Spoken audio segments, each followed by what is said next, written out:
What's up? Oh my God, what's up, everybody? Jesus, I can't even talk. What's up, everybody? Welcome to the best horse racing show ever. See, I'm your host, Paul, and today we're doing something different Tampa Bay and Fairgrounds. Fuck Chalk Stream.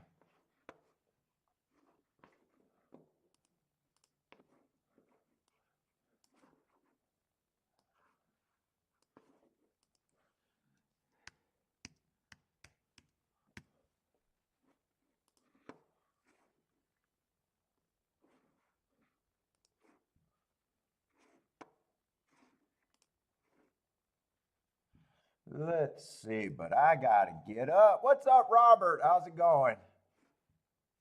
Whew, I'm fucking beat today.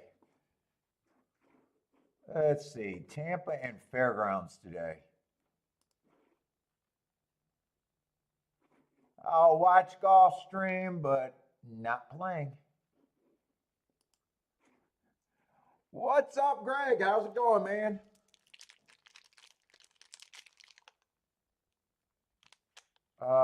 Where's Tampa Bay? Oh, I thought this felt dry for a minute. All right, Tampa Bay's right there.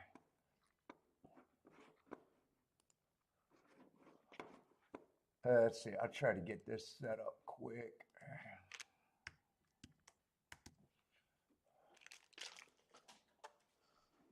Let's see. I had to grab some matches.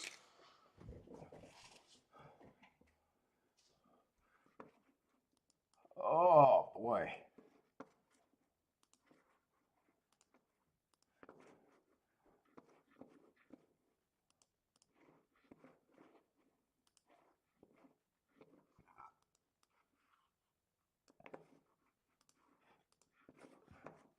And tomorrow, I think I'm doing Fairgrounds in Oaklawn. I think I'm leaving Florida tomorrow.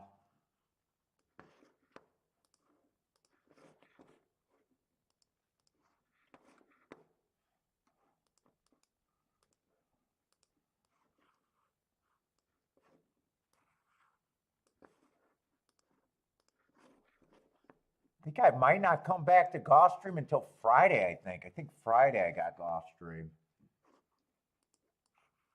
It's just been too chalky lately. Just did not feel like it.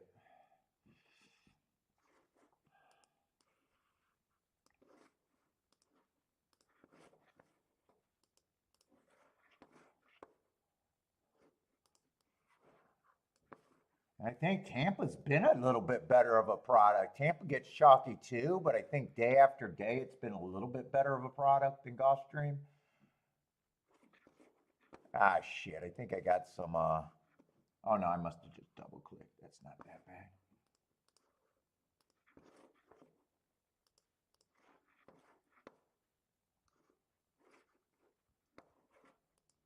What?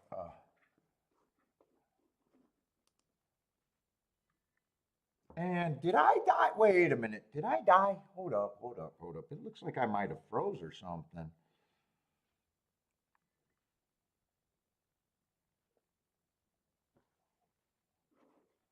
Why is that little green light not on? Hold up. I got to find out, did I crash?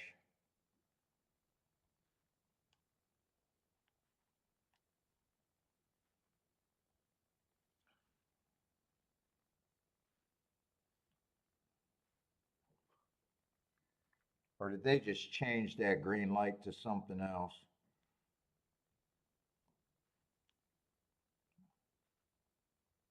Oh, I'm fine. Okay, it does look like I'm on. Okay, I'm fine. Why, thank you, Greg. Thanks for the compliment. I feel pretty good looking too.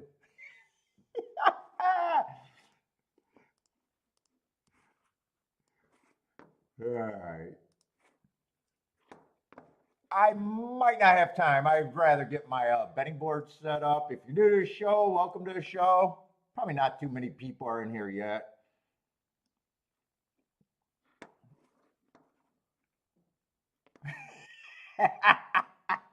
Yeah. I want to tell Kiki I got a compliment from Greg today. He said I was fine. That's it. No fairgrounds. So we are going to have a slow start today with only one track going for the start. Well, relaxing music. What's up, man?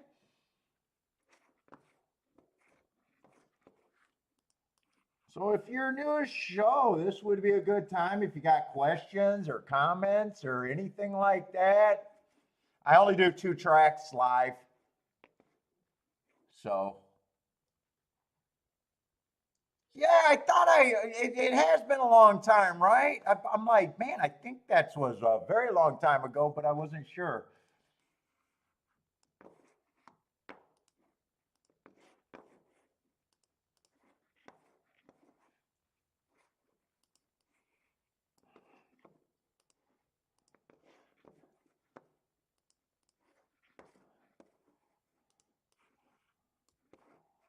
Let's see. And I thought I had 2 weeks of shows before going on the cruise. I guess I got this full week and then up until Friday next week. So,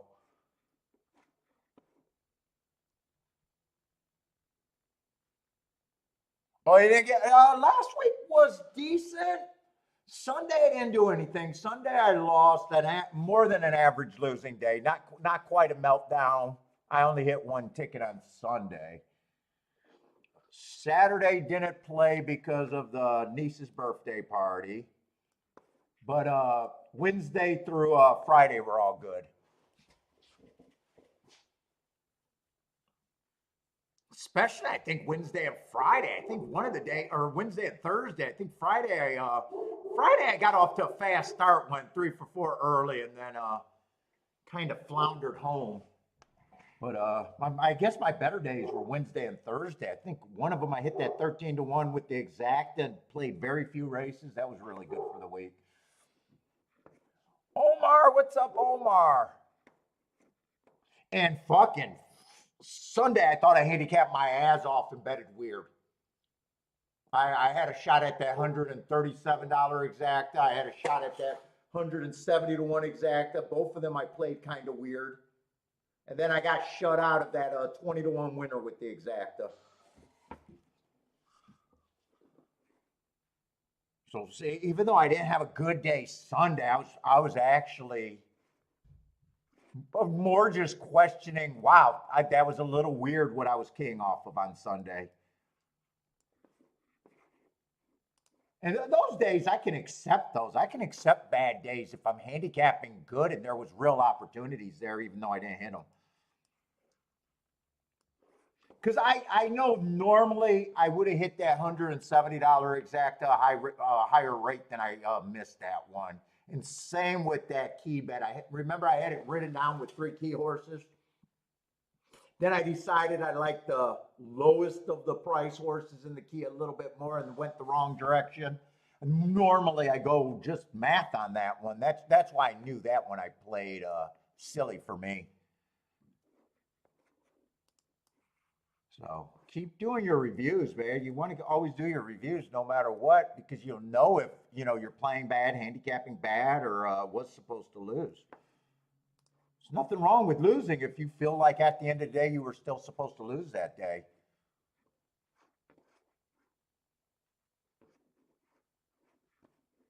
I know that's going to sound wrong to a lot of people, but trust me, it's not wrong. Well, don't trust me. Fucking don't trust me. I'm playing against you. I don't give a fuck. Don't trust me. What's up, Omar? How's it going?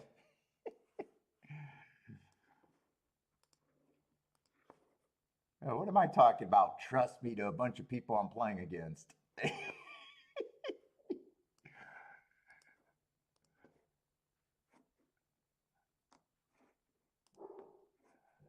All right, Fairgrounds and Tampa today. I'm not. Probably don't have any time for Tampa, and probably don't care for the first race. Ooh, it was a turf sprint though. But to me, I'd rather get my betting board set up. I usually sit out the first race anyways for whatever reason. I wasn't expecting a turf route race to kick off the day. Whoop, whoop, whoop, whoop, whoop. Ah, come on. Grab the edge and pull it. No, not that far. Let's see. Omar likes the one horse here. Did nothing wrong. Went wire to wire first time out.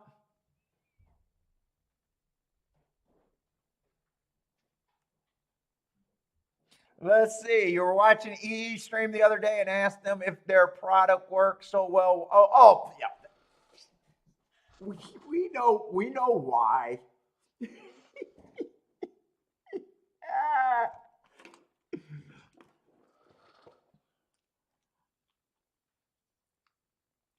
Like just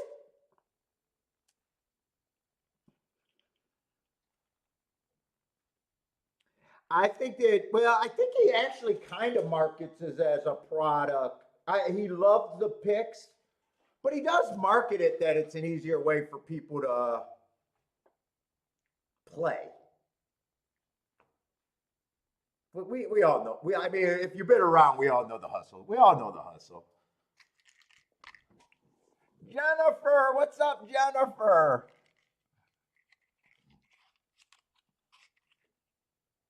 I mean, it just goes back to what I say. Every handicapping angle works, but it doesn't work enough to call it science. Jockeys work enough, but you can't call it science. In a power mutual game, speed figures. Public speed figures, they do work. Not good enough to make you profitable. They do work. Class handicapping works. It all works and it all doesn't work. Biases fucking work. They don't work. Otherwise, I'd hit way more than the percentage that I claim of a weak ass 20%. He said, "Great question." I know it's not a pick'em site until the generator generates a pick that one. Then all of a sudden it's a picker. It's not a picker site unless one of their long shots or one of their plays win. Then all of a sudden it's a pick'em site. He's Greg. You recognize what's going on. He straddles the line between it's a handicapping product and a pick thing. Oh no, it's not a pick thing. But then as soon as the generator puts out a ticket that wins, he's willing to throw it up for advertising.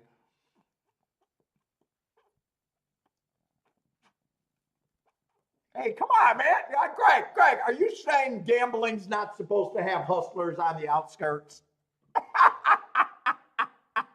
Come on, we wouldn't even enjoy gambling if we didn't have hustlers. Let's stop it.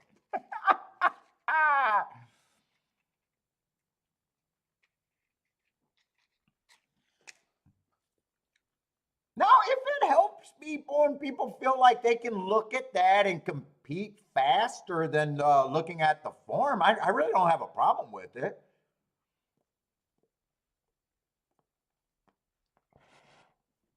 And if it's, I can even argue that if it's not based out of fantasy la la land, that right now or at the beginning it would have had less users. So if less users are using something, and then you sell it as soon as it gets mass market and it picks up market share, obviously it's going to get worse, but at the beginning it might be good. But everything is, I mean, think about it. Even when I'm opening up a form to handicap a day and I'm the one that bet my life on it that I could do this, in reality, I'm not stupid enough to ever admit that all I'm looking at in every race is to see something I can get to at a price. You know what I'm saying? Like, hey, I hope my handicapping kind of works today at a price where I can make a hit. Like, I would never say, oh, fuck, hell, man, this is fucking 100% proven. I mean, there's a lot of stuff that is good.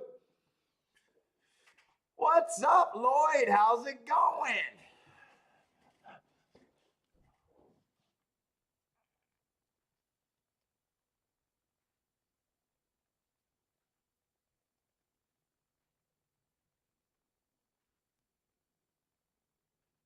Jennifer says Equine Edge makes Lee look like a superstar. I don't even know if he has to handicap those opinions.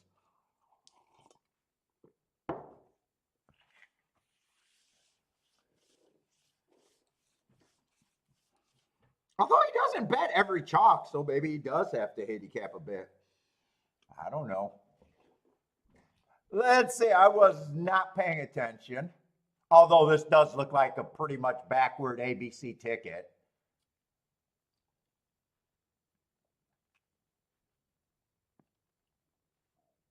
Charles, what's up, Charles? Hopefully to make some money today.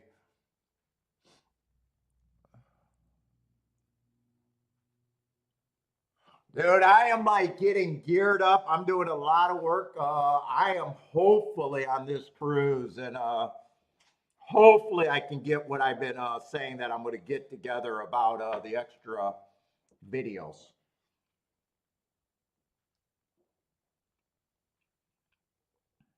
The handicapping, the betting philosophy, those type of videos. I think Kiki and I are working on a plan. Hopefully they turn out as good as I think. Although I watch a lot of handicapping interviews, and yeah, my competition is pretty low.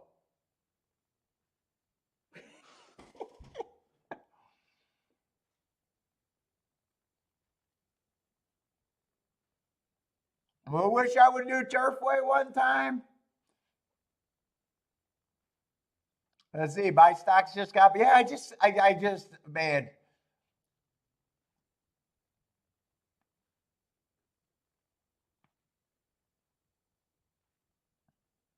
I mean, if some of these tracks are staying, man, I'm still trying to work out why I think Gulfstream is so chalky lately. I'm still trying to work on that. Like, is it because they're aggressively letting the ADW in, or the CAWs or whatever teams in there? I mean, I'm looking at the product and I'm like, or is it just, I'm looking at the product too and saying the races are fairly uncompetitive.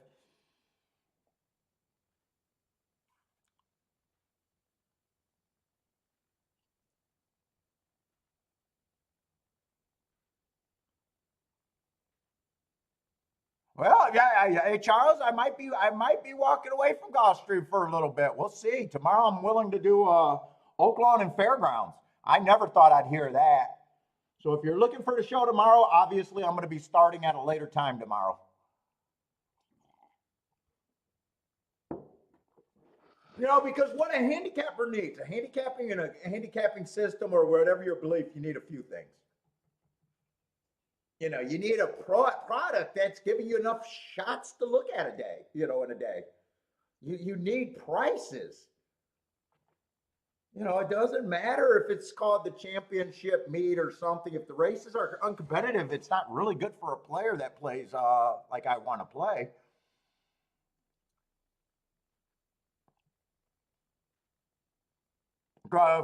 Florida's not kicking me out because I'm having a great year still. It just feels like there's a lot less spots to play.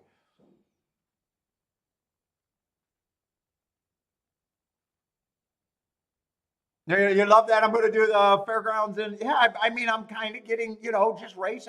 I'm not even sure if we played more than 10 races all week in the 4 days I looked at Gulfstream last week. I'm not even sure if I even played 10 races last week.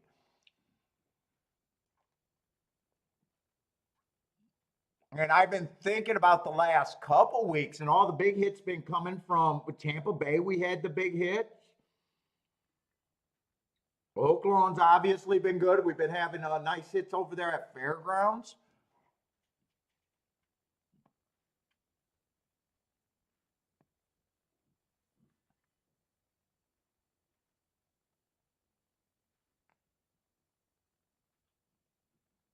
So I think as far as this week so far, the only day I got Gulfstream, I think, is for Friday. And then the weekend, I'm not decided yet. Yeah, I usually download Wednesday through Friday and start working on those. Oh, yeah. I mean, some people say I probably don't skip enough races. You got to be able to skip races in a betting game. You just got to be able to.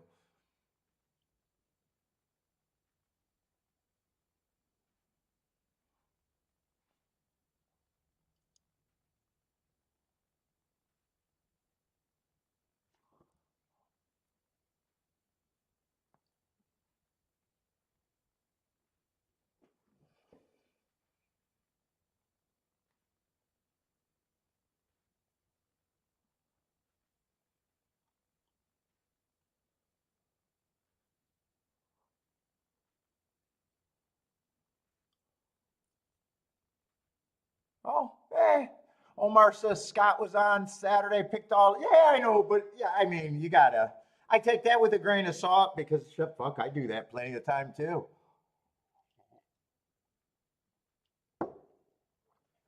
I wouldn't hold a public handicapper to any other standard that I don't hold myself, basically.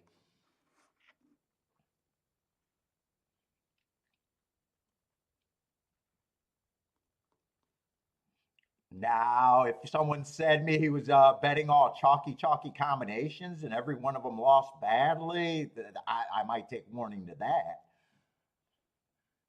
But if you're taking if you're playing tickets that probably matter, I don't know.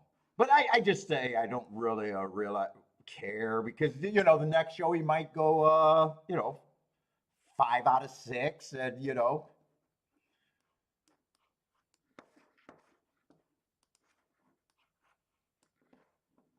fuck, some of my best weeks I only hit 3 or 4 races an entire week if they're played right.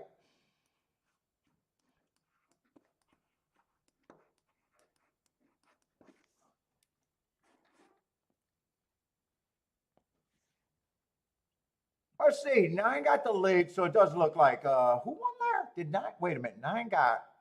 I don't remember the result. I think 6 won. So if 6 won the race, they definitely came off the pace there.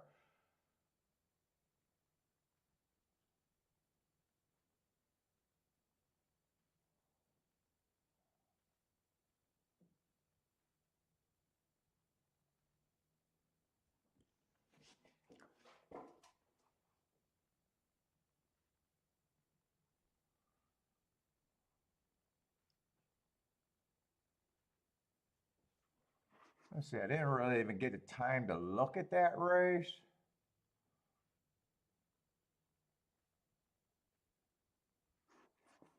Let's see, I'm pretty sure the 6 horse won that. Let me just get the scratches and everything. Yeah, it's definitely not the hit rate at ROI. What's up, C Money? Yeah, hit rate super overrated. I mean, super overrated.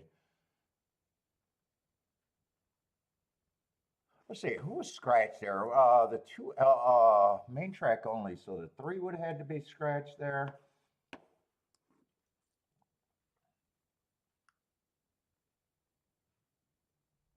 What's up, Ross? How's it going? We're doing a fairgrounds in Tampa today. Is what I'm working on. What's up, Ross?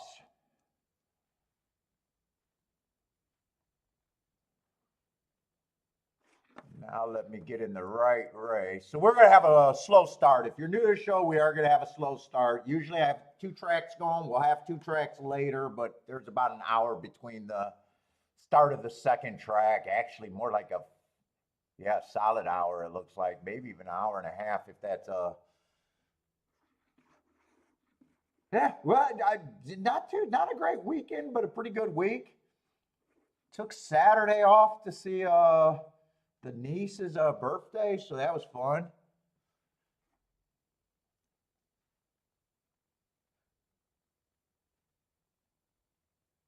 Sunday, I thought I handicapped too good to lose, but I bet some weird things.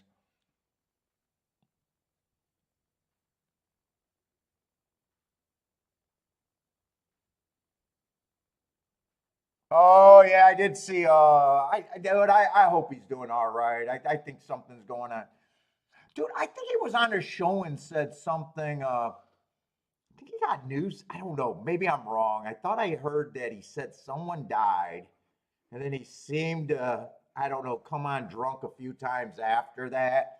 And he said was having a tough time. So I hope he's doing all right. I might be wrong about the death, but I think that's what I heard, but I could be wrong. Ross, I got him on the description. So I always try to put him in the description under the title.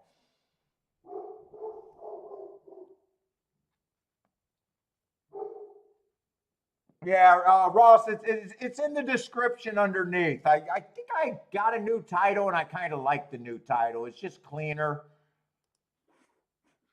I might be wrong about that, but I like that the name with the ultimate horse racing experience or something, whatever that chat did. Oh, that was just him coming on and talking about the state of his show, I guess. Oh, you figure it out? What's up, Jevin? Yeah, I hope he's doing all well. I don't like to see people that are having a tough time. Come on, I'm an asshole. I'm not that big of an asshole, so.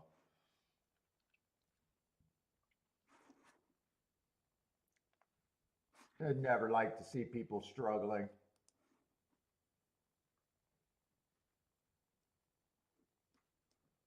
Oh.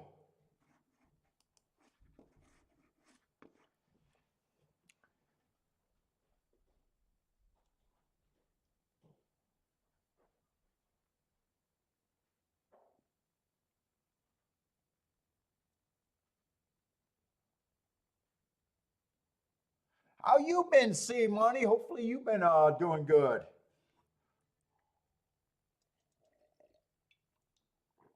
Let's see, we got 13 minutes. I'm gonna want to start getting betting lines starting to be made. We got a 6 horse field.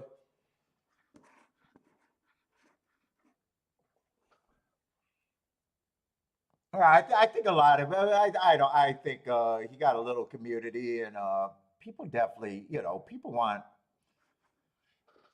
laugh, but they don't want something to be ugly. You don't want it to be ugly.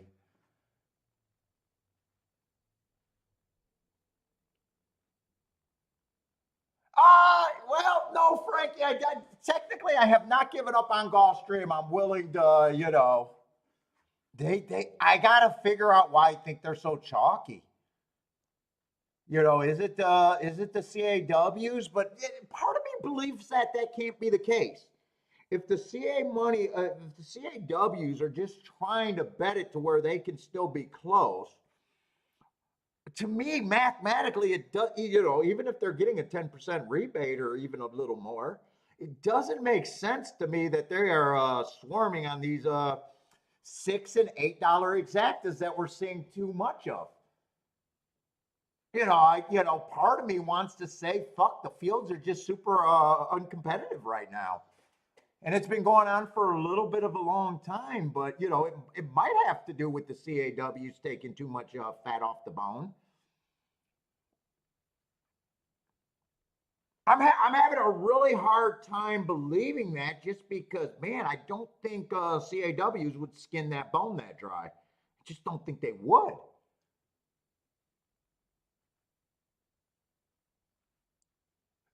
Maybe I'm wrong about that. Maybe their models are even better than I think, and they can play those. I know I can't play those. I know I can't play those exactas and strive. I know there's no way I can be at that level.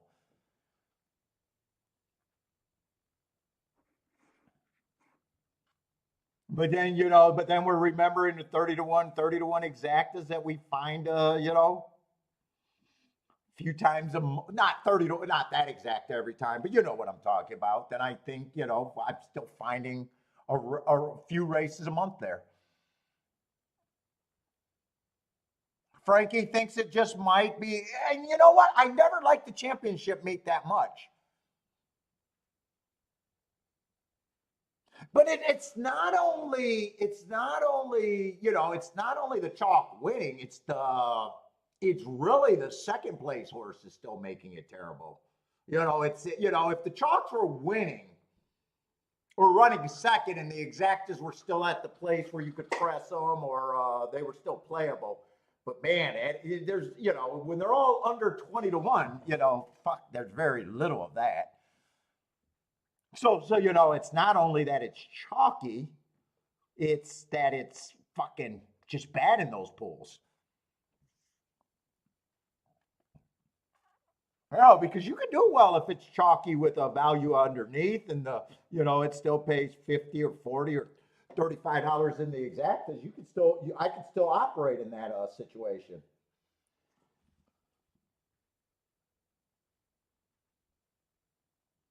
Oh, Jevin, nicely done. I don't listen to her. Well, I don't listen to any announcer, but I'm gonna give Jevin's giving Jessica her props, saying she got so much better at announcing.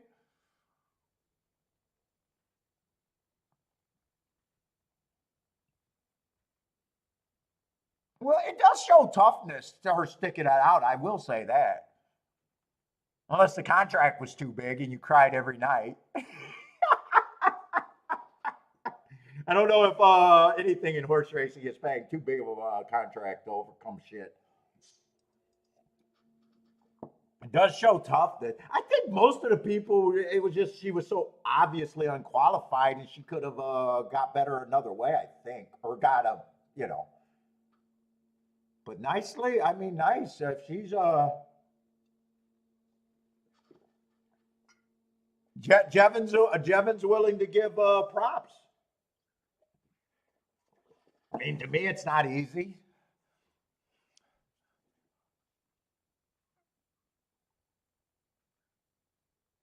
See Money say, yeah, it's definitely not easy to learn when you're being fucking put out there and everybody's critical. I guess, probably could have brought her around slower, but they would have probably had to pay for two people. And there's probably not a budget for that to have a real, the old hand announcer and then the understudy, and they kind of swap off. It probably wasn't worth parks to pay two people.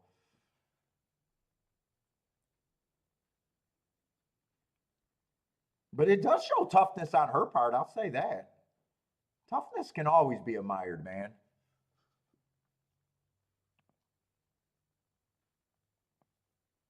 I think she owned it pretty well. I don't follow her too much, but it seemed like she always owned it pretty well. I'll say that. Let's see. We got 25,000 non-winners of two lifetime. Six horse field, sort of short field.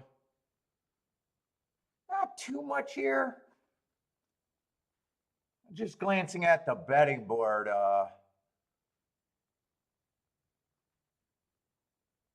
Two horse. There's only the one in the four can probably unlock the most. There might be a few mid-level combinations if I'm an exacta player.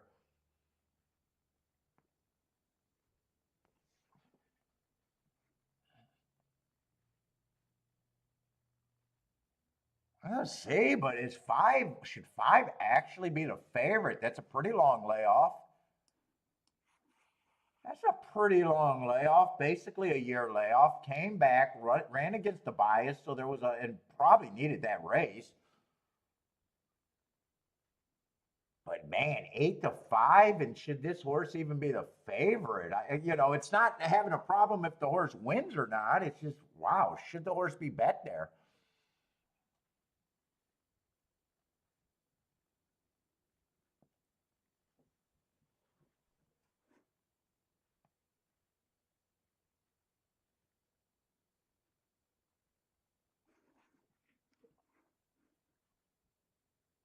Let's see, and 5 and 6 ran on the same race. To me, I always prefer horses that got first run over another horse, especially when there's a price difference. So, it's easier for me to say that I could get to the 6 easier than the 5. But I really have no problem if either of them wins, other than, I'm not interested in the 5 at that price.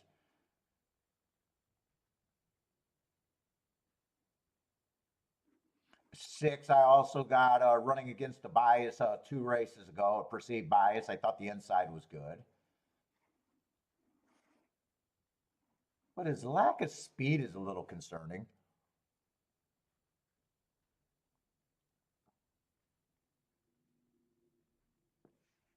4, I don't mind the first 2 races of his career. Although I don't think he's as good as that speed figure on that first race. He earned an 88. I'm not a speed figure guy. It's just glaring to me. I had him winning that on a speed favoring day, and he was just going average. I don't completely trust that speed figure. Comes back, runs a 1 race sample on the turf. That's not the quickest fractions on the turf at Gulfstream. 2 races ago was just a disaster. Although he might have got bumped out of it at the start, so there might be actually be an excuse there. And then last race was kind of it feels like a disaster too. Class drop.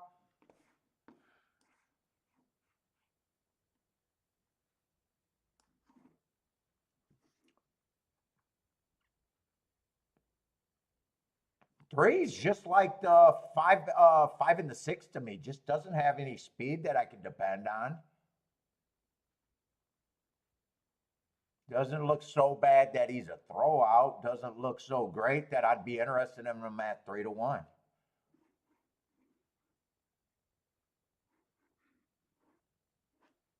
And shit, two ran a better race than 3 in the same race. So fuck, like I said about the other group.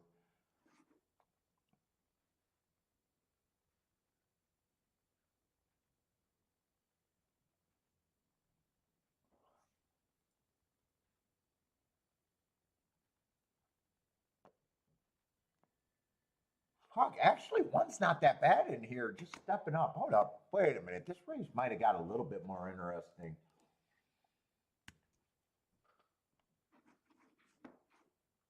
Because I can get to the 4 and I can get to the 1 a bit. There's not a lot of speed in this race.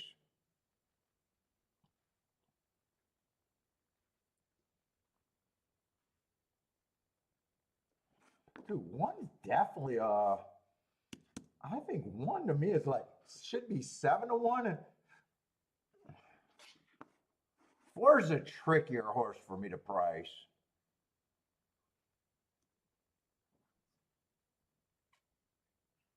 The last 2 races were pretty bad. Dude, I'm probably roughly at that price on him too. And then the next 4 horses to me are all the same kind of flawed kind of yeah, I could get to them. I don't love them at a short price. I could get to any of them. I guess those 2, 3, 5, and 6 to me are basically all the same horse to me.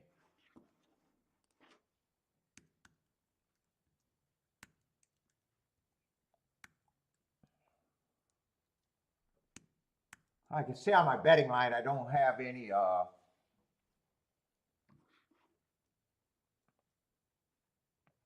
I don't have like a super strong opinion.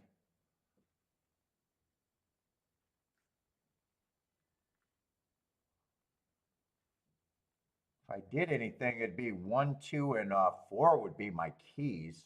It's just deciding if I really want to make tickets here or call this a spot or not.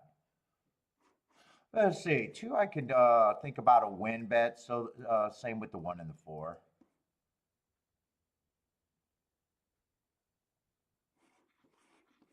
5, I probably don't combine with anything but the 1 or the 4 if I decide to do anything with the 5, because I don't think 2, 5 and 5, 2 can be much. 5 on top of everything is crap unless it's the 1 or the 4. So I guess 5 I can only do with the 1 and the 4. I'm writing down directions right now. I wouldn't even weigh that 5 because I'm not crazy about them any more than the other ones.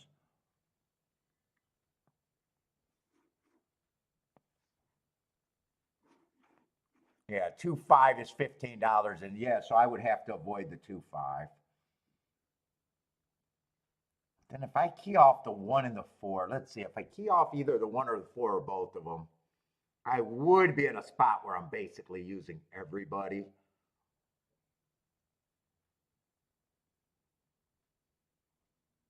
I think I'm going to sit out this race. I just don't feel like starting out a bet that wide. I don't feel like, because I think I could do the 1 and the 4, but then the ticket would definitely look like this.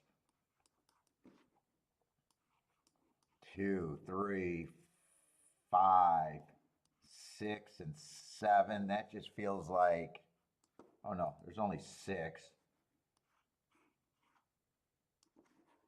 That just already feels like a lot. And this would be the best exact I could come up with. Any of these 3 horses I can consider for wins, but I'm rooting for that group. But I don't really think I care about pulling the tickets. I think that's where I would, and I don't love it completely.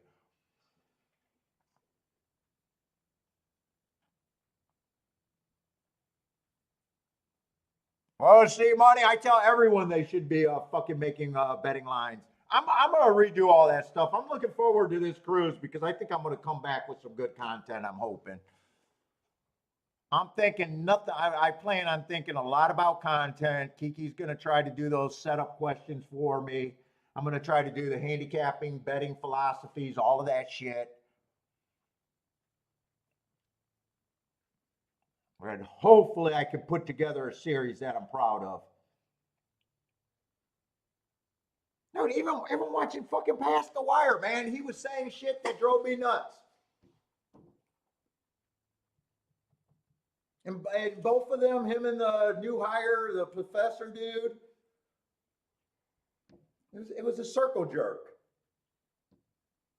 No matter if I like a horse, no matter how much, I never go to my second or third choice. What?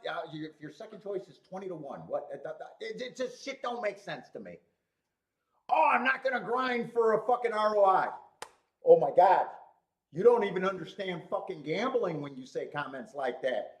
I mean, what is a fucking casino? Nothing but a grinder. I'm not one of those players that fucking grind for ROI. What the fuck are you talking about? Tell me you don't understand gambling without telling me you don't understand gambling. I mean, that's the casino's model. That's the goddamn casino model. You want to tell something that sent me doing backflips when I'm listening to an interview. And the other expert for the horse racing platform that's supposed to be in charge of accommodation, player development or player fucking education, and they go, what the fuck are you talking about, you crazy old loon? That's the fucking casino's motto is grinding. You make more than a casino. No. Shut the fuck up. He just says dumb shit. He just says dumb shit that is so wrong. I'm not even saying he's not good. I accept that he's good. It's just so wrong to say that. It's crazy wrong.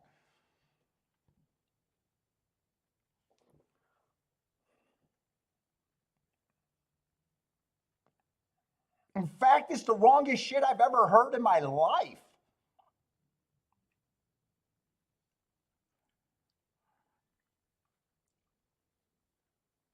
What's up, Joshua? You just set a webcam off in the house? That's on my OnlyFans. Or no matter how much I love a horse, math doesn't matter? What the fuck are you talking about? Hey, I mean, see money. Am I wrong about casinos are nothing but a grinder gambler? Am I wrong about saying that? They only have a 1% to 2% edge on the fucking people.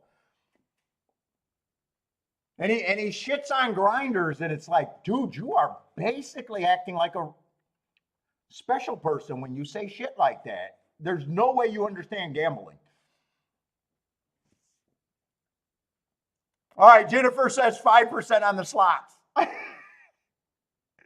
Well, 5% is actually grinding. 5% is grinding. I get what he's saying. I want to win in chunks, but he's so bad at explaining it.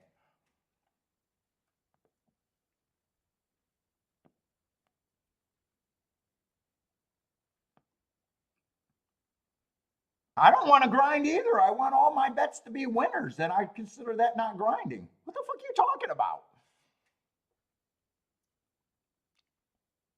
That's it. That's the only way you're not grinding is if you win 100% of your bets or the majority of your bets. And then he'll come back and say, hey, I'm going to lose way more. And the secret of the game is winning more when you're fucking right. Because you're going to be wrong way more than you're right. That's the definition of fucking grinding. So I don't want to grind to ROI. So what the fuck do you want to grind to?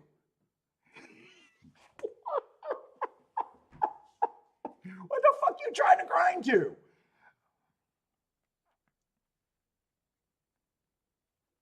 Well, 5% hold at Vegas is like fucking printing money. Dude, as soon as you got an ROI, it's almost like when I'm watching that dude and I can hear lies. Hey, don't worry, everybody. I'm going to be a 15% ROI at the end of the year. Don't worry about it, everybody. Well, I'm looking at his handle. It's less than $100. So you're telling me that you got a 15% ROI every year. So you'll play every day to make $15 a day. Something doesn't add up here.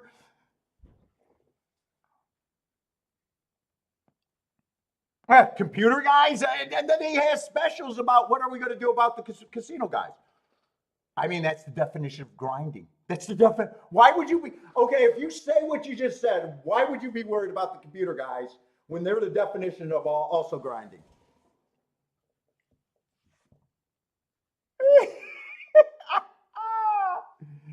I don't know.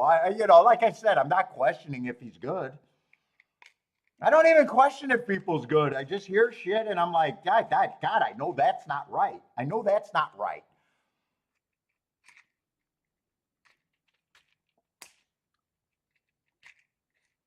How much I have to pay the bills per week? Well, it doesn't have to be a per week. Well, it's based on your handle. I mean, let's just say if you're doing, I'll tell you right now. So the guy's trying to get to $10,000 with a 15% hold. That's what he claims his edge is, right? But he's betting less than $100 a day. How much do you got to bet to make 10 grand if you got a 15% hold? How much? 75,000. You got to bet 75,000 to make 10,000. So there's no one that has that math in their favor and they're betting $100 a day. Zero. Zero.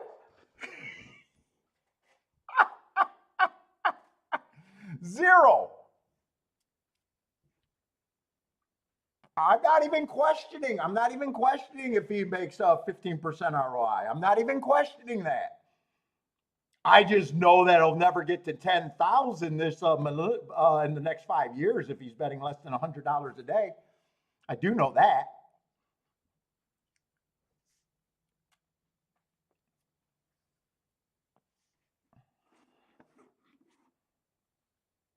Oh no, that math works. He'll just never get to 10 grand. Oh, how much would you have to bet to get to 100? Just times it by 10, Joshua. To get to 100,000, if you had a 15% ROI, your goal is to figure out how the fuck can I bet 750,000? How the fuck do I bet 750,000? And then you make that happen.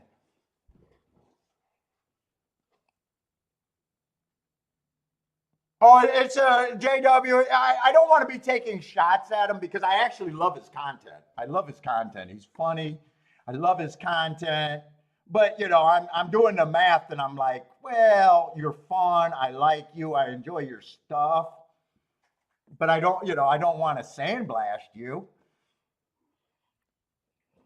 So, but he puts his totals in his bets and he's like, unless he's But then how are you going to step on it? Okay, if I get up, what am I going to step on? If you were betting less than $100 a day and you're making 5 or 6 bets, when are you going to when are you going to get to handling $5,000 a day or whatever?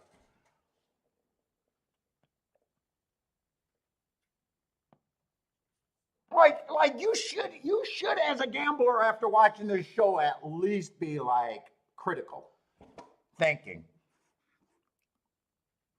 You should be like, well, what does that mean that that person's saying? What are they really saying?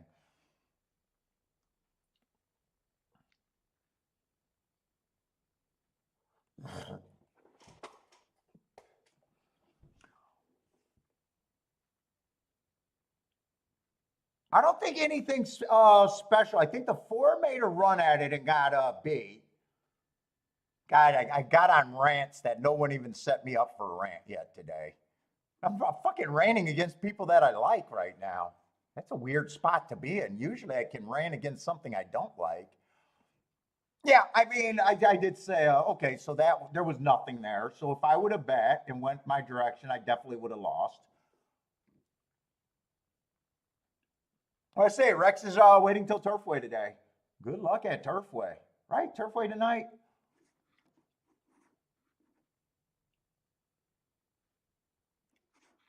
We'll be able to watch some Gulfstream races. I still want to keep my eye on it. If you guys have still love Gulfstream and you're waiting for the prices to go crazy, it might be on a day that I always worry about when I'm not playing Gulfstream that we're going to get the prices.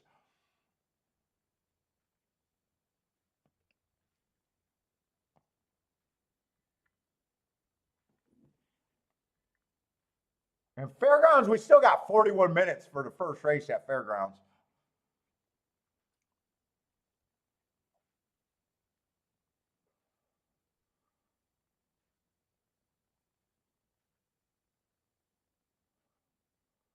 Let's see. Your C Money's big hits were on a 6-1. I had it 7-2 and 3-1. Oh, yeah. So two tickets were nice for you.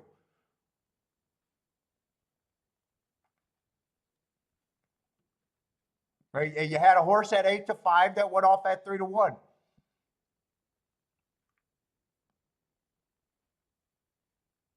Now, see, at JW, I don't have any advertiser. I can rip on anything. I can call Gulfstream a bad product.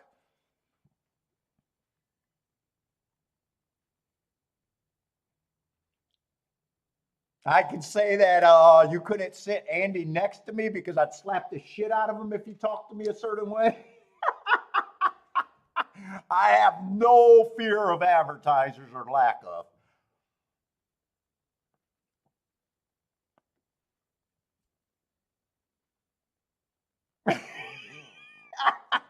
If you invite me for an interview, it will not be a circle jerk if you say something that I just know is not right. It would never be a circle jerk. Even if I like you and you're interviewing me, man, if you say something that I just fucking outright know is wrong in a gambling game, it's like, what the fuck are you talking about? That can't be right.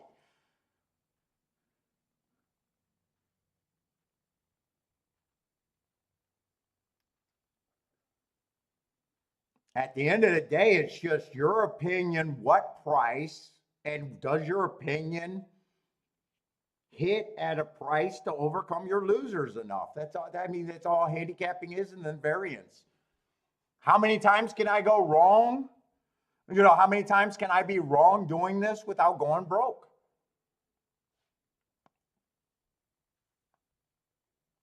Yeah, I heard Tommy said he wasn't allowed to say certain things about the product. That was I couldn't do it. I couldn't do it. If something's bad, it's bad. If I can't bet a race, if I think a race is terrible and I think the players are, why are you betting a 2-5 winner?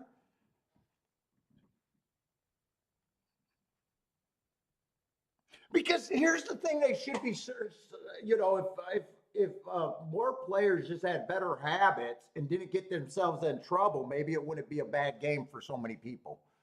They might not all be winners, but their successes could be better when they are successful. Their days, because most of gambling, when we go to a casino or most gambling, most people are not saying, "Hey, I'm going there to be a year winner or make an income," right? Most people are willing to say it's their entertainment. I'm going to take $200 every week, and I'm willing to, risk $10,000 at this. And I'm just hoping, off of those few, after going to the, casino every week for one day at $200, you know, I'm hoping, that some of those days I walk out with, $1,000 to $3,000, nothing extravagant, and I'll be able to, maybe, enjoy myself and feel like a big shot for that week and maybe spice up my weekend. It's a spice of life kind of thing. There's nothing wrong with, thinking gambling's like that too. I'm going to be an overall loser. It's not a problem, but I'm willing to trade off that, I hope to have a few weekends a year, where I could, times 5 or 6 times my bank, that little initial and, maybe splurge for a vacation or a TV or, something I want to fishing, whatever it might be.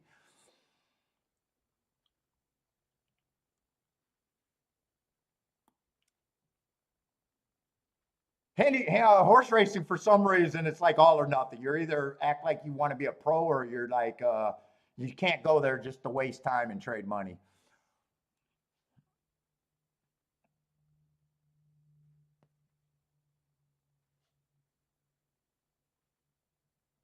So, even if people got better habits betting in horse racing, and, instead of when they're right being, only making 100, it's pretty successful, having less $100 days and having a few more $300 days if you're at that level. JW, yeah, I like listening to Tommy. I like listening to Tommy.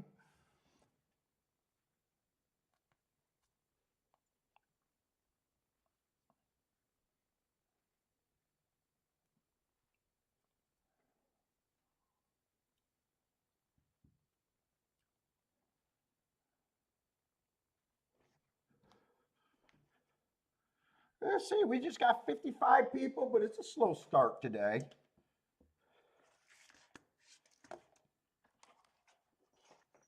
By the way, if you're new to the show, welcome to the show. Feel free, jump in our chat room. We love to hear from you. And if you're new to handicapping, definitely jump in our chat room, pick our brains. We'll answer questions. This is a handicapping show, so we don't mind that stuff. Oh, Tommy Hammer, Charles. Tommy Hammer. Yes, he's probably one of the most documented players out there.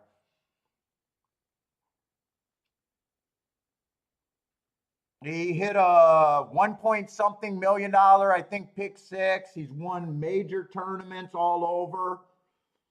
Uh, probably about as documented as a player as you can be.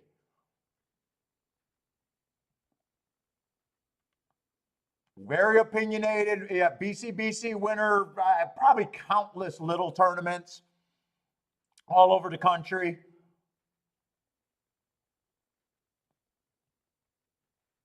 Very good. Tommy Hammer out of Canada. Yeah, absolutely. See Mario say, great listen, and definitely super opinionated. Tell you what he thinks. No bullshit type of guy. Does he have it? I don't know if he has a channel. He seems to be a little too old and not too old, but not that type of person. He put it this way. He did a live stream. He had Cherry Week from On the Wrong Lead set it up. So him and a buddy, Cherry Drink was just the guy setting up the stream for them. And Tommy and his friend from, I think, California were the two handicappers on it. Tommy played his two races or whatever it was. They didn't work out, and he fell asleep on his lazy boy. So he's mostly a guest. I don't even know if that stream's around anymore. His buddy hit a nice pick five or pick six that day for a few grand. But you know, he's his own character. He's definitely his own character. Great listen to. Known for getting the big prices, but talks about ticket structure mostly. Thin ticket structure. Hits, giant hits. Says he's not even interested unless he can turn something into 20,000 or more.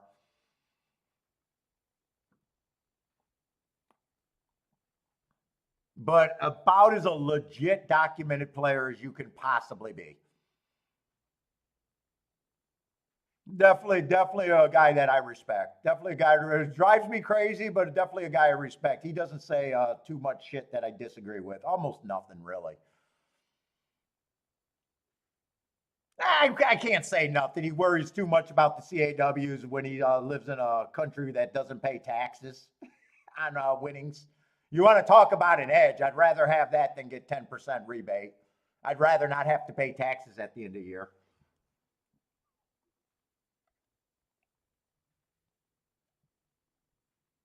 On winnings, I don't rather not have to pay taxes because I fucking don't have to. I want to have to pay taxes. I just don't want the government to say I have to. How about that?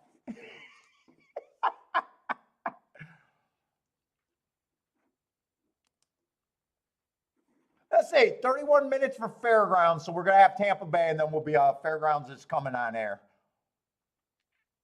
But we did see another chalk win at Gulfstream.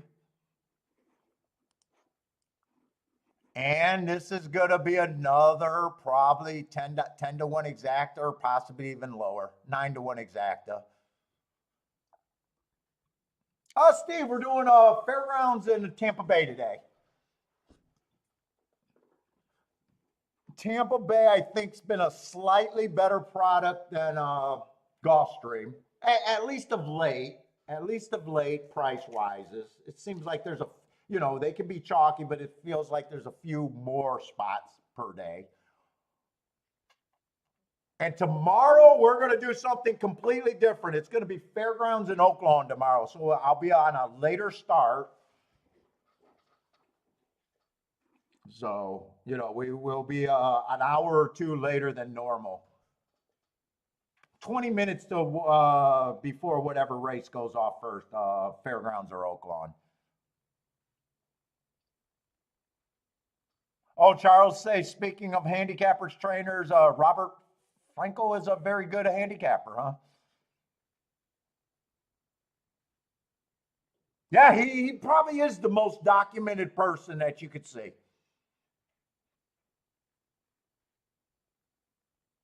Yep, probably is. Because really, we don't have too much documentation on really anybody. Most people aren't that free with their stuff, and I don't think they should be. I mean, what people make is what they make.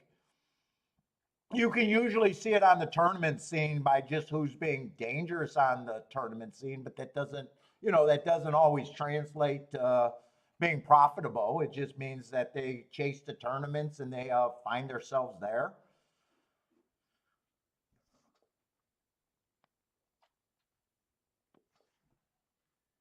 But shit, hitting $1 million pick six does go a long way in your career. It does go a long way.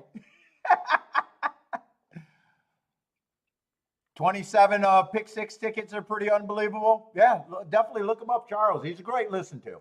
He's definitely a great listen to and a guy that if you like me without the bullshit and just being opinionated, you probably will not get offended by the way he talks either. He'll say that fucking horse players are dumb too.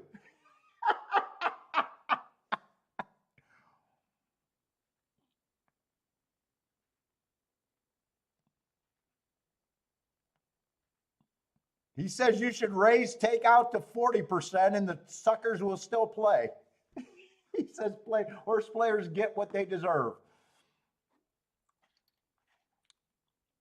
I'm trying to think. Joshua probably knows more of his great quotes. That's a pretty good quote.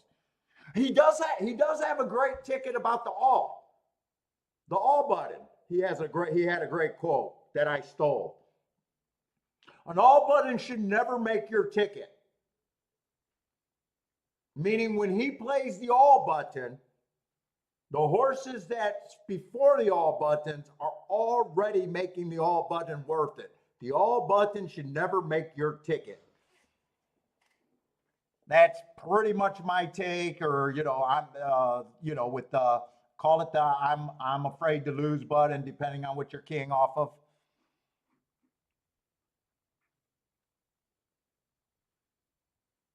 Yes, he's more narrow than me, without doubt. He's not so much of a grinder.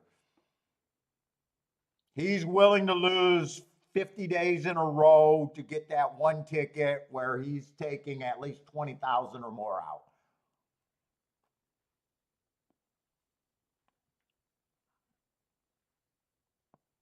So he's more of a swinging player, not so much grinding. But same, playing for the end of the year is what matters, not anything during the day or days or maybe even months for him.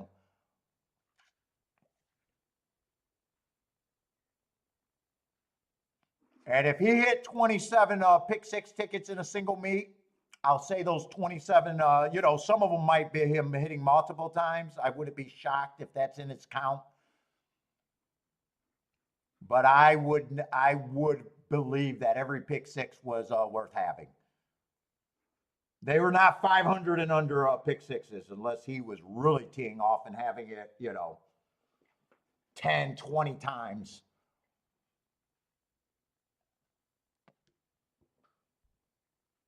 He's not playing a $50 base ticket to get $500. All right, not a great betting board over here at Gulfstream or at Tampa Bay either. We basically got four favorites and pretty close to four favorites in a 7 horse field. Let's see, one's the favorite, and I don't have a problem with his mark. 4 races ago, started match of strides with the slowest winner of the day, which he was average, average. Nice little win there, but maybe a soft pace if I'm going to poke a hole in it. Comes back, I think he ran against the inside early pressing day, which he had the 5 hole, but I got to be right about that inside day. But I trust my notes, so I'm fine with believing that. And then next race on a stalking day, he was a stalker going too fast to win. I have no problem with that race. Big question is just at the end of the day, do you think he should be that price?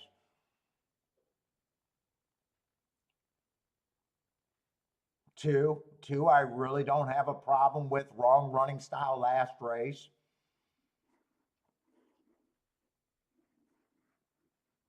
2 races go average, average, average at a little bit higher level. 3 races go average against a little higher level. Feels like a stalker here, so he feels like he'll be at least stalking. I don't have that big of a problem with him either. I'm not crazy about either of them prices, and just know as a bettor that they're 2 horses that I don't think I can link together.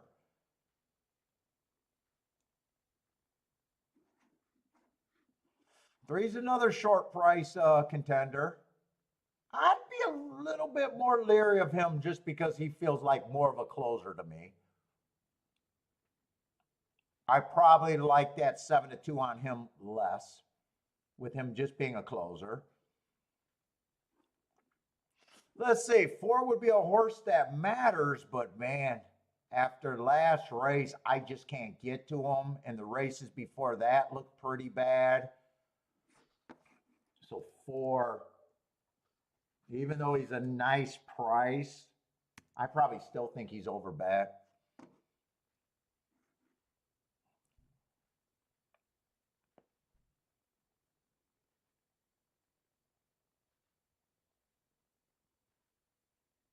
Five might have a little bit of upside. I think five's going to be a little bit of an overlay.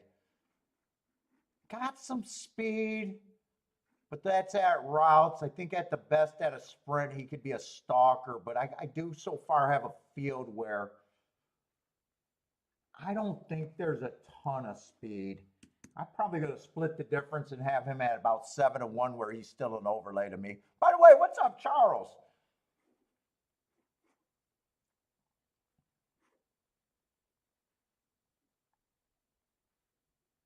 Six. I just think six.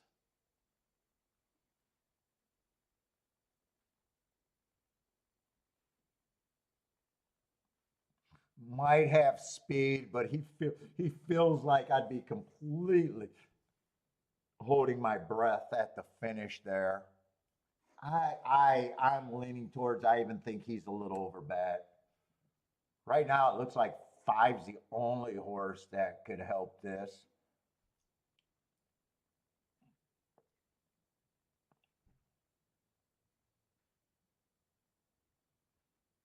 And seven, I definitely have no problem with him taking action. In fact, seven, I bet if I wanted to break down the odds between the 1 through 3 and the seven, I'd probably favor the seven. I like his speed a little bit better than the others. Let's see, three. I don't think three is worth 25% to me. I'd probably put him at 5-1.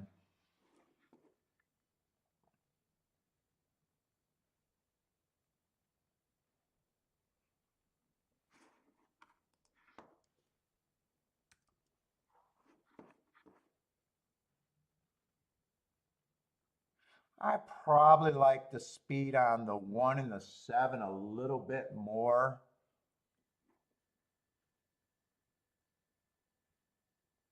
Do I need to break down these 5-2s? Because really, if I bet this race, it has to, the five has to run. I don't think I have to break those down. If I did, I'd probably weigh the seven a little bit more, and maybe the one a little bit more than the two. But in this scenario, I definitely don't have to break that down. If I did doubles, I'd probably look at the race a little bit different and say that I'm more interested in the 7-1.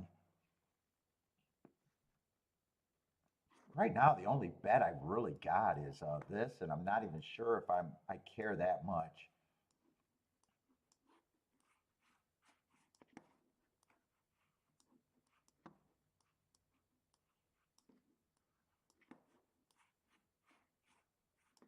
I think I would break that down three different ways. Or maybe just go to the best press ticket.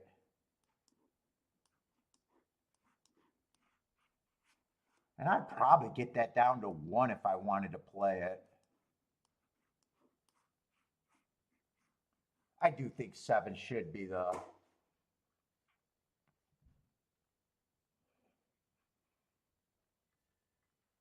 Let me see how interested I am in this. I can take it or leave it. Let's see. 7-5 is 34-1. That's not actually bad.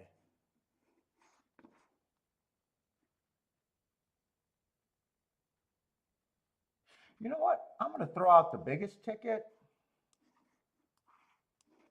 I think this is just a poke bet for me.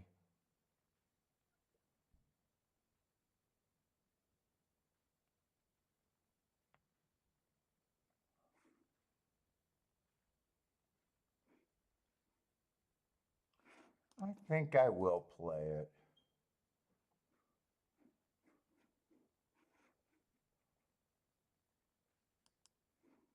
I could also make it simpler and just did the five to win, but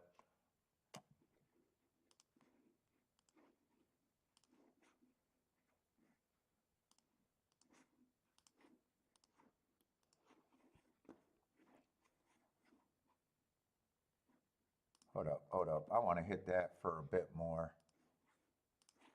That's the final press ticket.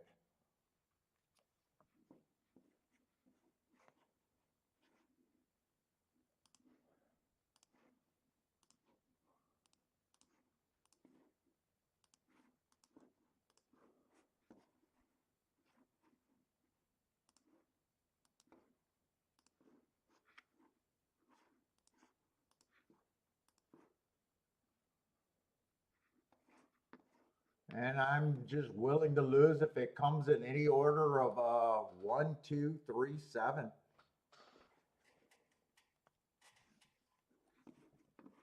I'm sure if I could have just put 7 on top. Let me just look one more time. No, I'm still willing to lose. 5 has to run here.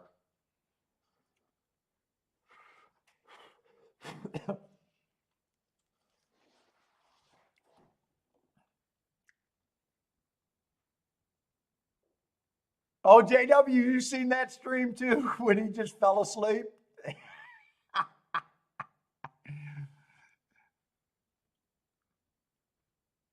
Right? His buddy did hit a nice pick 5 on that stream though. I think pretty solid. I don't remember if it was like $3,000 maybe, $3,000 to $5,000, I think.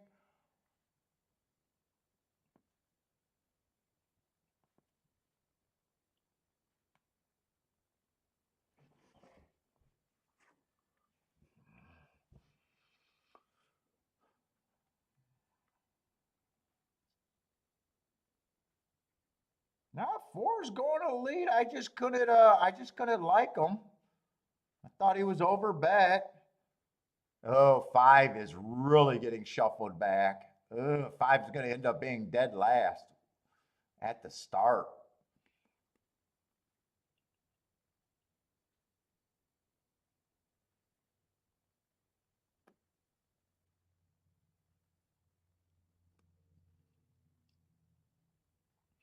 This doesn't look too good for the 5. Looks pretty good for the 7, though. 4 is going away, so it looks like it's going to be some order of the 3 favorites. Yeah, I don't have any hope on my 5. I needed him to be way closer to the pace than this.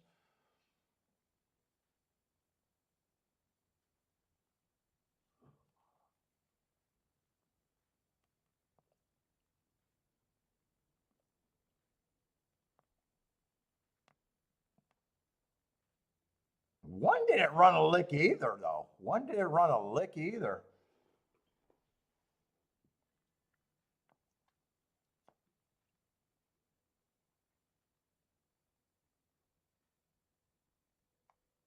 I think it was 7-3-2, but there's not much there.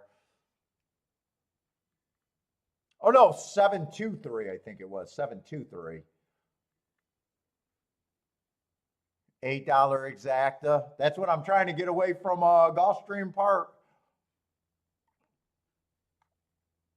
Let's see. Marco Lou likes the 1 in race 2 at Gulfstream. What's up, Marco Lou?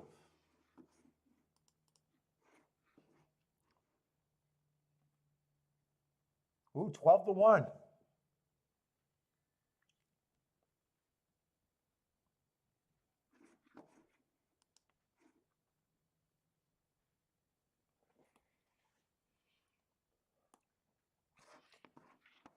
I definitely don't mind that betting line. Definitely don't mind my bet for a poke. I definitely don't mind my bet for a poke. I'm just wrong about the 5, but am I really all that upset about a horse that I thought had a 12% chance to be there? Not really.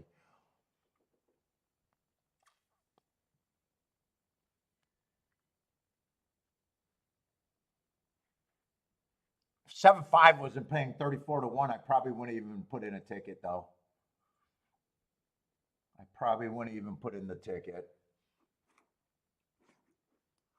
Even if that was paying 20-1, I might not have put in a ticket.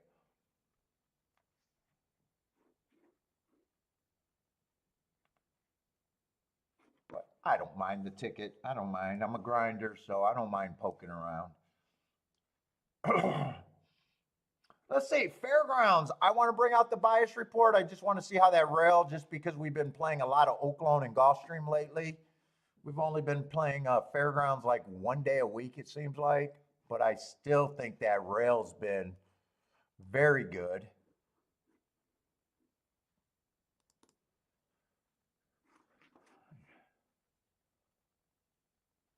In fact, I might want to bring out Tampa's too, but I'll bring out Tampa's too, but I don't have to look at that right now. Let me just grab that. I'll probably want to look at it.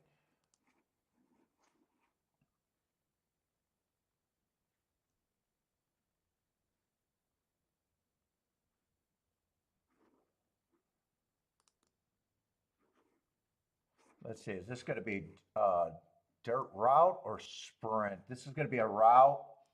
So right now, 201 races total on the dirt routes. 52% are winning on the inside. That's a huge number. 48% last week, still a huge number. 34% middle of the track, and there's definitely a drop off from 7 on out, 14%. Speed is still deadly at 32%. Not quite a speed favoring track, but I wouldn't throw out speed horses. Stalkers are 48%, and closers still aren't bad if they're on the inside, I guess, at 22%. So running styles probably don't matter as much to me on the dirt routes. Dirt sprints is a little different. Speed and stalkers are more what I'm interested there. In the dirt sprints, 53% on the inside.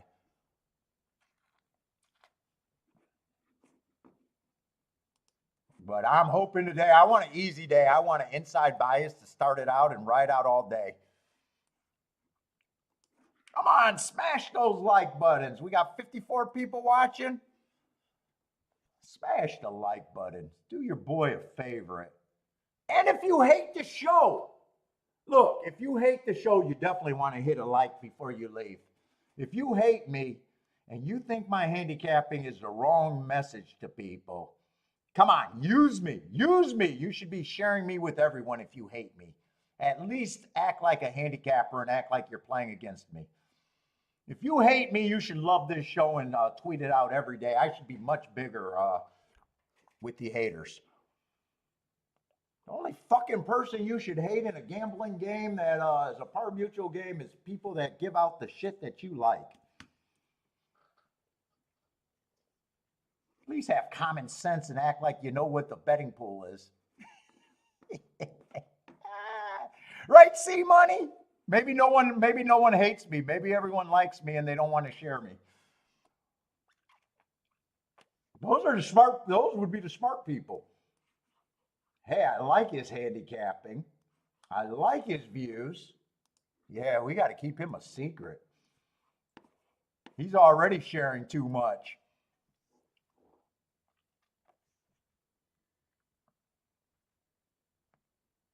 Well, let's see. We do got the favorite on the inside of the track. We got 2 of the favorites, one in the 2-hole, one in the 4-hole.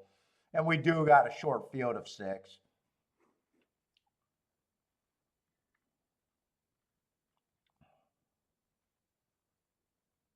Let's see. 2's trying turf. This is a dirt, and he's stretching out. Dropping in class and got really good marks. Going too fast to win. Whether you do it on the turf or the dirt, I probably don't care. 4 races ago on a stalking closing day, I got him going too fast to win. I like that race. Comes back, bad rail, stalking closing day. He was technically a stalker, but he was pretty close to the pace, going 1 tick slower than the fastest winner at the first 2 calls before getting tired. I don't even mind that race. 2 races ago, I got a stalking closing day. He was trying to go wire to wire, going too fast to win.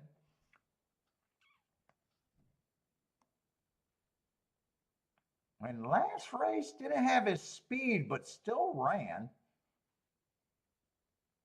Said he got an awkward start. I might want to watch that. I'd rather poke a hole in him, but seems like it'd be that class drop and everything just feels like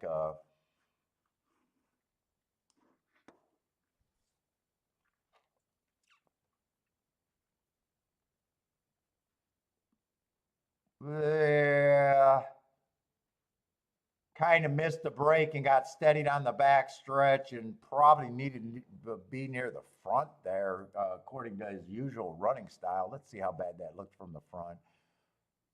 Yeah, got hung up on the gate. Then he steadied behind a horse. I don't think he had a fair shot there at the very least.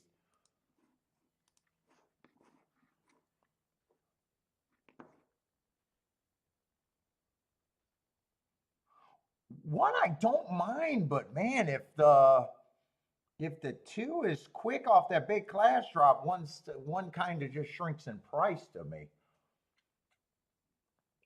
If two's not right, then I love the one, and that's just going to be something that I don't know, but one's probably at the very least priced right.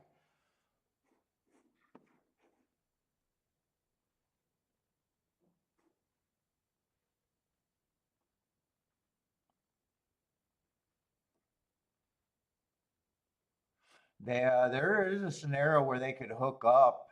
Both of them are sprinters stretching out recently.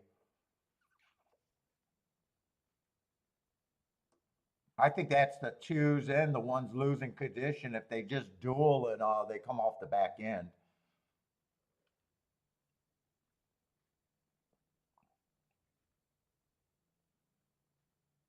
Three, I just think the inside of the post is worth some points. Oh, and then we got the four stretching out too. This might kind of be an unplayable race in a way. Four's dropping in class. Godspeed. Ken Stalk. Probably any order of one, two, and four is probably just not a ticket that I want to own myself.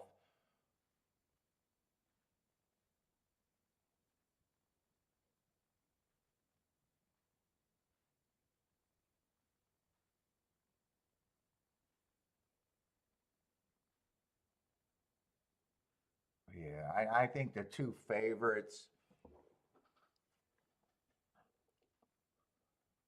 Well, one on top of the two. Let me see if one on top of the two four look any good. No, one on top of the two and four. Like that's just 19 to 1 and 16 to 1. I can see Charles is might be seeing what I just thought I could see.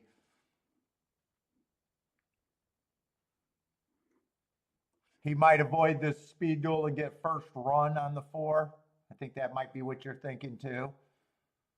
You know, as long as he's healthy off the class drop. I'm going to say I don't think both of these class drop horses are. They both could be dropping because they're unsound.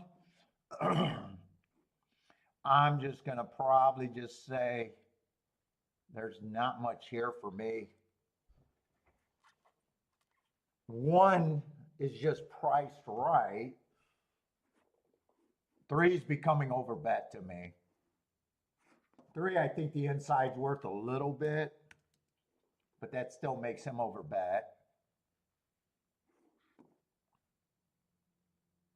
Five, if the speed duel hooks, well, actually, five is actually value here.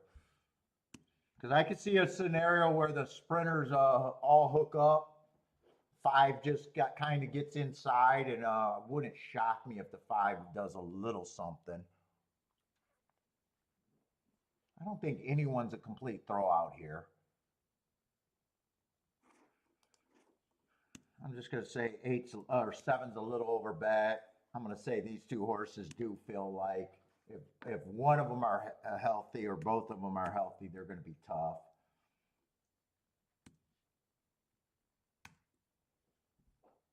That's my betting line. There's actually a few bets that might be okay there. And it's all resolving, or everything would be resolving around that five horse.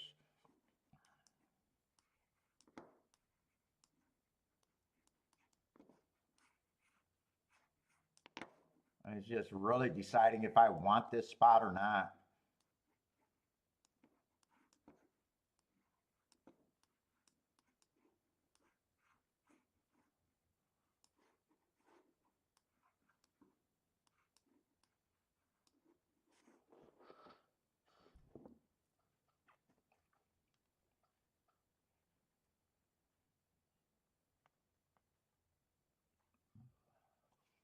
That could even be two and four just straight up on top of the five and then coming back and getting the 2-5 a little bit more.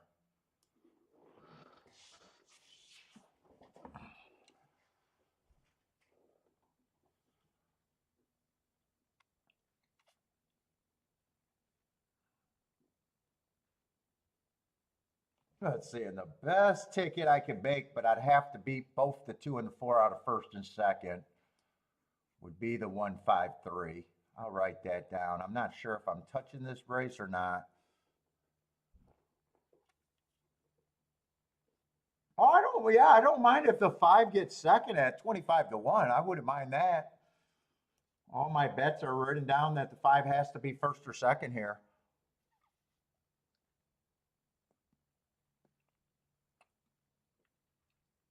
And I'd be willing to lose on any other combination out there. Five getting first and second might be the only thing that I'm not willing to lose on. Well, I'd be willing to lose if the 7 gets first or second. Let me look at the 5 one more time, see if I want to talk myself into this or not.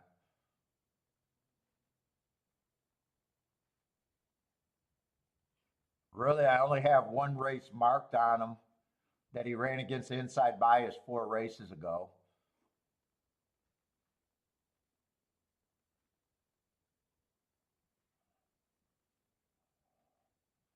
I guess it just depends on how scared I am, or not scared, but how probable I think it's just going to be 1-4-2. I probably do think that's a pretty real reality of it being any order of 1-4-2 or any order of 2 and 4 with even the 3 getting second. I guess I think all of those could happen way more frequently than the 5 getting up there. I'm leaning towards I sit out here.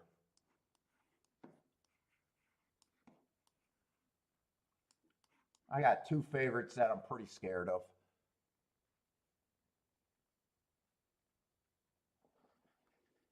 Charles is going with the 5-4-4-5. The payouts are great if the 5, even if the 5 runs second to that. 5 runs second, the worst exacta you can get is either a 48 or a 49 to 1 exacta.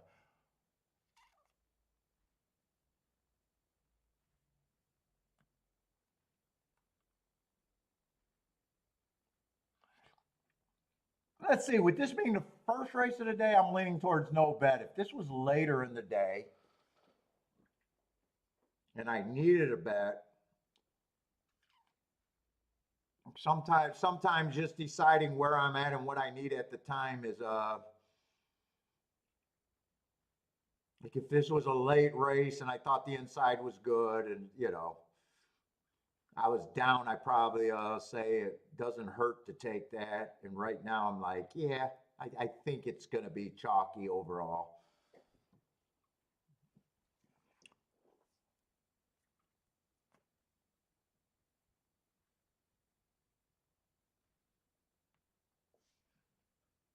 And one is interesting to me. I just think he's priced right. Actually, he's a little over bet. So I can't even do a win bet on the one if I wanted to. I'd be paying less than retail, off of my opinion. Charles is going for it. He wants to start the day with a big upset. 2 and 1 are going to lead, 4 stalking. 5's in good position if everybody, if that scenario plays out that they kill each other. I like 5 settling on the rail here. So I like the setup on the 5 at the very least.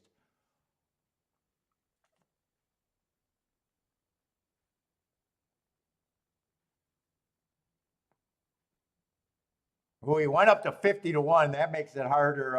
Maybe I should have said I was priced in, even if it loses. I'm going to say right now, he can still lose, but I wish I would have put in the bet right now.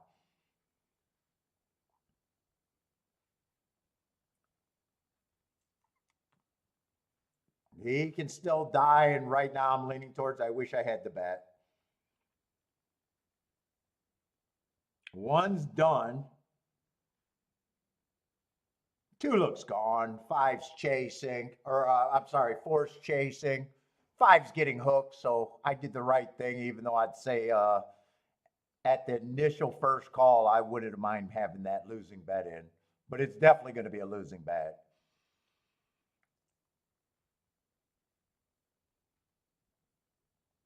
Oh, maybe not. Five's coming on a little bit. This one's done. Come on with the five. Make me feel a little skittish. Let me feel, I don't mind feeling a little skittish. It didn't work out. It didn't work out. Seven got second. Seven, I think, got second there.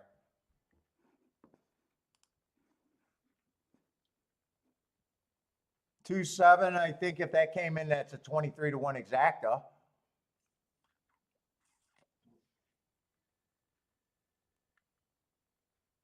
Wrong long shot. I just like the five better than the seven. Let's see. Who did five? Five's going to outrun his odds. I think five actually might have got the try or the super, maybe.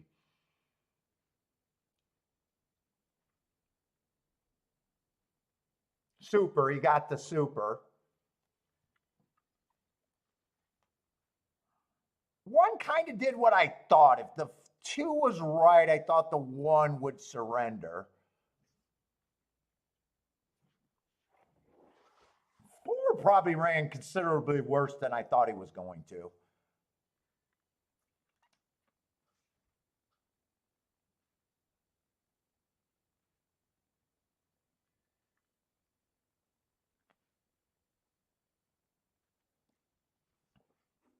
He outran his odds. That's all I could say that I'd be happy with. He got the setup and he still wasn't good enough.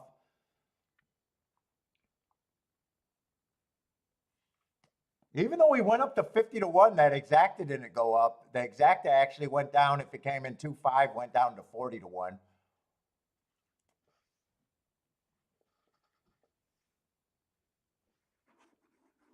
Let's see. We got 5 minutes for Tampa, but I just want to see the result at Gulfstream. Not a bad result at Gulfstream. 4-1 winner with a 33-1 exacta. So way to go Gulfstream. Way to go Gulfstream for not a terrible exacta, not a bad winner. Useful exacta at the very least if you got it. Let's just cheer for Gulfstream not being a chalk stream.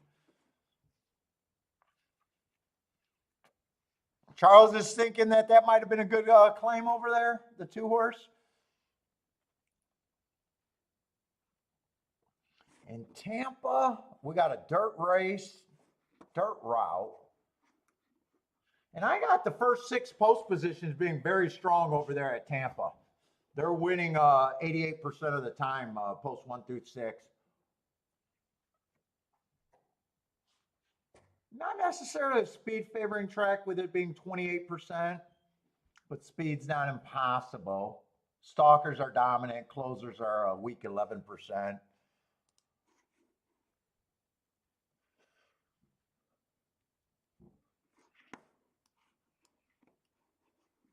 What will we end up with? A 5-horse field here? So maybe Tampa's not the greatest product today either. At least early.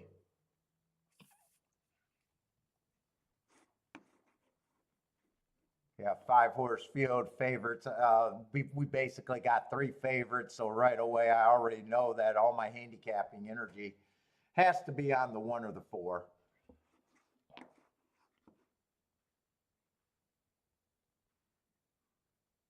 Ooh, 5 got really nice marks. So does the 6.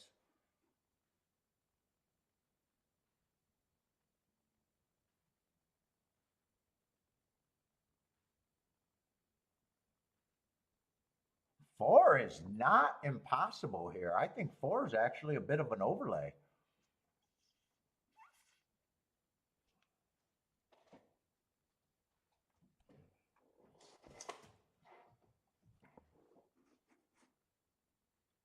Four, I got running on a speed favoring track last race. I think I could throw out that race. And before that, he looks fairly competitive. Coming off the pace a little bit. Might be too far back, but I think he has a little bit of value here.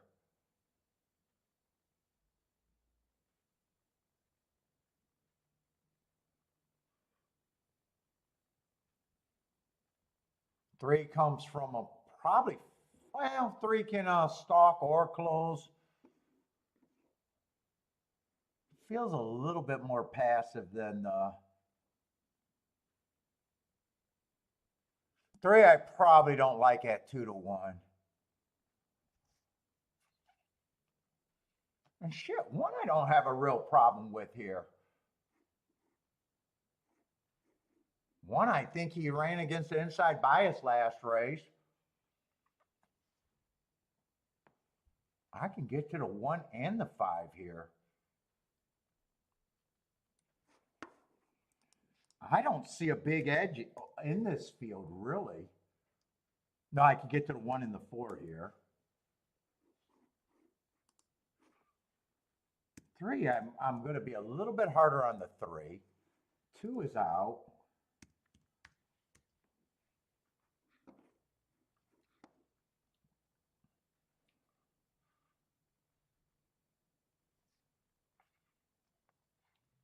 Five and 6, I'm hoping for a hookup here.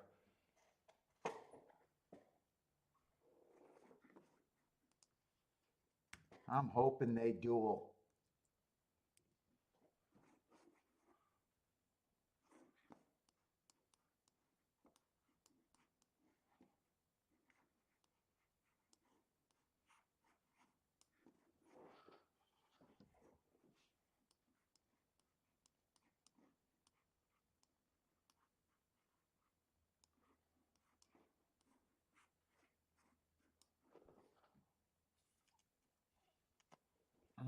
Do I like Dutchess at that level, though, on the 1 and the 4?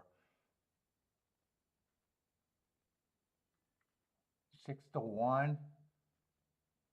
Let's see, for a Dutch bet, I think I got 40% chance to win. All I'm trying to beat is 3-2. For every $4 right now, for every $4, 14, 4 goes into 14, 3.5 times, right? So I'm getting 5-2 on a bet that I think is a 3-2 bet. I might actually try to do that Dutch bet.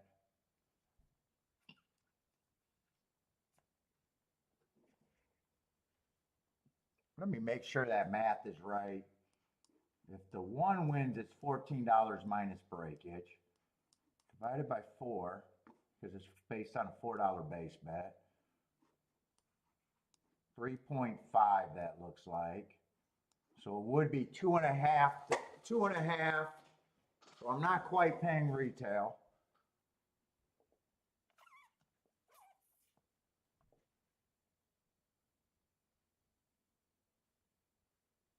As long as they don't go down, I think I do this.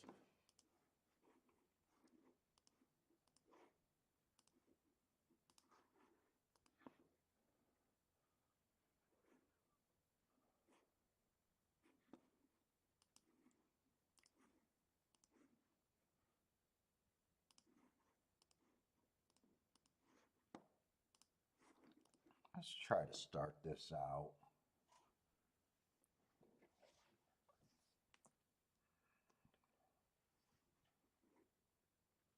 Let's see, I did that, and it's just a key box.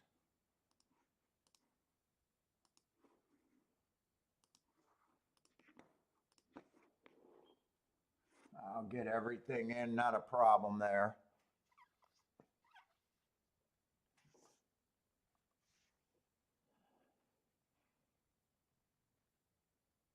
I need the 5 and the 6 to duel. I need the 5 and the 6 to be lively here. I want the 4 and the 1 to raid. I want the 5 to be better than the 6.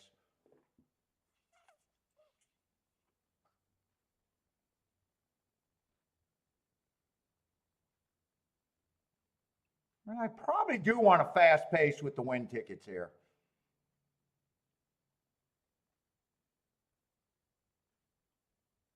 So far, I'm liking how the race develops. I'm either just going to be wrong or right, I think. Come on, put the 6 away. I wish I had more advantage or more first run over the 3. 3 looks like he's going to be a problem. Come on, 4. Come on, 4. The 6 is done and the 3's farther back. Come on, 4. Come on, 4.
Daddy's happy.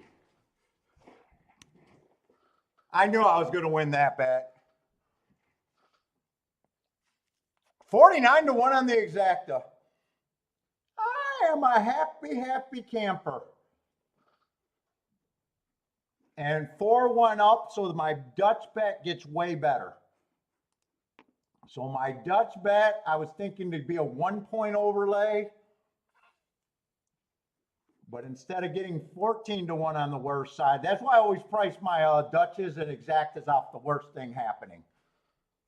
You get $24. 6. So I turn to 3 to 2 proposition. Who says you can't Dutch? Jesus Christ.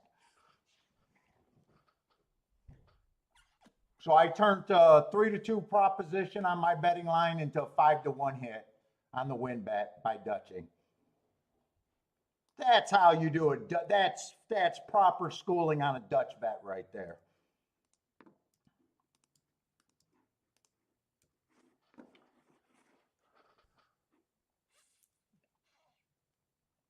I just had an opinion that I thought 5 would be a little bit better than the 6.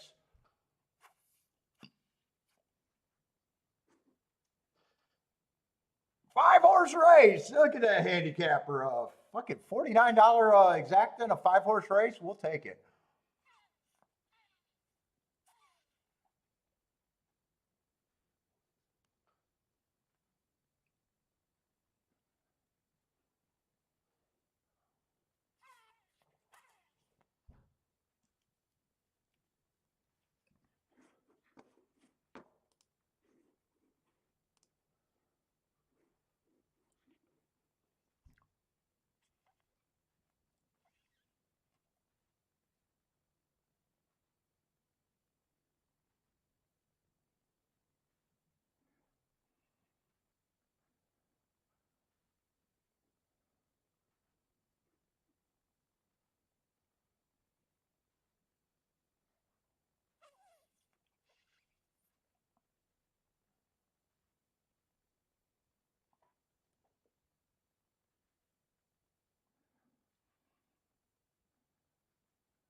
Let's say, Jevin, so when you add yes, you add the percentage of both to get that 40%.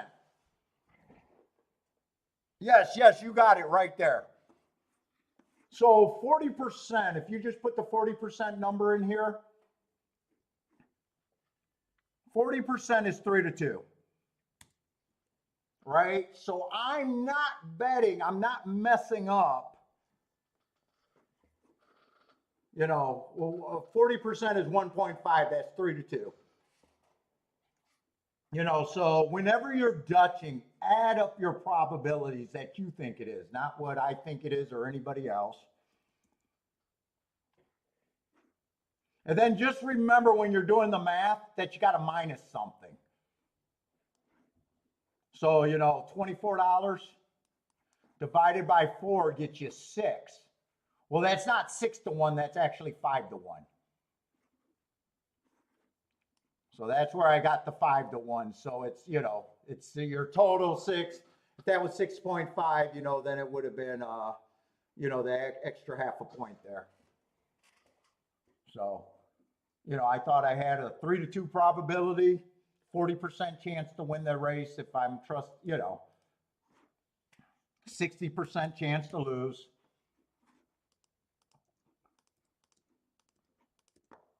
So you're turning into a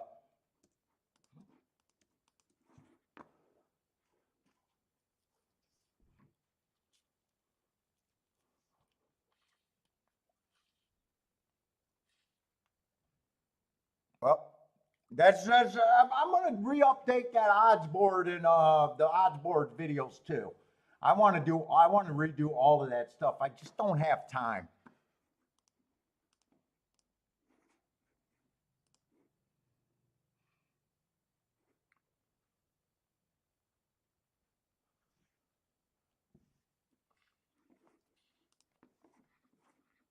That's why whenever someone tells me the Dutching is bad or betting against your first choice, why? Why? There's opportunities all the time. Dude, you can't say I'll never bet against my first choice unless you hit at over 50% with your first choice. That would be crazy in a fucking horse racing game. That's what drives me crazy when I watch other shows and they have absolutes. There's no absolutes in this game.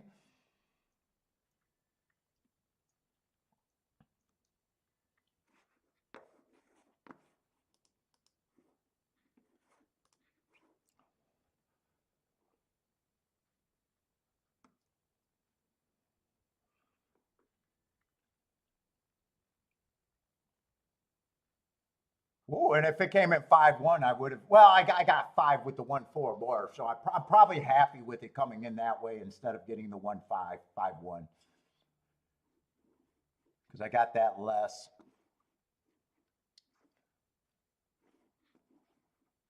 What's up, Rennes do?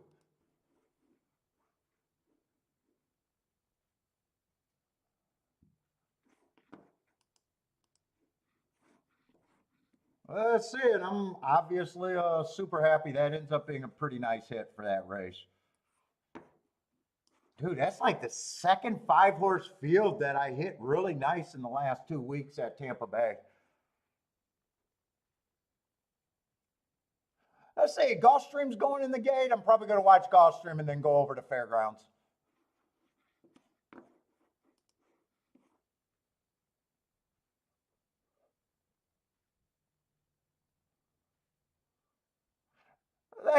Thank you, Jevin. Like the explanation of that.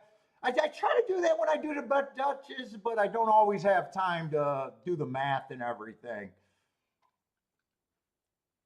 I was always going to do the exact. I wasn't sure about the win Dutch there. I'm glad. Obviously, I'm glad I did both. I got the better one home. If one would have won that race, one ended up being that 5-1 price, and I would have only, I would have turned. It wouldn't have been as great for the Dutch. Now, it's fair argument. Some people said you shouldn't have Dutch. You should have just took the 11-1. But in fairness, when I put that bet in, they were both 6-1. The 1 and the 4.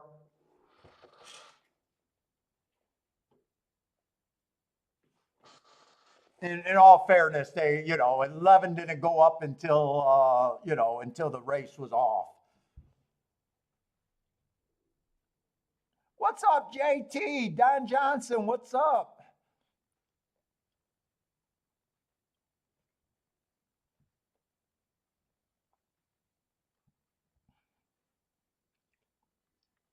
Boy, I should have grabbed the water while I was up there.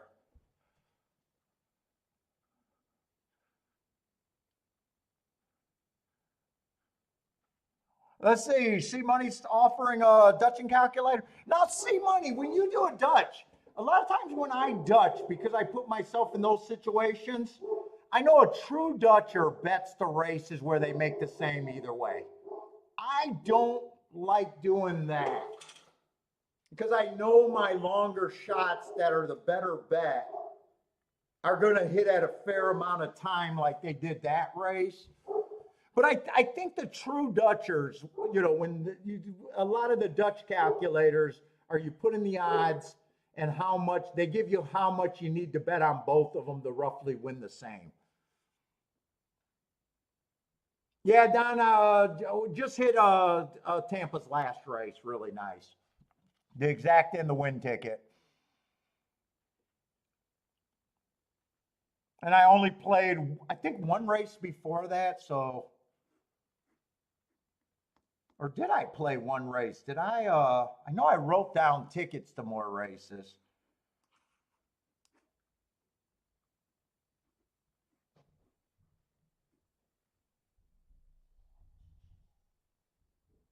Let's see, this one I did not bet. Wait a minute. Did I bet that race? Hold up. I don't remember.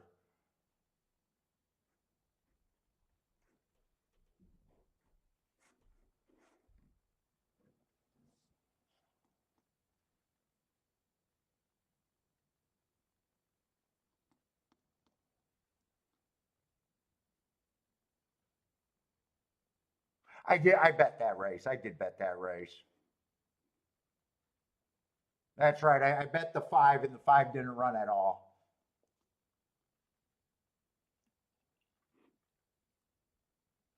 Yeah, you use the Dutch later on the odds based on the edge. Yeah, that's the only thing I disagree with the Dutch guys. Because a lot of times now you're betting more money on the horse that actually that you'd like to hit, but you'd rather the other one hit. So I'd rather take more money, when the other one hits. That's just the way that I've operated. And then the odds change so much. Sometimes you get the money wrong, anyways. With the odds going down or up after the race. So I just cut out the step of betting them to make the same amount.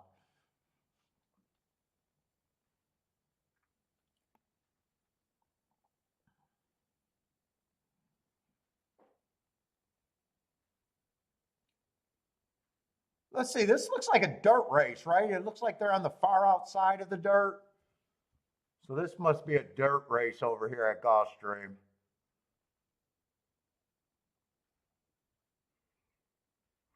Looks like it's going to be fairly chalky with the horses that are up there now.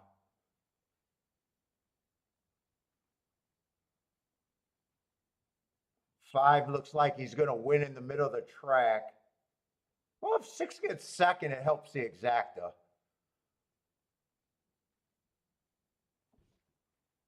7-1 gets second. There was a bunch of 2-1s. 3-1 over 7-1. That might actually be useful. 24-1. Yeah, useful exacta.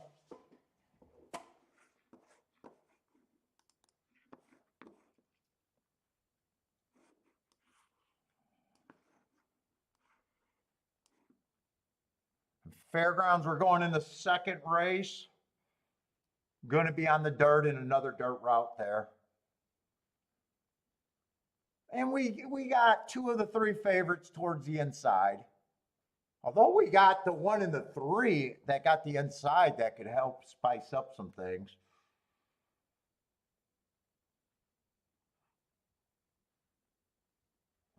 God, my hands are sweaty.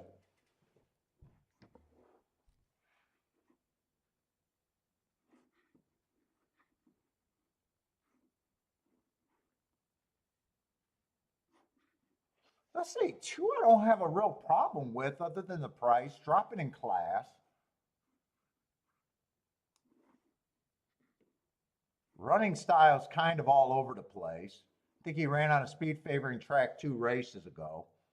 The inside is definitely worth points to me.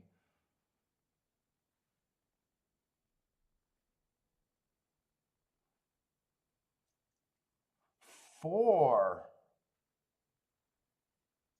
I don't have a big problem with it, but I'm not sure I think he's the favorite over the two. He's stepping up in class after a win. I don't mind his progression. 2 races ago, I think he ran against the inside bias and had the 8 hole. But I'm looking at that win, and if I want to poke a hole in him, I thought that was an inside speed day. He had the rail. First time he got the lead on a speed day, got a slow early opening call. He was the slowest winner of the day. And it was a speed favoring track. I don't have a problem if he wins. I just think that 2 should be more of a chalk than him.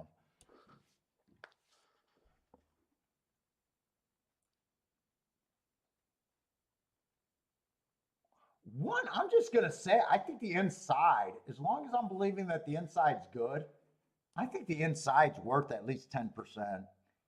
That's how much I think the inside is doing well over there at Fairgrounds as of late.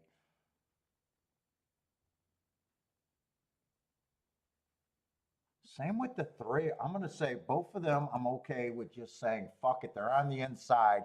They're good for my tickets.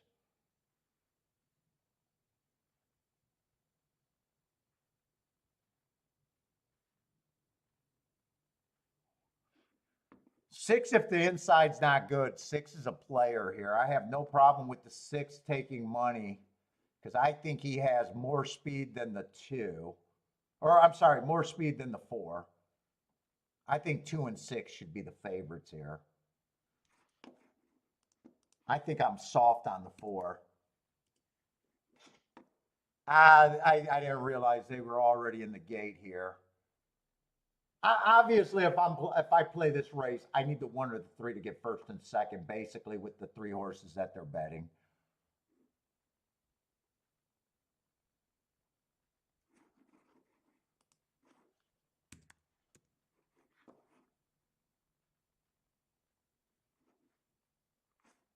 I just want to finish this betting line. I don't think I'm betting though. I'm definitely not betting because they're off. But I think this is the betting line that I would have went with.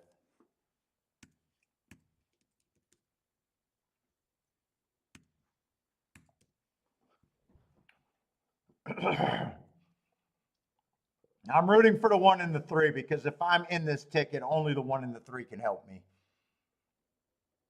Unless I just wanted to take that 4-1 on the 2. I didn't realize. Oh, 2's 8-5 actually, not 4-1.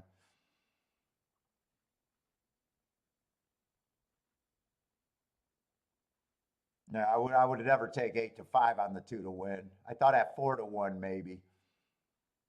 Keep this one active at the very least. I think three's already done. I need the 1 to be active here. But right now, this just looks like I'm glad I didn't try to force anything here.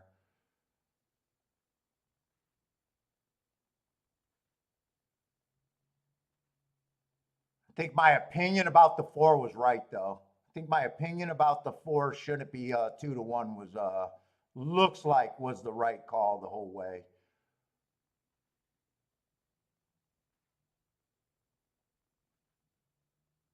Come on, 1 grind out this 6. 6 is ready to get beaten. If the 1 got I think 1's ready to get beaten too.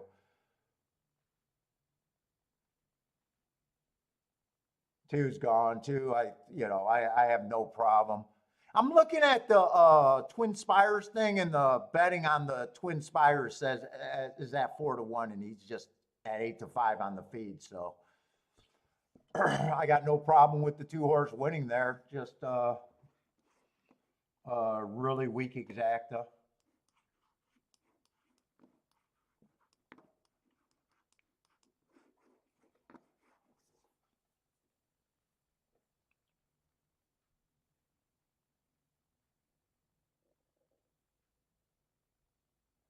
One 674 that came in.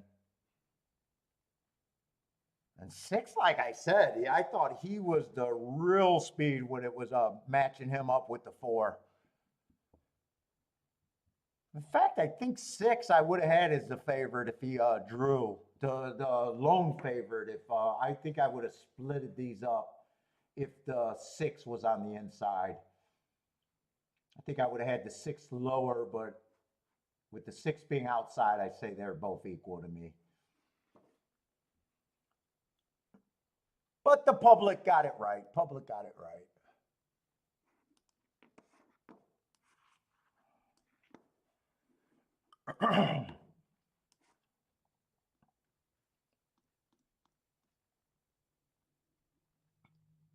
We got a turf route, but a dangerous race with first-time starters and lightly raced horses.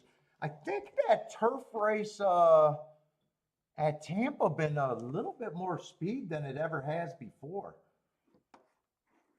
It's still 26% going wire to wire. Last week it overperformed at 43%. Last week's speed was good. But for the meet, it's a weak 26%, and 26 is anything under 30% I don't call a speed favoring track. Closers are underperforming this year, 26%, but stalkers are still dominant. And so far, post positions have not mattered after 145 races. They're all in the 30 some percent thing.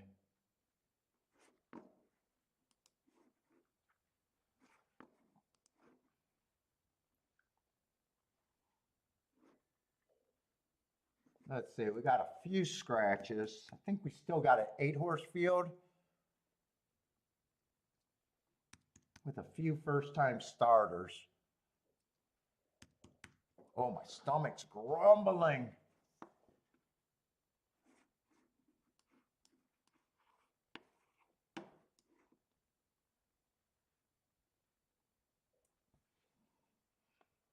Let's see, this horse is out. These horses are out.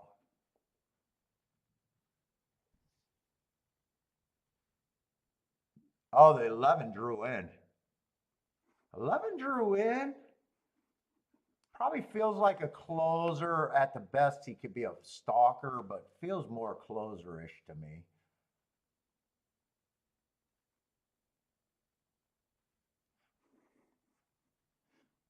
Nine earned those hearts on a route on the turf. And closers normally do not go too fast to win. I like, and that's a strong move on the turf. It's just, is he a value at 5-1 or is he priced right? I don't think he's going to be any worse than being priced right at the minimum for me. 7 just only ran 1 race, stalking closing day. Oh, 7's actually out. Oh, I scratched the wrong horse. Hold up, I scratched the wrong horse. 8 is scratched. 8, I don't mind the hearts. Just depends on if he goes too fast to win. 3 races ago, I got him going too fast to win on a stalking closing day. It was a stalker. Next race, I got a bad rail stalking closing day. Tried to go wire to wire. I like both of those races. And last race he rated, but that was at a 6 furlongs, so I even think that's a throwout race.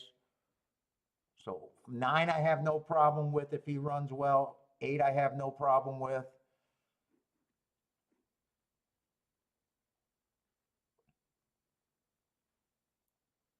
6 I probably just say has the right running style. 5 I have no problem with those hearts. Might rate, might go to lead. 2-1 is probably the biggest problem for me on the 5. 2 and 3 just makes the race more dangerous for me. If I had to guess, I'd probably think that the 4, the sprinter stretching out that stalked 2 races in a row, might be the speed. I think I leave this race alone. And 1 I have no problem with. So I had what? At least 4 horses I got no problem with. 1, 5, 6. Actually, I think it's more like 5 horses I got no problem with.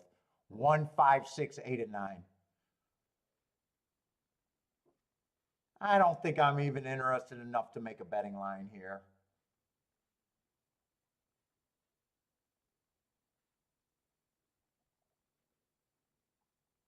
One, 5, 6. Let me just write down the horses I don't have a problem with.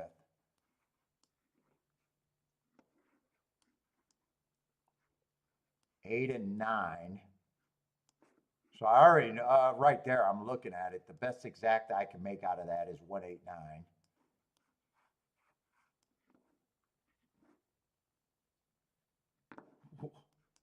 1 and 9 would be the keys if I used the rest of the horses.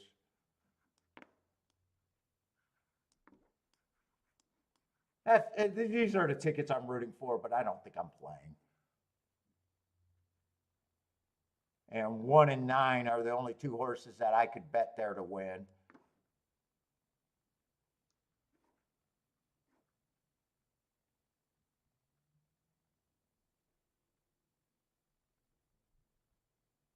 In fact, this just looks like too much right there. I already got the 1 and the 9 in the exacta there. And I'd be paying for that to be twice. It just looks like I got less combinations that way.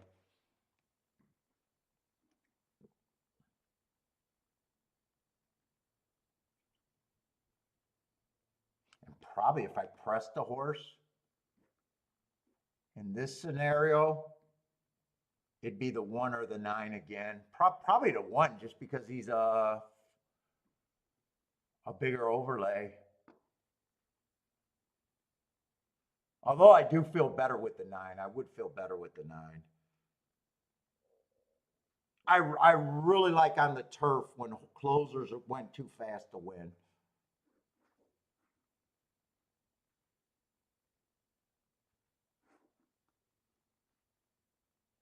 Let's see. What is Jennifer? Jennifer likes the 4 horse here.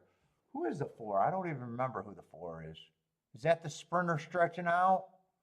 That's the sprinter stretching out. Me disliking him just has more to do with me thinking that the track's mostly backing up or stalkers. If he runs a stalker running style, I won't be surprised. I'm just, as my handicapping, I just think he's going to the front end. Let's see, Elliot. Elliot likes the 9 to 5.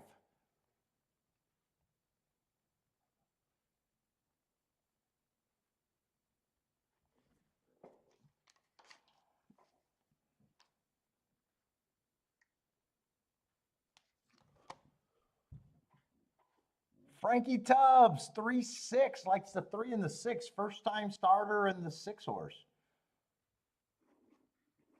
6 just doesn't have sexy marks for me. I don't have a problem with the 6. I think he has the right running style overall. Let's see, Lloyd's passing.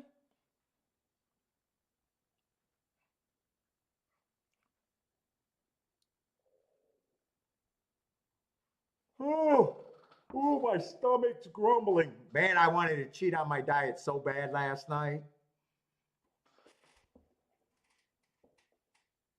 Oh, Elliot, be surprised if the 9 doesn't win. I can root for the 9 and the 1 the most here. Let's see, 4 and 8 are going for the lead. Let's see if I'm right about the track backing up, possibly.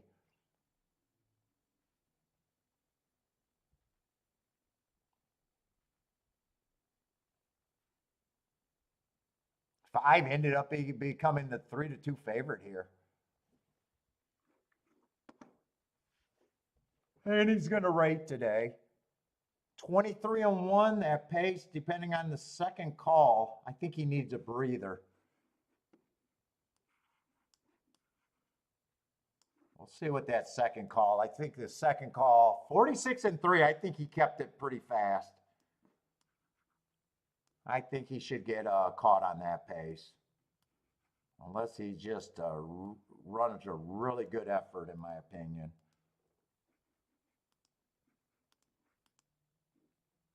Was that 23-1? Oh, wait, I was doing the math.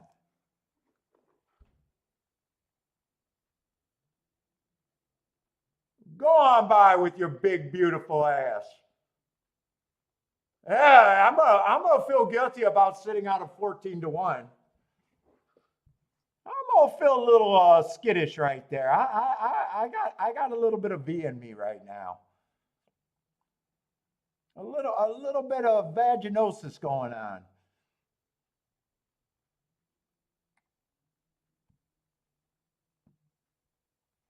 $159 that came in. 159. I don't know. I'd say it's good direction, and I don't mind the handicapping. I just decided not to do it. 14-1 makes me feel a little skittish. God, I'm glad that didn't come in 1-9 though. I'm glad that didn't come in 1-9. I would have felt like a complete jackass there. That was an easy way to get to a grand. If it comes in 1-9, that's an easy way to get to a grand.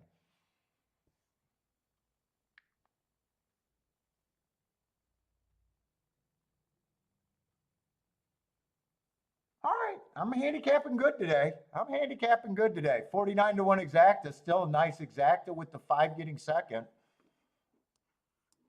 I can still say I feel a little, I can feel a little sissy right there. JT with the boom. JT's not a sissy. Nice call, JT.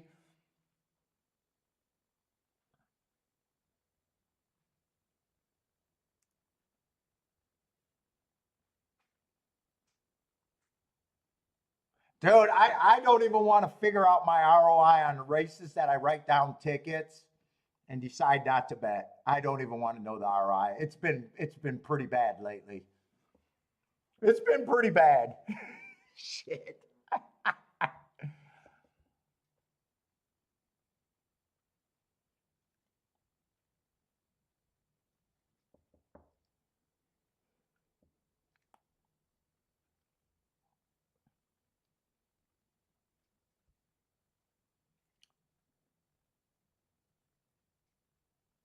Oh, 9 might have had a bad trip there.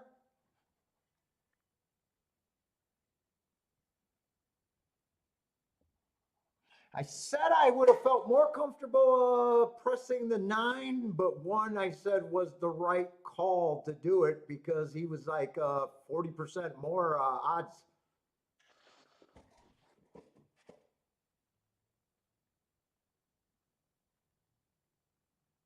Boulder, what's up, Boulder?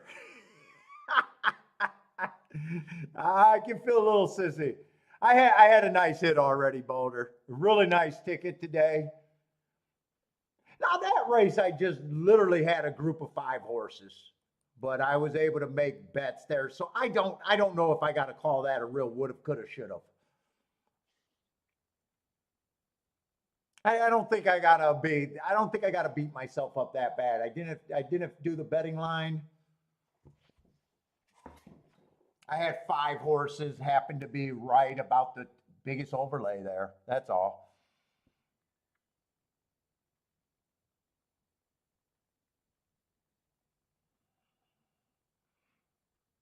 Oh, see, Money saying that the 9 had was hemmed up on the rail.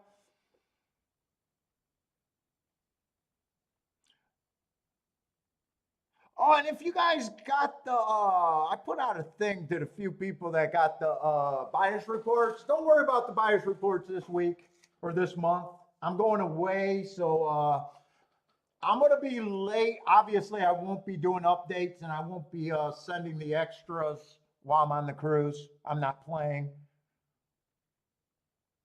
So if you're already getting them, don't send me anything. I'm going to basically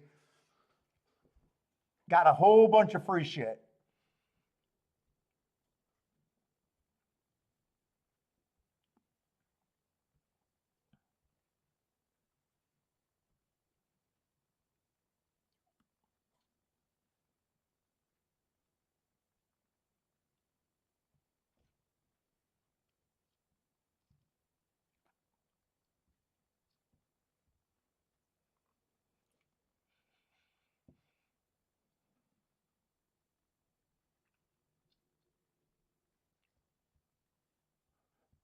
Yeah, Boulder, I'm just the 5 horse specialist now.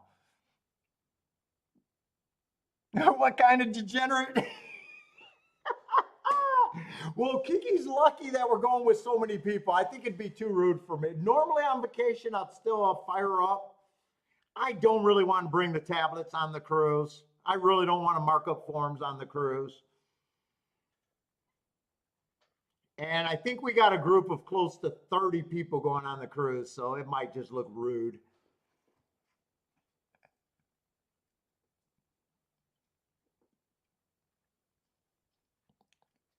Plus, Jevin, I don't know if I could trust the Wi-Fi the whole time around.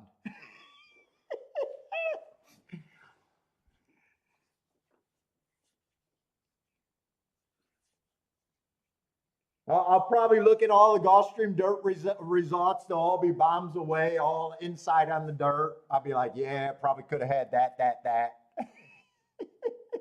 They'll have nothing but turf sprints going wire to wire, nothing but bombs, and I'll be like, oh shit. Yeah, I definitely will be sitting. I will be getting antsy like crazy. But dude. Me and Kiki are going to make a real run at putting up, not adding content, but filming content where I'm just talking about betting philosophy, all that shit, handicapping, all that shit. I need to find time to get those videos, and unless I stop doing live streams, I'm never going to get around to them.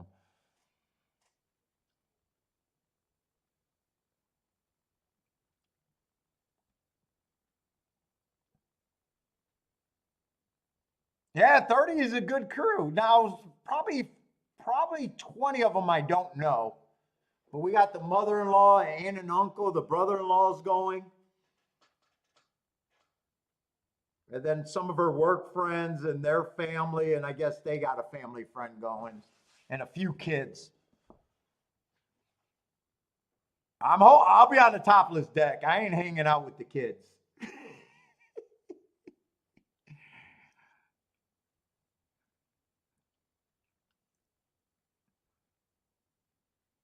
And don't get any satellite images of me on my deck, by the way, unless you want to see something ugly.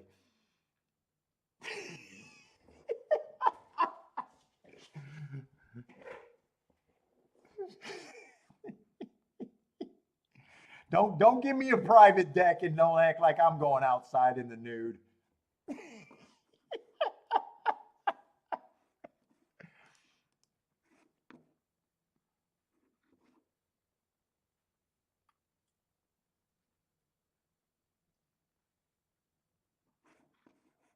Let's see. I want to see if I can see that replay. One did it pretty impressive. Perfect setup. 1 and 9 are next to each other. I want to see where this 9 might have ran into some trouble.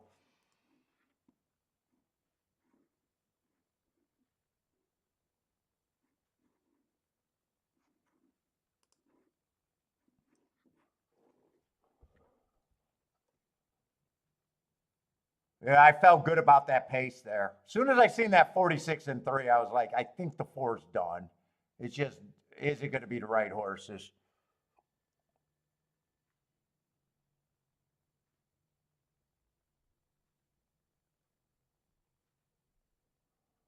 Nine's just a little too far back. 1 and 9 had to make the same move, and 9 made it off the rail, but I didn't really see what happened there, if anything.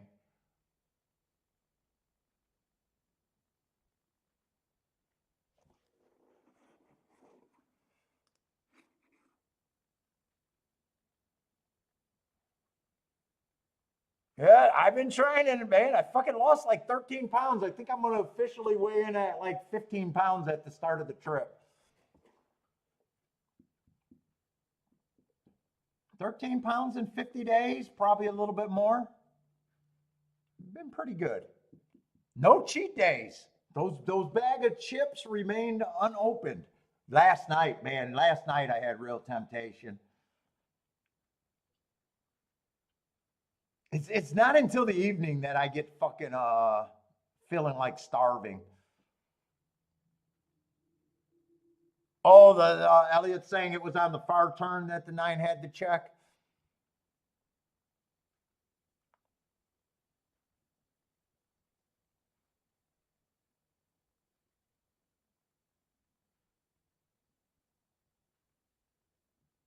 Topless Tuesdays. Still got a belly, man, but I lost like 3 inches or more in my belly. Yeah, weight comes. I know I'm going to gain weight, but I'm hoping I can keep it under 5 pounds. If I know I'm going to gain weight on the cruise, because if I pay for the food, I'm eating the food if the food's good.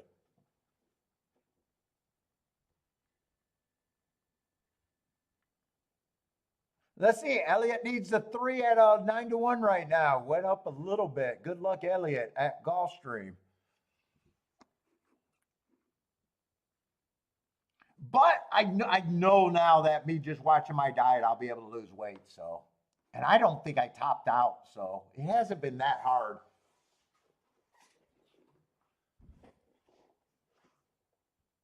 I'm hoping to get to 200 or 210 by the summer. I don't think I'm giving up on it.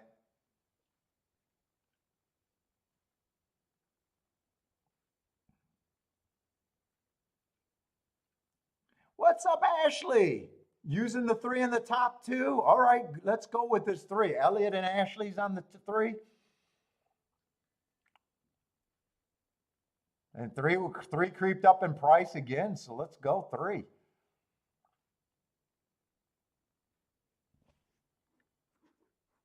And let me just set up fairgrounds. Going to have our first dirt sprint of the day there.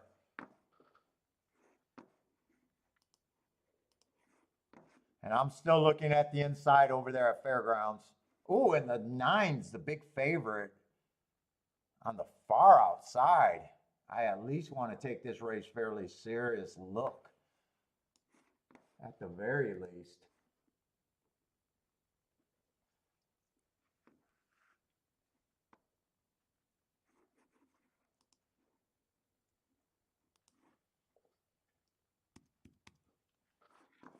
In fact, I probably got to flip Gulfstream off just to give myself enough time.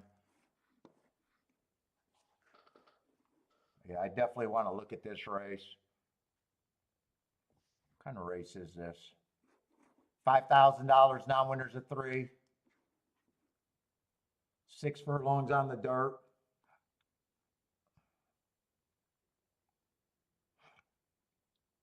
Yeah, 9's biggest problem to me is the price that's being offered and the far outside. Other than that, I don't have that big of a problem with them winning. 3 races ago, I got them on a stalking closing day, dueling on the front end, running against the bias and going 1 tick slower than the fastest winner. Comes back, wins off of that race, slowest winner of the day. And then last race, I got an inside day. Average match strides with the slowest winner, but was still dueling. You always get credit to me when you're dueling. But the reason why I want to go against them is just because they're far outside of the track. I'm hoping 8 breaks with them.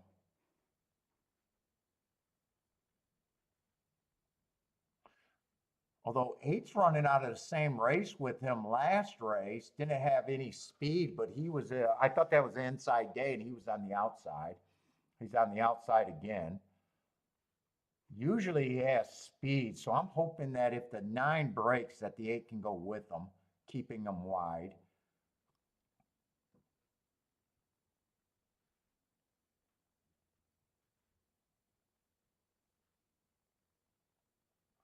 One's coming out of that same race and was in the 7 hole.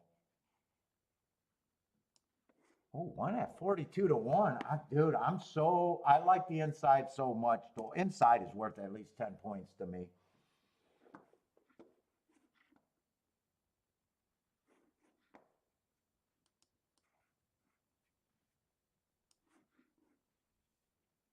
Two, I just think the inside helps, probably gets points.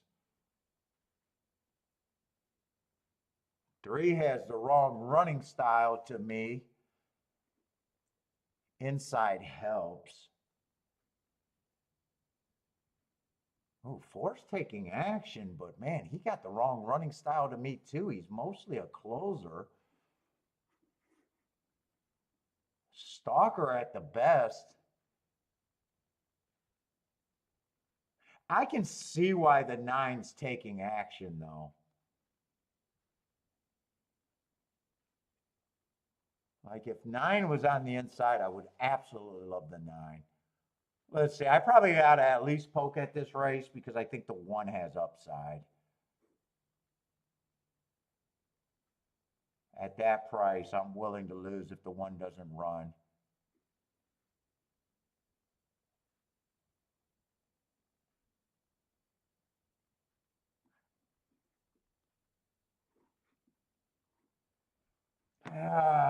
Finish up this betting line.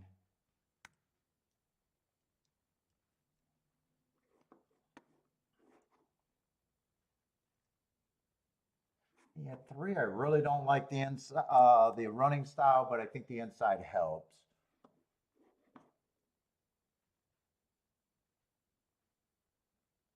4 at the best. That's where I think he should be priced at the best.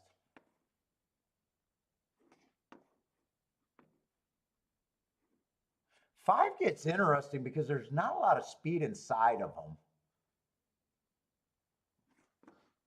5, I don't think should be that price. I think 1 and 5 now are the horses that got me interested.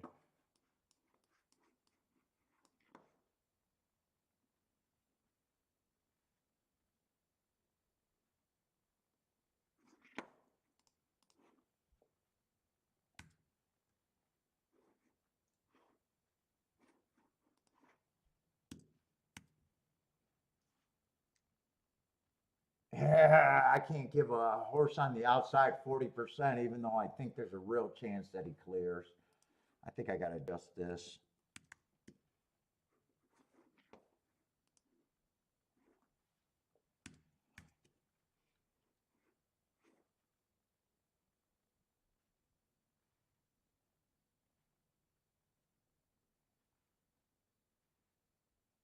In a way, I think 2 might be the best horse towards the inside. It's either 2 or 4.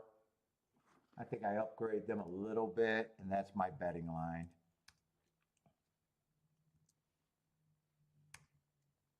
That's what I'm working with there.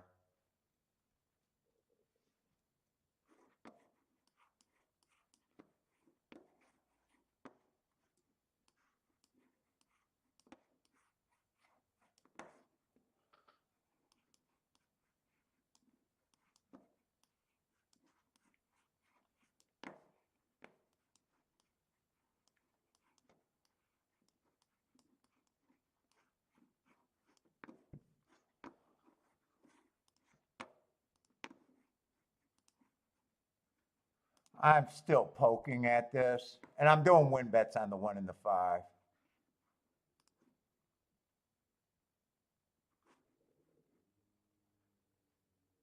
I still got to play that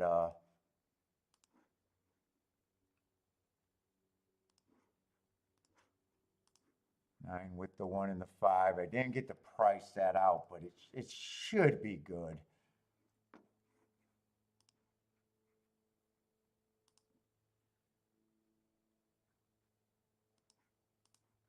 I'm adding one more horse to that. Ah, shit, I didn't even get it in. I didn't even get it in because I paused. That was the horse I was adding, but I did not get that ticket in.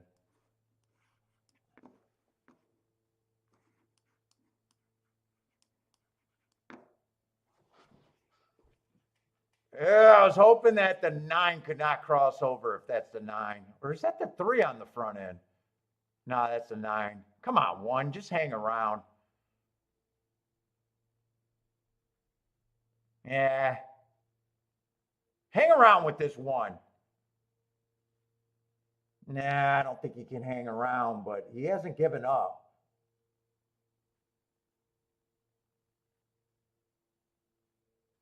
Come on, 1. Can 1 fight this out? Nah, eight's a problem. 5's not running.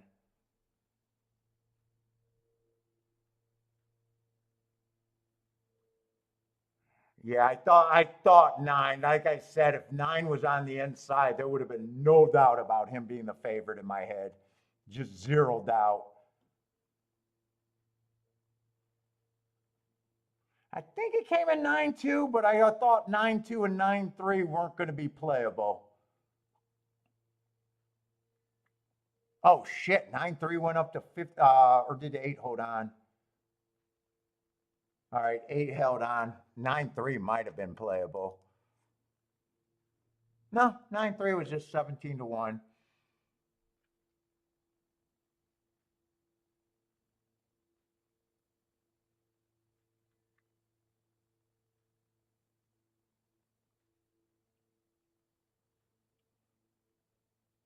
I thought they could crash down on the inside. Yeah, so even if that 3 got second, I did the right thing by not considering that exacta. I thought 9-9-2 and 9-3 were going to play underpay. All right. 5 didn't run at all. 1 at least tried.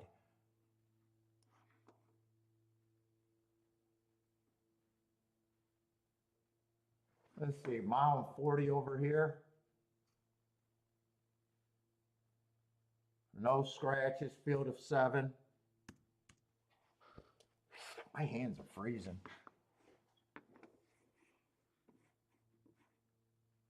Let's see, Marco Lou likes the 5, I guess, at Gulfstream. Or is that a pick 5 or pick 4?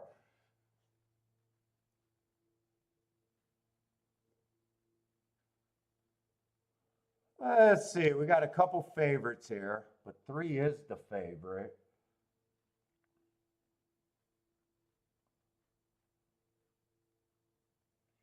Yeah, 3 I don't have a big problem with other than the price.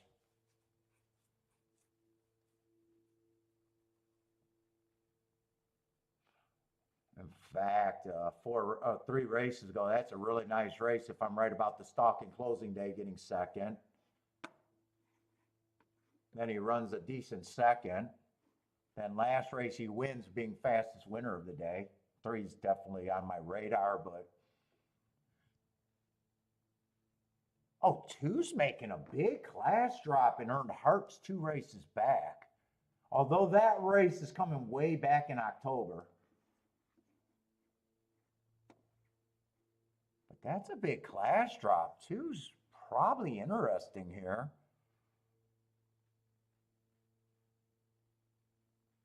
1's the other favorite. Yeah, I don't have many holes to poke in him either. Dropping in class. So right now, I already think 1, 2, 3 are all pretty strong contenders here.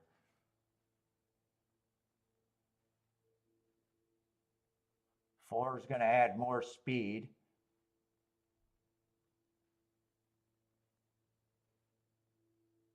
5's going to add more speed too.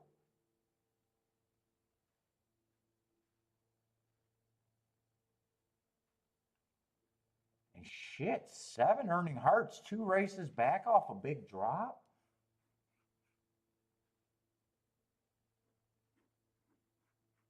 Huh. This feels like a pretty competitive race.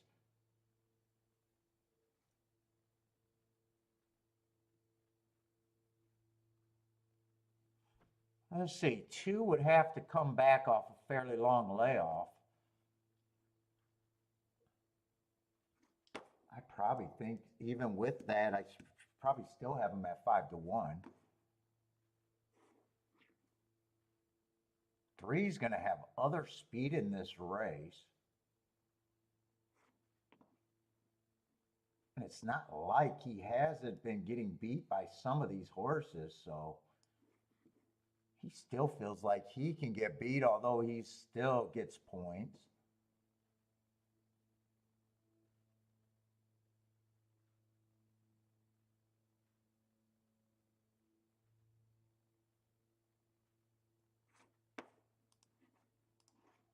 Four, I probably think is price right. I got a feeling this race I'm not going to be able to do anything with.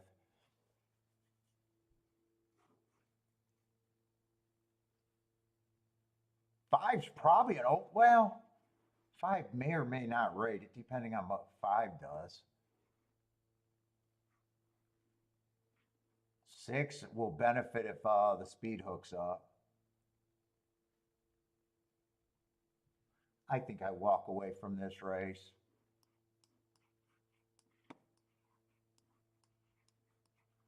Feels like there's a lot of speed though.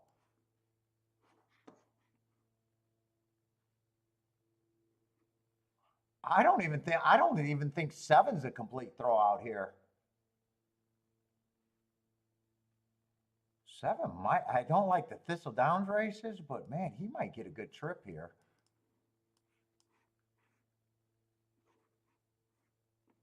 Six just doesn't offer any value, even though I think he'd benefit on a fast pace. Just 4-1. I probably think this is a bunch of 15%ers to me.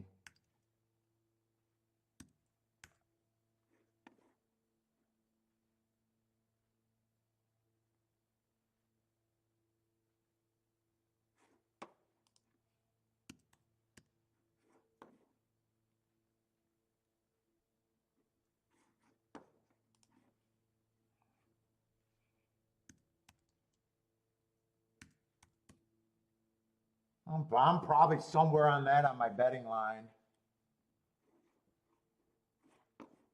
For me to be in this race. 2 I could key off of. 5 I could key off of, or 7 I could key off of.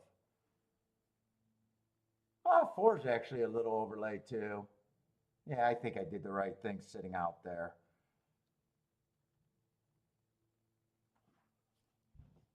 I think this is going to be a fast pace. Let's see. 1 got the lead by himself, but is he going fast? 23-4. I'm not sure how fast that is right now.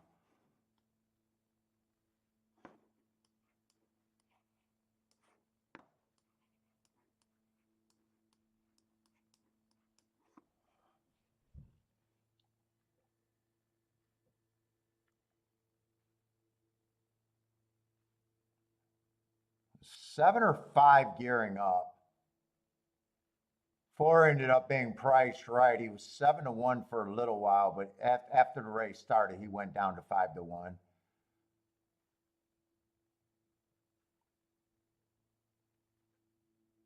Seven looks interested. I think 5's done, but 7 looks interested. We'll see how 1 responds. Come on, 7.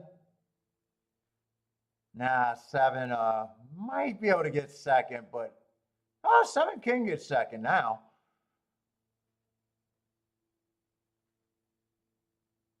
Come on, 7. I don't mind rooting for you to get second here. 1 goes wire to wire, but 7's going to make the exacta, and that's probably not that bad of a ticket.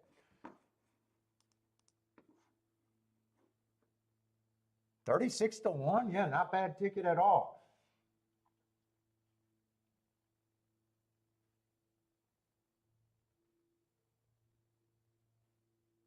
Oh, Past the Wire gave out a pick today at the 5th.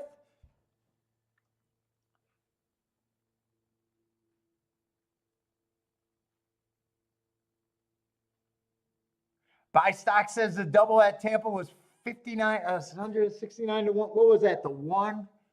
Who won the last race at Tampa? No. Wait a minute. The double to the one is paying 115 to 1? No way. That can't be right. I got it paying still a good 64 to 1, but or is that an older double? Hold up. When did that comment come in?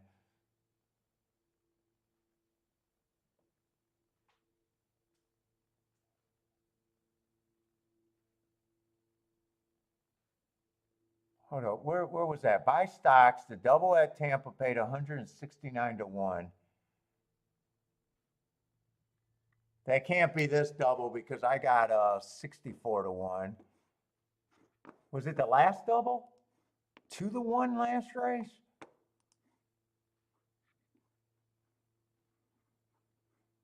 Oh, the 4-1 double. Oh shit! I could have hit that double if I looked at doubles, huh? Is that the 5-horse race winner? The 4 at 11 to 1? Ah, that double. Okay, I see. That comment probably came in earlier than before this race was over.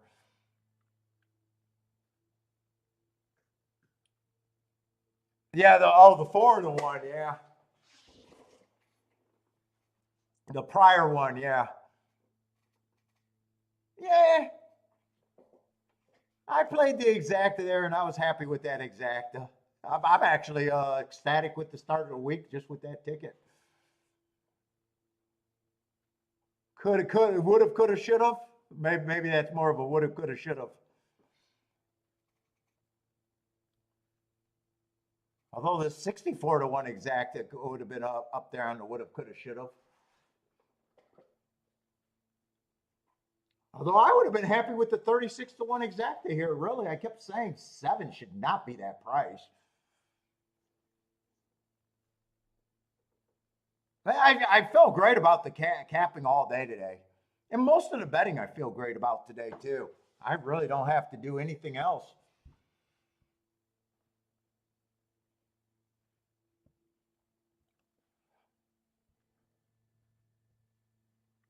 Well, this double's a big favorite. I could see this double paying.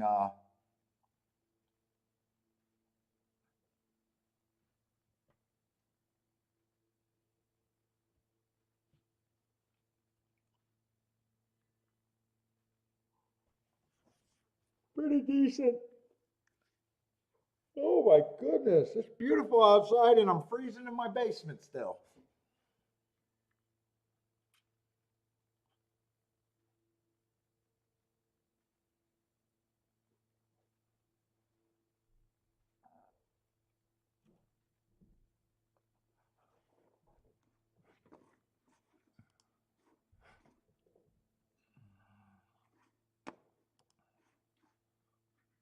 Let's see, what is this? A synthetic race at Gulfstream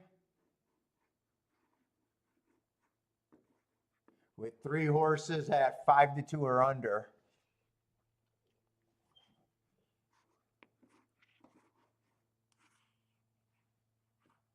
Fairgrounds. I want to hit at Fairgrounds because I like the inside there.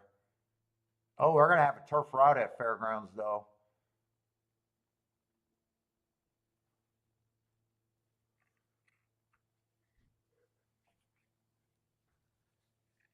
Wow.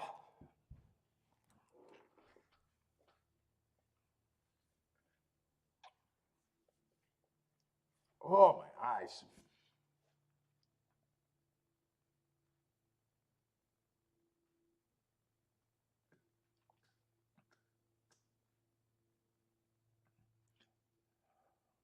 Let's see. Lloyd says adjust the strategy to your method, and oh yeah, it's impossible to have good chalky days. It's just not for me. Other people can do it. I just don't want to go there.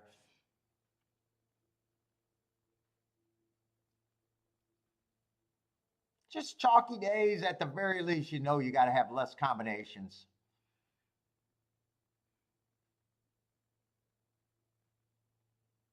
What did I spend in what race? The the last race at Tampa, nothing. I sat out that race. Nothing. I spent that much money for anything today. Just a bunch of poke bets for the most part. Joshua, the ROI is healthy, healthy, healthy, healthy.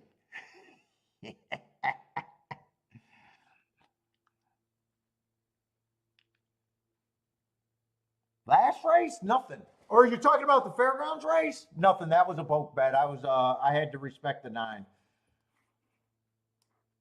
And the one in the what I spent roughly around $100, I think it was.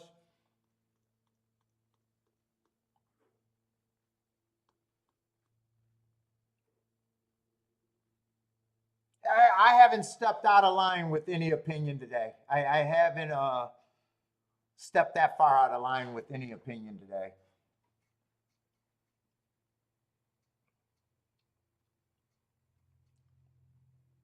You must be talking about the fairground bet. What were my combinations there? Oh, I'm looking at the wrong race. I played the 9 with the 2 horses the most.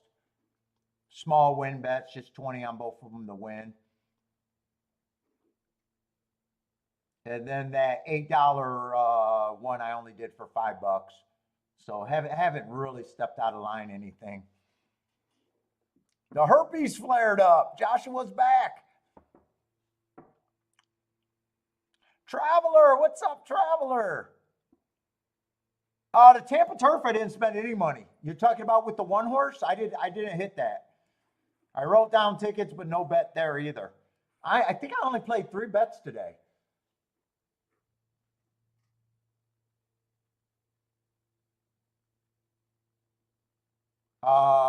This race, I did not bet. I wish I did, but now that I'm looking at it, I didn't write the no bet. I said the no bet, but trust me, I'd love to say that I bet that race, but I didn't. Oh, that's probably why you're thinking that I played that race. No, I did not have that ticket.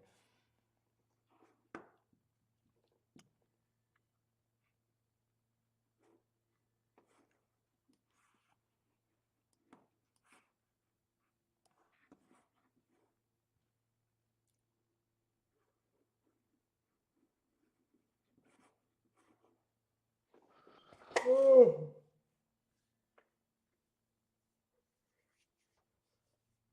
That was a race that I felt like a little badge.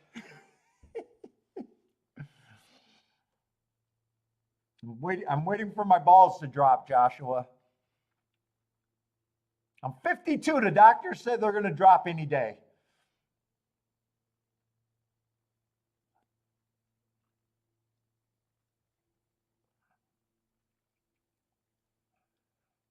Let's see. Renna's due. I'm just watching Gulfstream. I'm hoping Gulfstream in 0 minutes. I just need them to get in the gate. I think I got enough time to watch Gulfstream and do fairgrounds. But I should at least get the scratches as Gulfstream taking their sweet ass time.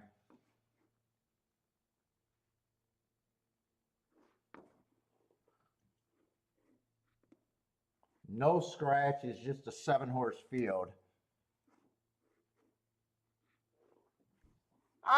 Yeah, it is rude, but I let Joshua know a lot of stuff. Joshua knows a lot of stuff about the inside, so I don't worry about it from Joshua. What's up, Kathleen? Though.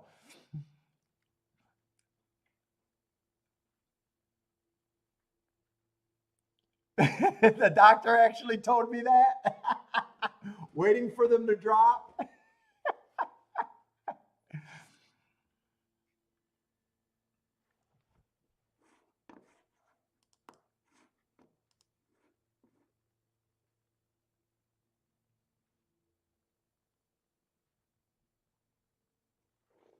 Let's see. Jevin seeing a weird comment on the 10 horse. Never seen that the head was turned in 6 out of 10 Oh, that's not sad. Actually, I defended you that, yeah, I tell Joshua a lot about, on the private phone calls. He's not as out of line as someone brand new asking me something like that.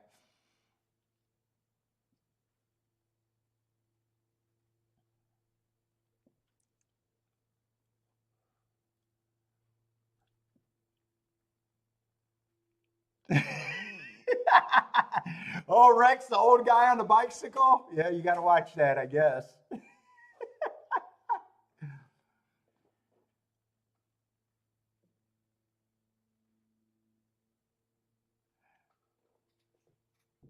Would you be wrong betting one horse a race? It just depends on your opinion, even if you're running bad. Dude, sometimes I, Reddit do, I always do my daily reviews. That's the thing that you really got to do about running bad. If you're running bad, like Sunday, I thought I handicapped incredible on Sunday. I thought there was spots and I bet weird. To me, I can take a positive from that. But you really got to do a fairly regular daily analysis when you got the opinion of why you were doing something. Waiting too long to me to do a review is not good. And a lot of times I keep my betting line because that's my opinion. And, that's how I look at that. So that's really what you got to decide. If you're handicapping bad, then you want to tighten up on everything. But then you're always weighing that, well, what's my opinion and can I get a box score? You know what I'm saying? A box score here.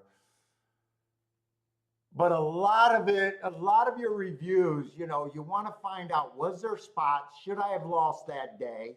Am I happy with my losses that day? Because it's not wrong to lose in a par mutual game.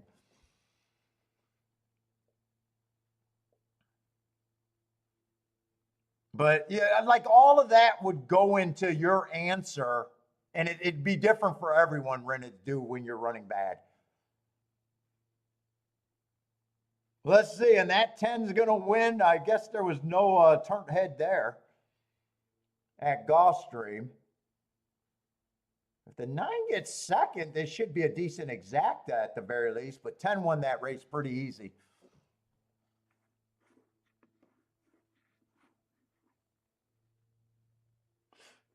And to me, betting is always easier to fix than bad handicapping.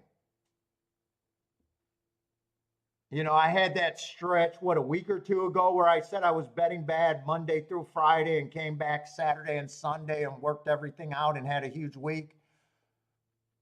So a lot of that stuff, you got to kind of know where you're at if you're going to play all the time, or a lot with, am I handicapping good? Is it a betting problem? Am I betting weird for me?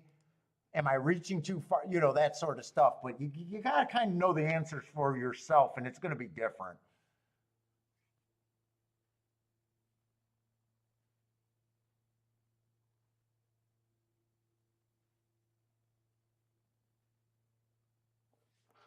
You could have a series of days that you lost and it was a nose different. Well, you're handicapping good, especially if those horses were a price, and that's just variance.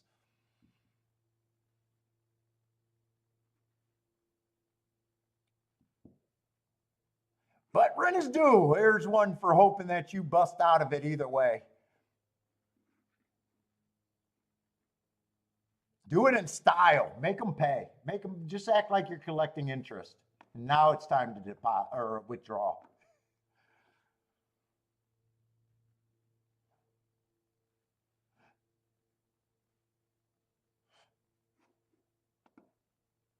Let's see. I think I said at Fairgrounds. Did we look at the bias report at Fairgrounds? I think I'm anti-speed at Fairgrounds. Yeah, Fairgrounds are wire to wire a week 23%.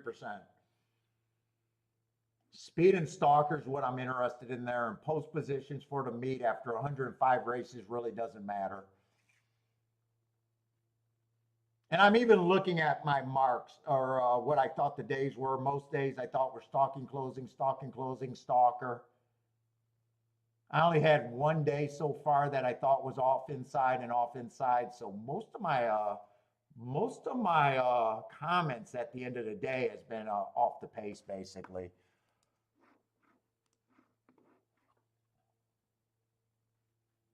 One probably fits the running style after being lightly raced.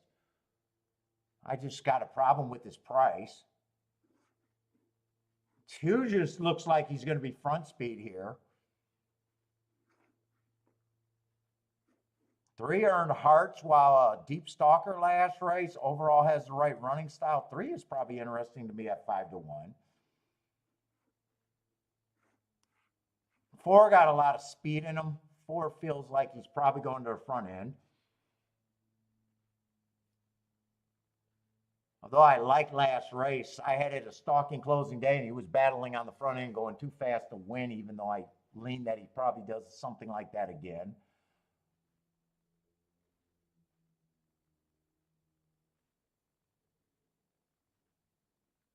Five went wire to wire last race pretty much.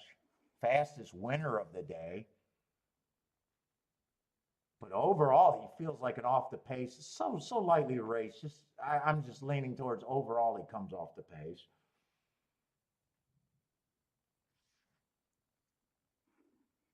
Six, I don't have a real problem with. Seven's probably going to the front, right? Seven's probably going to the front. I do think there's enough speed for the meltdown here. Seven's probably going to lead. Four, I can go either way on. One probably has the right running style. Let's see. I'm going to be hard on the horses that I think want the lead.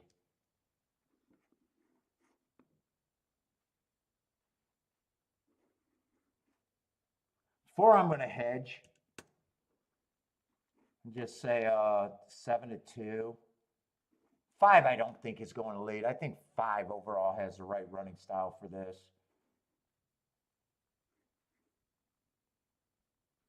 Six, I think overall has the right running style.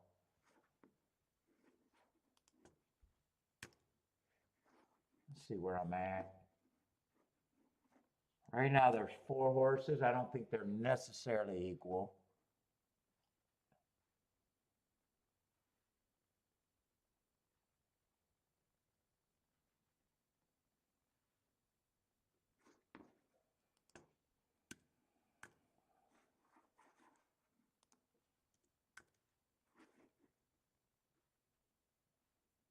One, I'm just not going to get down to enough points one way or another where he's an overlay.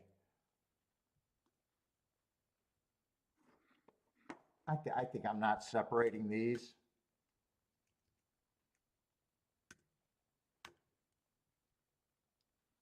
Shit, five's actually a huge overlay right here. Who's the five? I think 5 and 3 would have to be the keys here. Yeah, they're going to get off. I don't know if I wanted to play this or not. That's at least my betting line, but yeah, five or 3 would have to be my keys.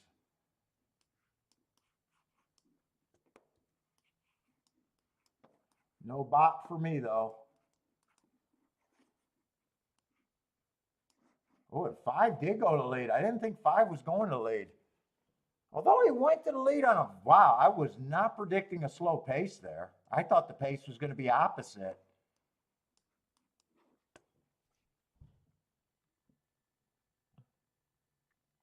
25-3, that changes everything. Although five would still be the overlay there. 5-3 is who I'm rooting for to get first or second.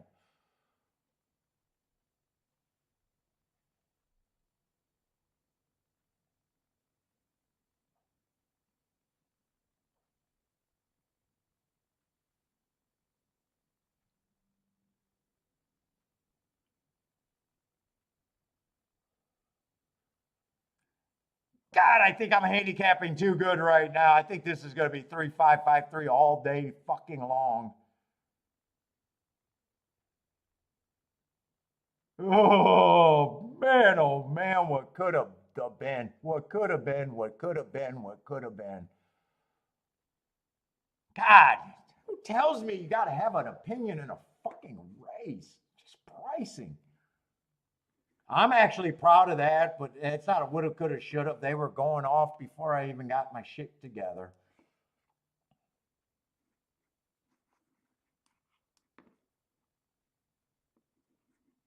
Maybe I spent too much time looking at Gulfstream, really. I did not realize until the end that I had that 5 at 3-1. Holy crap.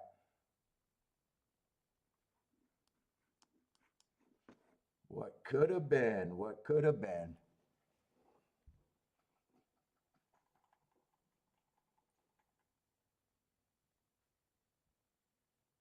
I get the first life jacket. Got to protect the host at all costs.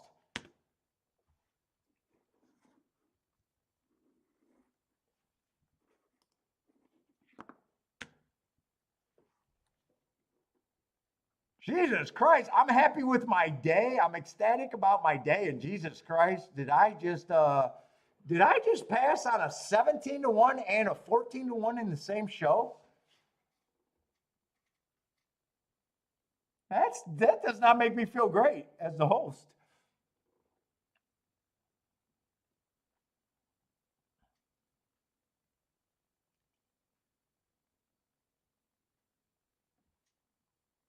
Yeah, this is gonna be a huge exacta, and I don't. I think if I play this race, there's no way I miss it. I don't know how it's possible for me to miss it.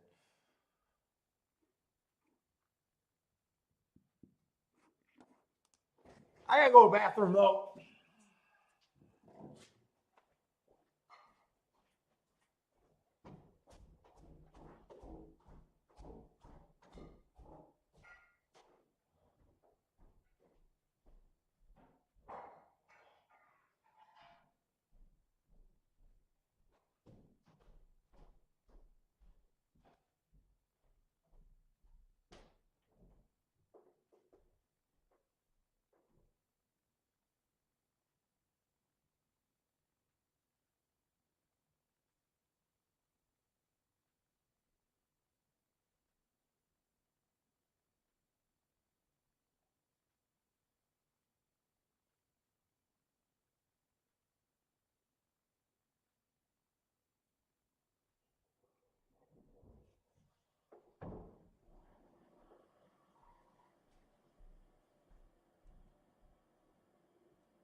Yeah, I see you. You sleeping?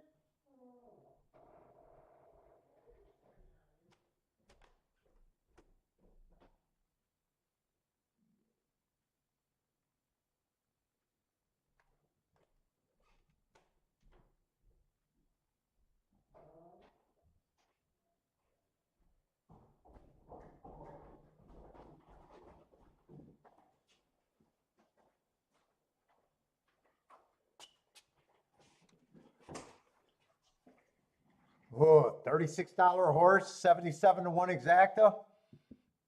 What's up, Frankie 888? What's up, man? We need Vinny back. I think I still got him on the list.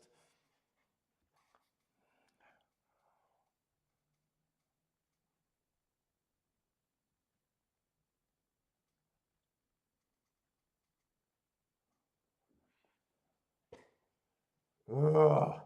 Oh man, do I feel like I'm leaving a day away or a day behind, whatever you want to say.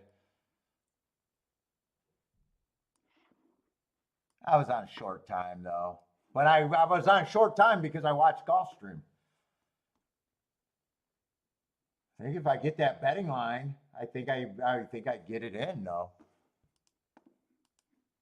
All right, maybe not looking around and being distracted and just being happy where I'm at.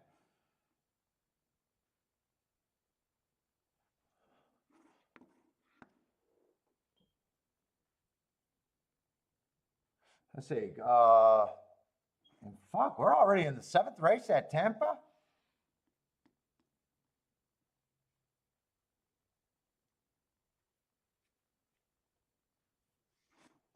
Seven horses.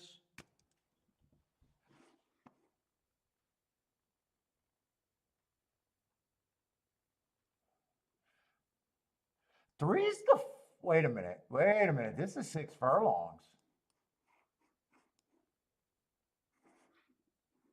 Three's the favorite, but this is the type of horse that I want to beat on sprints. I'm not sure how much speed this horse has. I definitely think he's overbet. 4 races ago, I got a stalking day at a route. Not fast enough to be even close to the pace on a route. Comes back, another route race, nowhere near the lead on a stalking day. He's got asterisks, but he got an asterisk because of running style. 2 races go at a route, he's fucking a deep stalker. And last race at a sprint, he's still 3 lengths off the lead.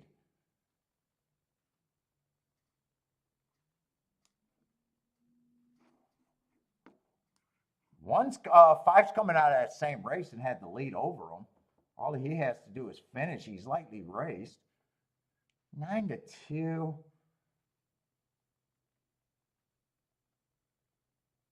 6 doesn't have any speed. He's not even a quick router. Right now, I got a race where it feels like whoever gets the lead should have a pretty big advantage here.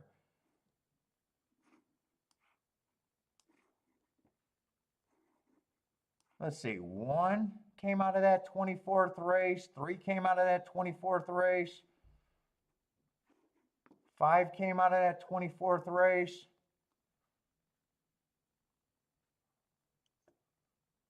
Boy, this race is kind of loaded with route horses. And 7 may get the lead even. Do I got enough time to watch that 24th race? I think I do.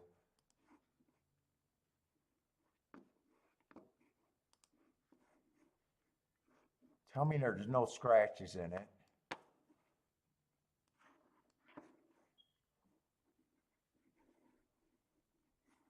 There's no scratches, but I got to see who the hell I'm watching. I'm watching a 5 horse, the 6 horse, and the 3. 3, 5, 6.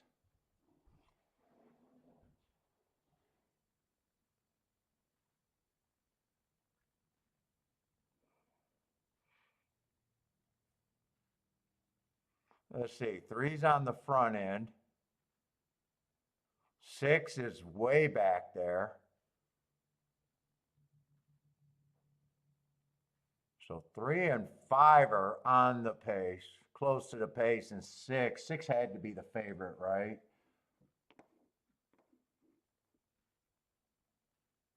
Yeah, 6 would have been the horse farthest back.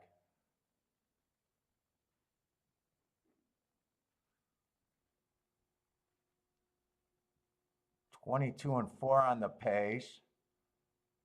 Right now, 3 just got basically a 3-horse duel. 3 and the 5 that race are just up there on the pace. 6 is just stalking behind, kind of closing behind, and just works his way and keeps grinding. 6 finishes the best of them. But 3 without all that pace pressure.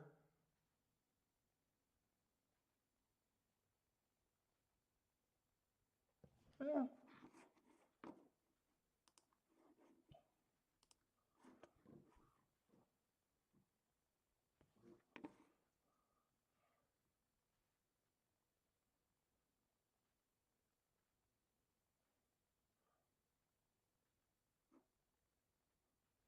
Do I want to Dutch the 1 and the 5 here?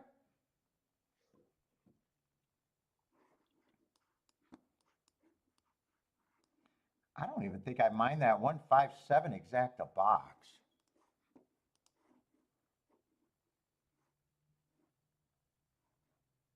3, I think I got to beat out of first and second, though. Yeah, 3, I got to beat out of first and second. Even if the 5-3 comes in or the 1-3 comes in, it's like $16. I don't mind this exacta.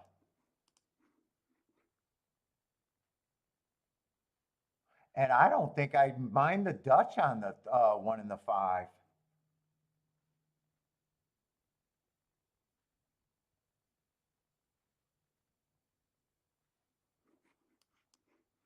This is going to be a small poke because I just don't got that many combinations. But I think I play this.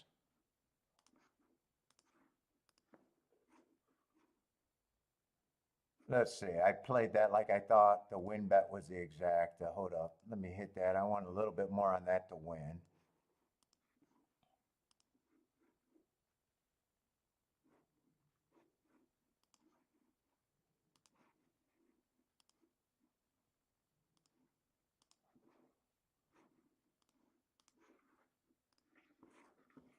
What's up, Kathy? Yeah, and 3, I'm just in a position where I got to beat the 3 out of first and second. Because if 1 beats the 3, I'd rather just have more money on the 1 to win. 1's paying $20 to win, and the exacta with the 3 in second is only paying 17.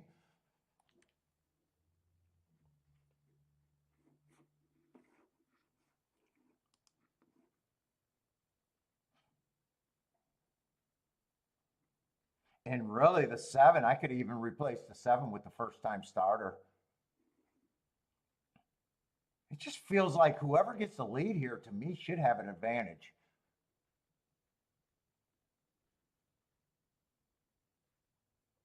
I'm hoping 1 and 5 gets the lead and just all the way around the track, and 3 is just too far back to close.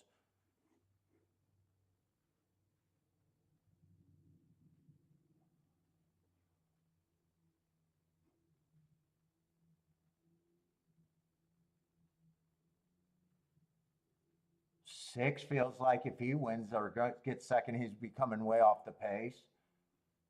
3 feels like he comes off the pace. 2, I can't get off to him off that running line. I think 4 is the only other horse that I could have played in the exactas, and he's just a throw-in because he's a first-time starter.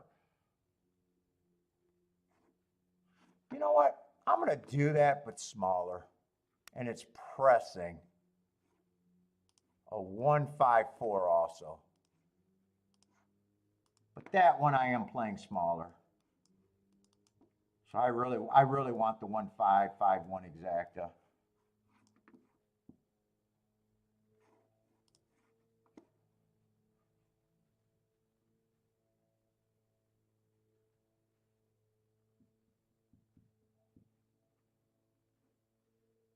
Five, I probably think ran the harder race than the 1 last race. He was more dueling. They're all lightly raced. I just need one of those horses to carry their speed way longer.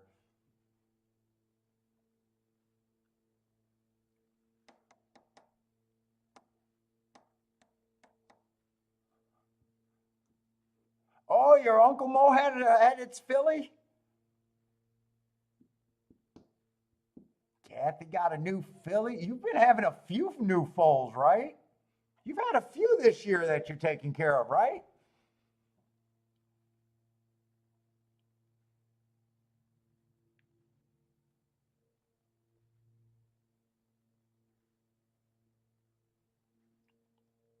Come on, let me get this breakdown right.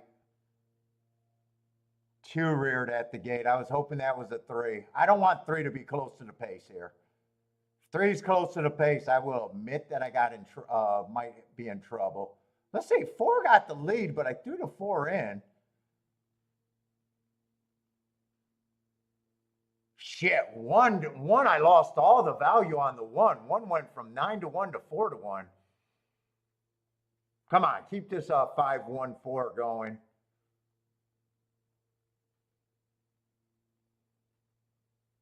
3's still going to be a threat because 3's close to the pace on me. Come on, 5-1, 5-1-1-5 would be beautiful here.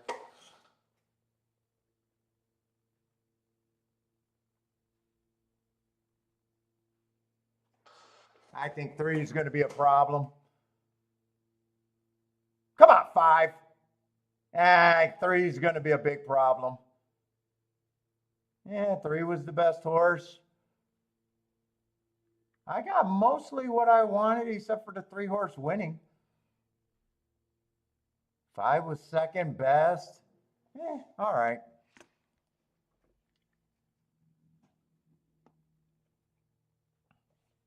I'm not so sure I like that win Dutch now with the one going down to 4-1. I liked it better when the 5 was 5-1 and the 1 was 9-1, but it really doesn't matter now. Shit, I should have looked at those exactas though. 1-5-5-1 was not paying what I thought it was going to be paying.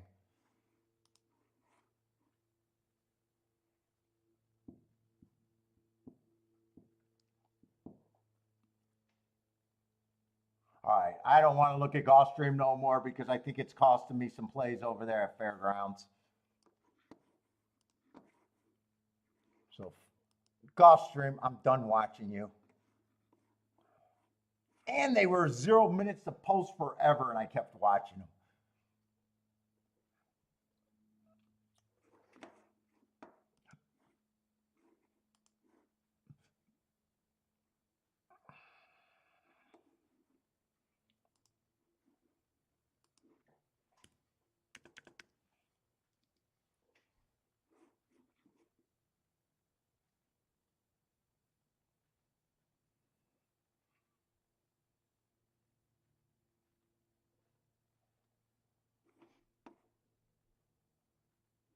Let's see, the 8 horse is scratched here.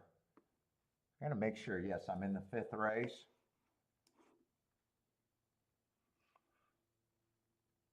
Seven's the favorite on the farthest outside, or farthish.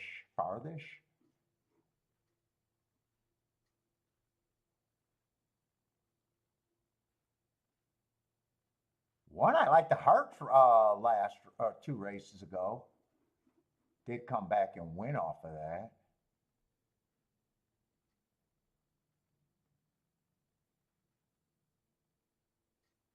Who's the favorite here? 7's the favorite?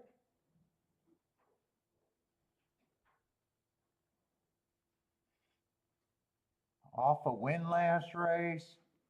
4 races ago, I got stalking closing day, fastest winner of the day. But it was a stalking closing day.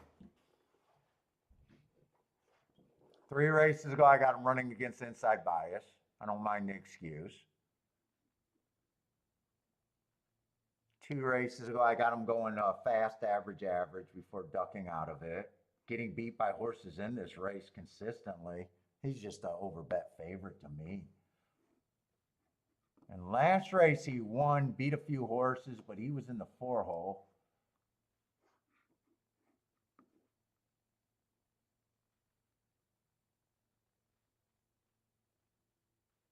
Nine's going to be too far outside for me. Running style, if he gets to the inside with that running style, but I think I'm going to have to take a stand against him.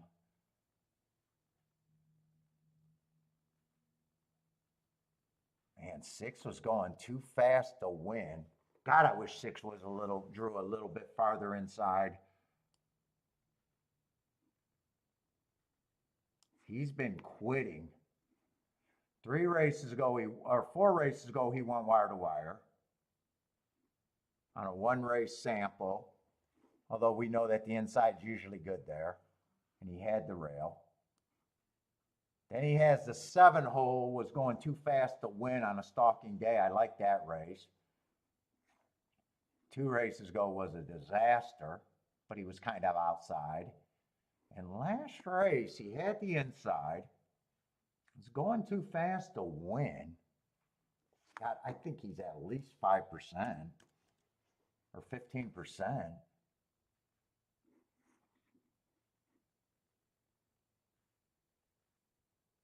Shit, I wish 5 didn't have any speed, but 5 got speed inside of him.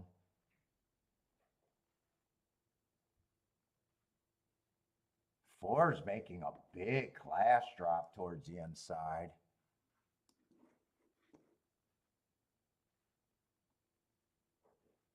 Big class drop in the inside kind of helps.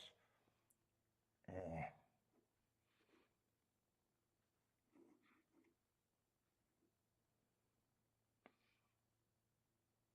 3 should not be 18 to 1. How is 3 18 to 1?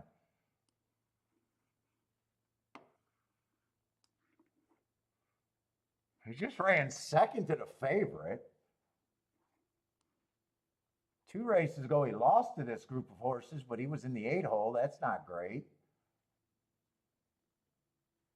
And 3 races ago, he beat the favorite from the outside. 3 should not be 18 to 1. I thought I was going to walk away from this race, but if they're giving me 17 to 1, I got to bet the 3 at least a bit.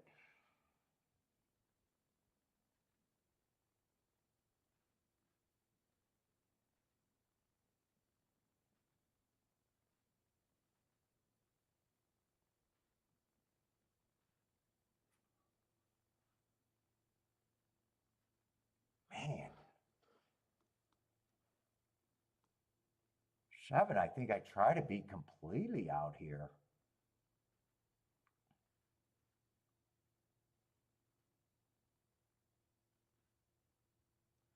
9, even though I don't have a big problem with the 9 on paper, I think the post position hurts him. 3 should not be that price. I'm okay with saying the 3's that price. I still got problems because I'm not sure what I think of the 1. I like the marks on the 1, but I'm not sure about Delta Downs.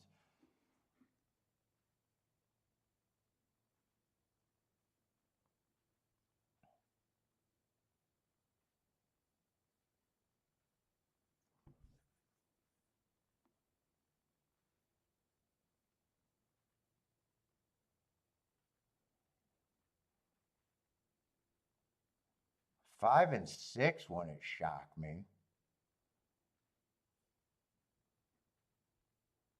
What was 3's running style? Kind of a fast stalker. Maybe even a closer someday.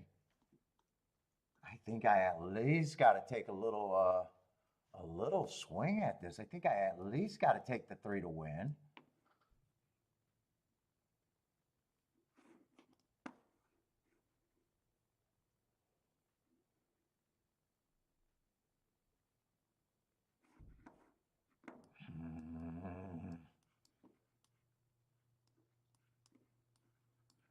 I think I weigh these. I even think I could box a 1, 2, 3, but I'm trying to decide if I want to play this many combinations. Right now, I'm kind of going back and forth. Do I want this many combinations?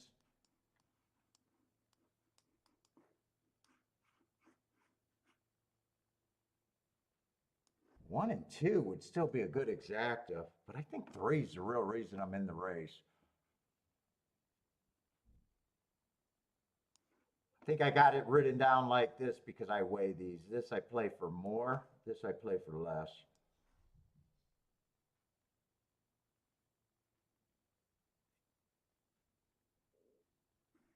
Definitely at the very least, I'm doing a win bet on the 3.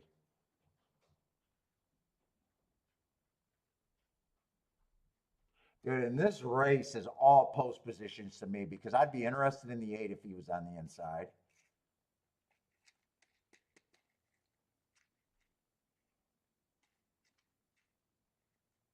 Dude, I'm still interested in this 6 if he can clear. I think if I go I think I could go too many different ways. Then I'd want to beat if 6 runs, I'd want to beat the 7 completely. And I would still want these horses. I'm getting more into combination. I'm getting more and more combinations the more I talk about this. I don't hate this ticket. I definitely don't hate any of these tickets, and I don't hate this ticket, but I feel like I got to pick a direction.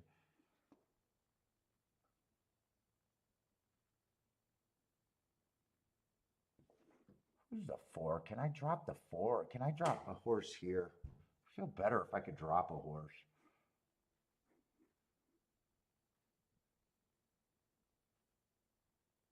Yeah, 4 got speed, sprinter stretching out and making a monster drop. I don't really think I can drop the 4 completely.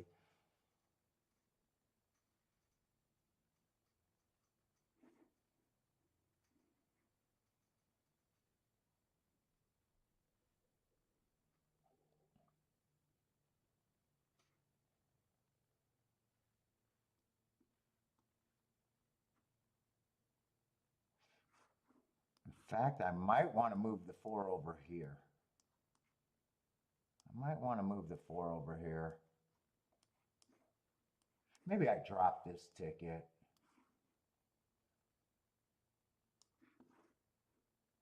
If I drop that ticket,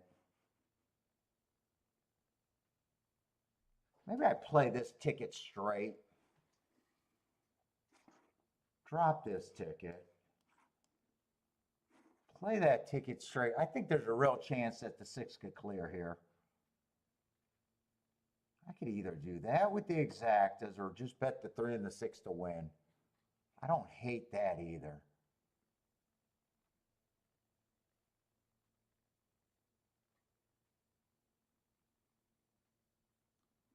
See, this is 4 and this is 6. So I got 10 total combinations, but I got a press ticket with the 3, 6, 3. Do I want to do this? God, part of me want to go after this race, but I think I'm poking. I think this is just another poke.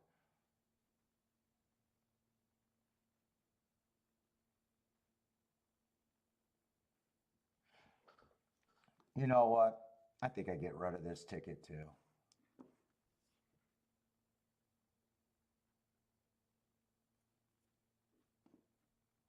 6 does quit. I think I'd be willing to do a 6 win bet.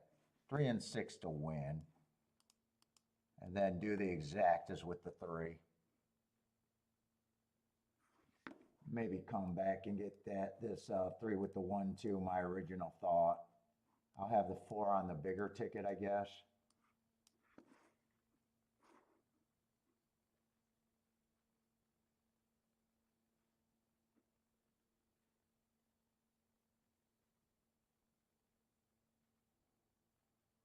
Three just should not be that price.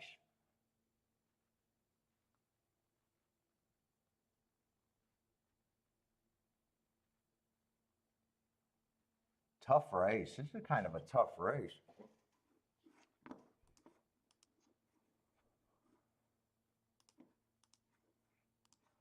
I can't get away from the 3 at that price though.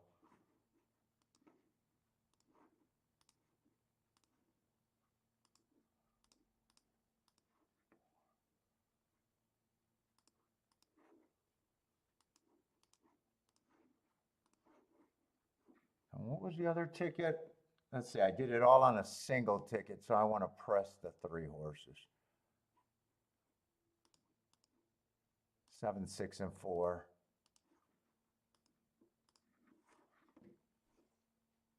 I think I want to win. I want a win ticket here. If I got a win ticket, I think I think I got a fair shot to get the exacta.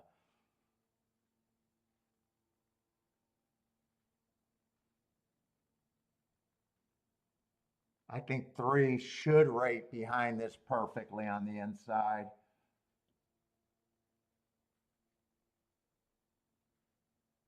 And I would love it if 6 gets an easy lead here. I want 6 to get a nice easy lead. And I want 3 to just rate. And I want them both to be there at the top of the stretch. If I get that at the top of the stretch, I think I can live with whatever I got. 3, do not 3. Just let him run for as long as he can. Don't try to jump up on this. Just sit there and rate.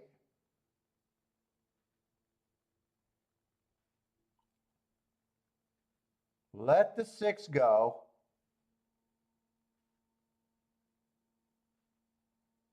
Let the 6 go. You just get first run after this, and I want you both to be active at the top of the stretch.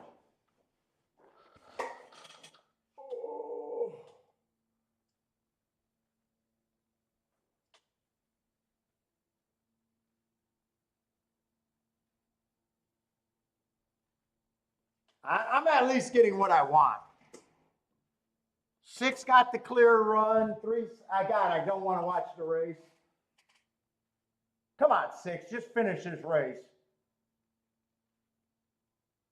Come on, 3, just keep fighting. Get to the rail. Get to the rail. I think I'm beat now. I think I'm beat. I got what I wanted, but I don't think it's good enough.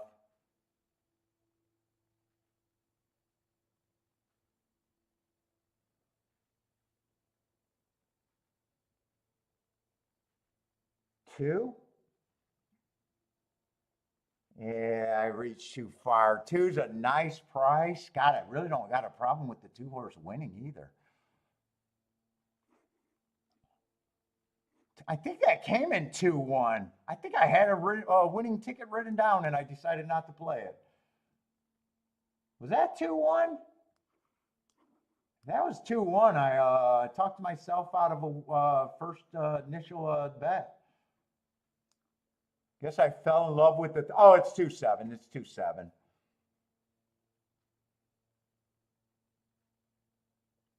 Seven got the rail trip. Oh, 7 was the favorite. Oh, wait a minute. How?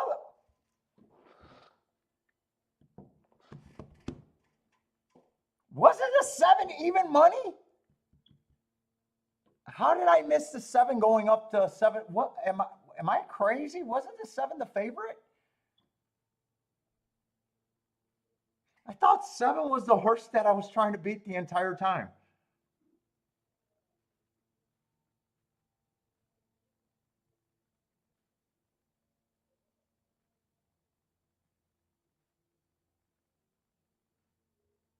Man, that's a nice exacta, but I thought 7 was the horse that I was trying to beat 100% of the time with him. I thought he was like even money of 2-1.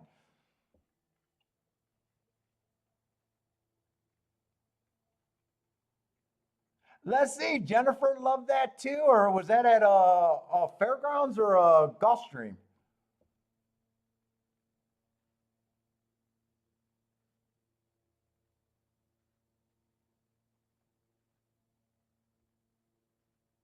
Am I crazy thinking this 7 was the favorite for most of that betting?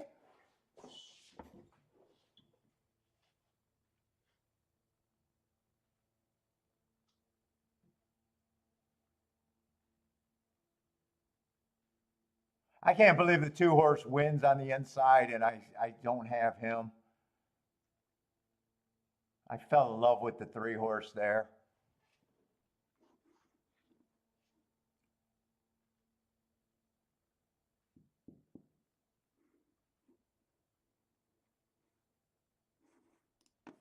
I think that's going to be a nice exacta. Yeah, fucking 107. 5 ended up being the favorite. I don't think I ever considered the 5, did I? I don't have a 5. I never considered the 5. Yeah, 3 I thought was the favorite. Or 7 I thought was the favorite. I'm sorry.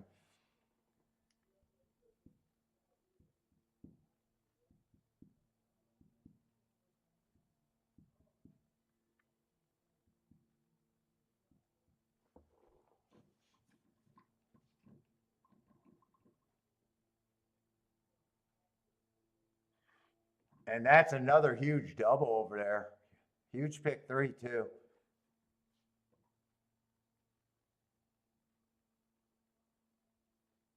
Kathy's looking to make some basketball bets. What, March Madness got to be coming up, right? This week or something?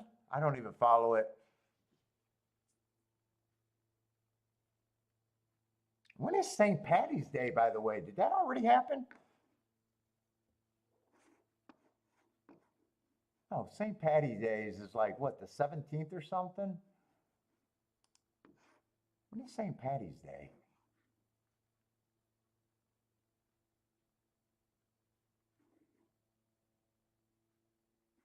17th.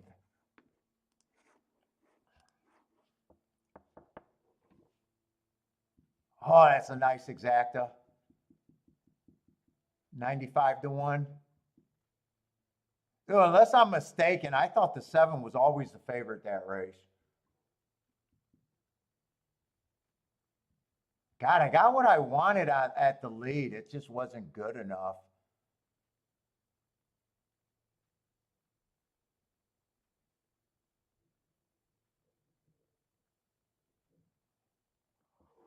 Oh,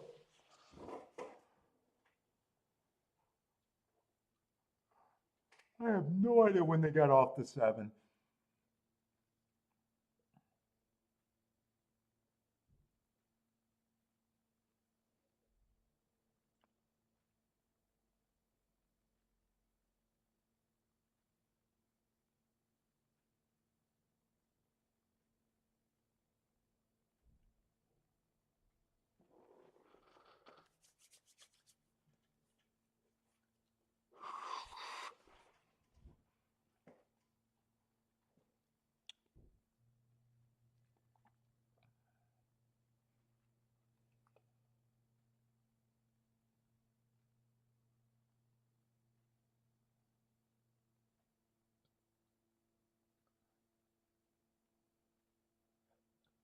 Two comes right up the rail, two, and so did the 7 for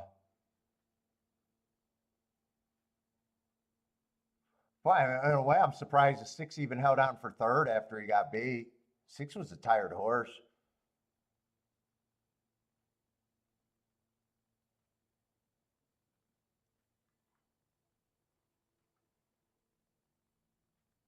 Okay, 7. Okay, Kathy, thanks for answering me because I know I was not losing my mind. 7 was the favorite until the gate opens. Okay, thank you, Kathy. Dude, that feels like a smack in the race because when you're trying to beat a horse based on price and he goes up to 7 to 1, yeah, I'm looking at the 7 completely different in that scenario at 7 to 1 opposed to 2 to 1 or under. But I know most of I fell in love with the 3. I fell in love with the 3. But I fell in love with the 3 because he was running with the 7. Oh boy. Like I can't be that crazy. I knew he was a fucking bat. What's up, long shot Louie? What's up, man?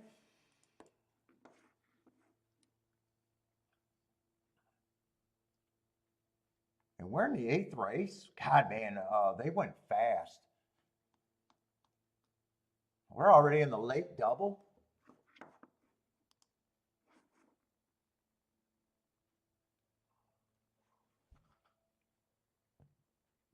A whole bunch of 5 to 2s and 3 to 1s, though. That's the 8th race, not the 9th. No scratches, 9 horses. So full field, nice full field at the very least.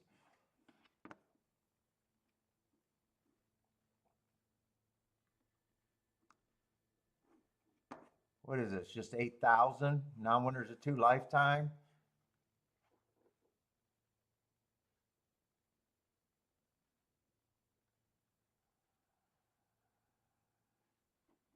What is this race? 8,000 non-winners of 2 lifetime.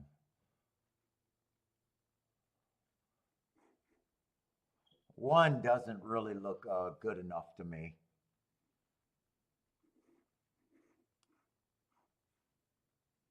Makes sense. Yeah, I agree. He should be double digits.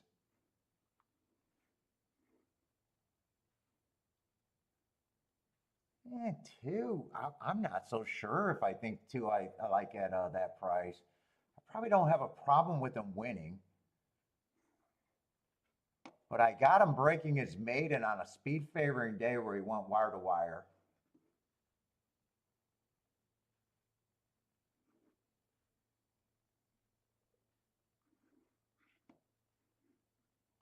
Three just feels like he's been a hard knocker at this thing. I don't have problems with the 3. I even think he ran against the stalking bias last race. But 2 and 3, I got to find something better than that for me.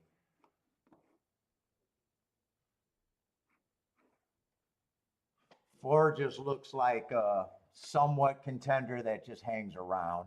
I probably agree he should be about 5-1 or higher.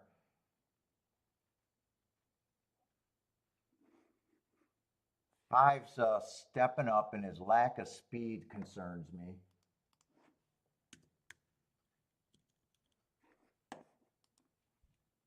Let's see, I can start some of the.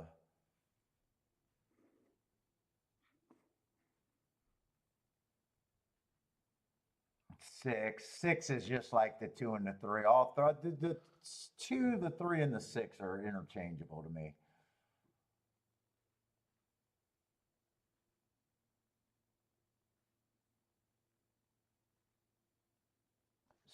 Seven, I'm probably going to say would have to run a new top. But I got him running against this group in a speed favoring day last race on February 23rd. Uh-oh. I got something wrong because February 23rd, I got it on a speed favoring horse on one horse and a stalking day on the other horse. Let's see, I think there's a third horse in here. I got to figure out that one of those are wrong. And a stalking day on this horse. So I'm leaning towards that speed favoring day was a wrong mark.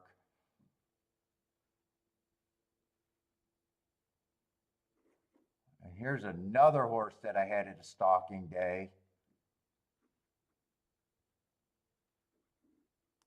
So it has to be wrong on this horse.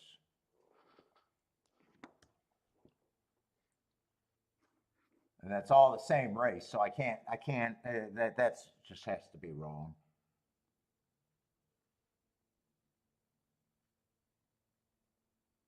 Nine just feels like he never ran competitive against this.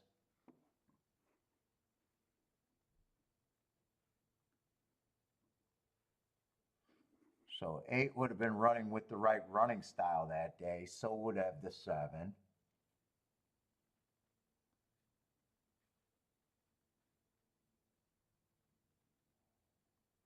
So would the 4.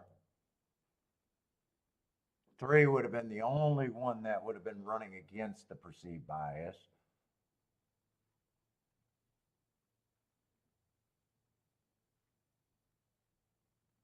One I don't think is good enough.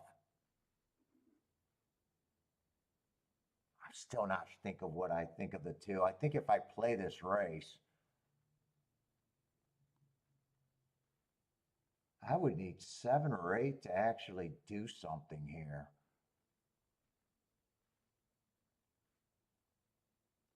I think 9's a low percenter. I think both of these are at least overlays.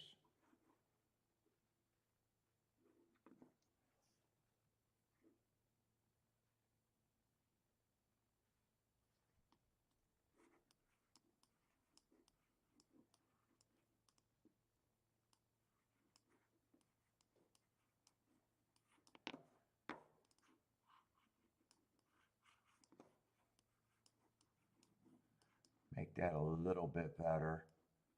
I'm not going to be able to get it done. I think I seen what I could have did too late. I seen it too late. That's what I'm rooting for, but fucking can't bet it. I gotta go to the bathroom anyway.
don't know. Does this look promising? I need the 7 or 8 to run.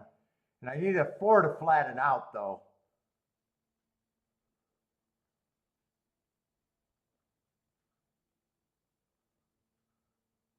Seven is going to win, but I would have missed the exacta, so I guess that would have been a good no bet. I guess this is a good no bet. 7 was the horse that I had mismarked. Got distracted while I was trying to fix that. Let me fix that while I can.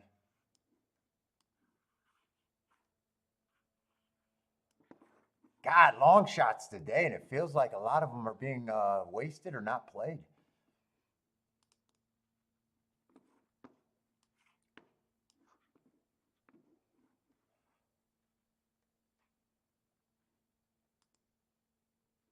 What was that, Tampa Bay? I just want to fix that. How did I make that mistake?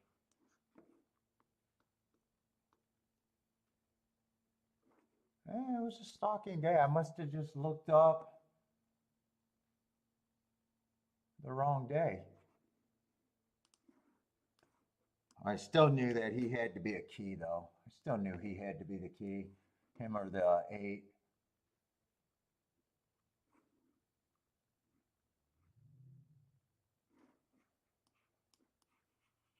Let's fix this. Average, average.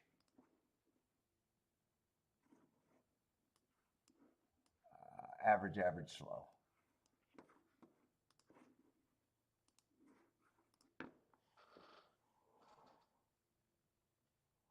Oh, another nice exacta.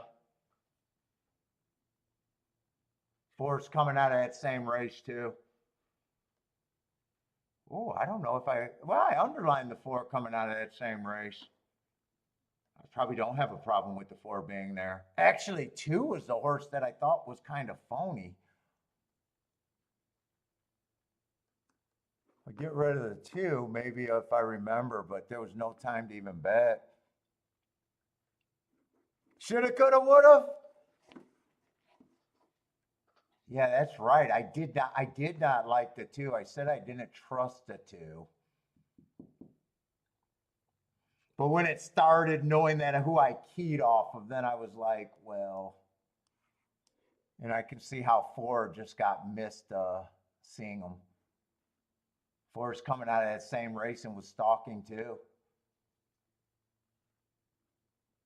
I probably don't have a problem with that exacta.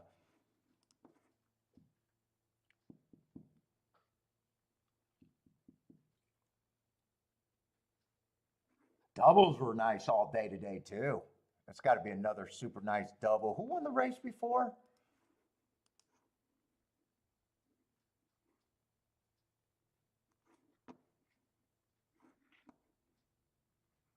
Oh, only a $35 double. I don't remember a chalk winning. It's been so many long shots today. Oh, that was that 3 horse. That's right. I do remember that chalk. That's right. The 5 got second, or either the 5 or the 1 got second. It was a favorite over the 3 horses that I had in the exacta.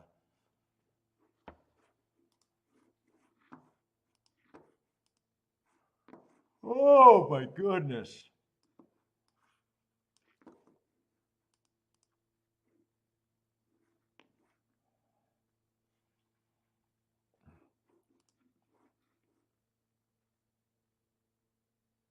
TikTok is banned?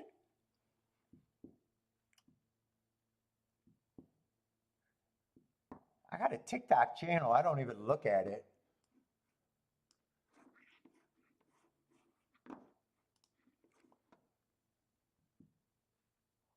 Let's see. What's up, Onbreak? Onbreak likes the 167 over there at Gulfstream.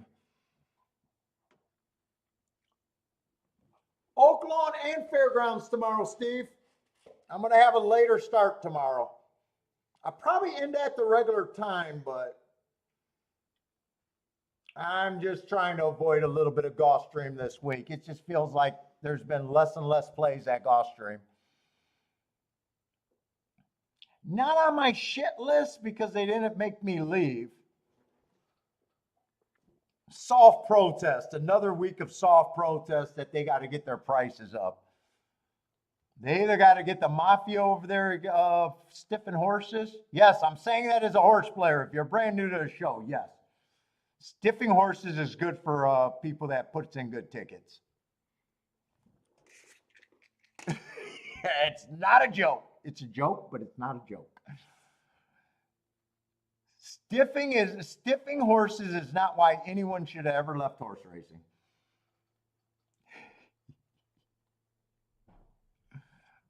Because there is no gambling looking at 10 to 1 and under exactas all day. It's garbage product.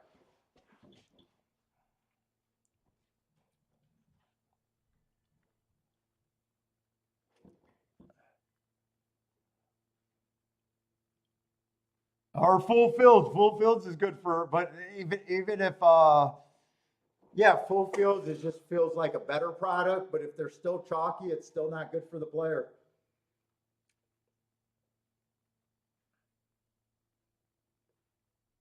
Not if you believe that, you know, getting outside of the box is good and big scores are good. Chalkiness is just, it's just so hard for anybody to do good.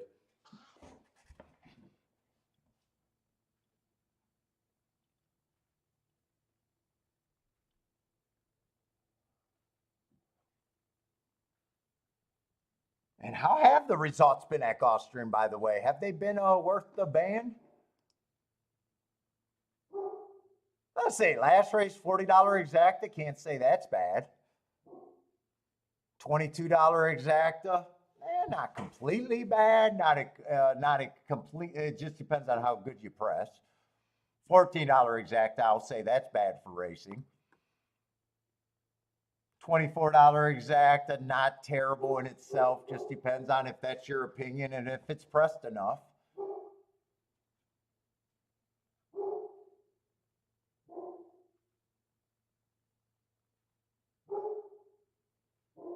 Uh, 7-1 or 7-3 over there at the golf. 33. So Gulfstream hasn't been terrible today. 33 to 1 exacta. And a bad $9 exacta. Let's see, no matter what, this is going to be a good exacta. It's either going to be 7-1 or 7-3. 7-2 over double digits, either way. Yeah, it does. Although I hit my nice ticket that I'm coasting on a 5-horse field.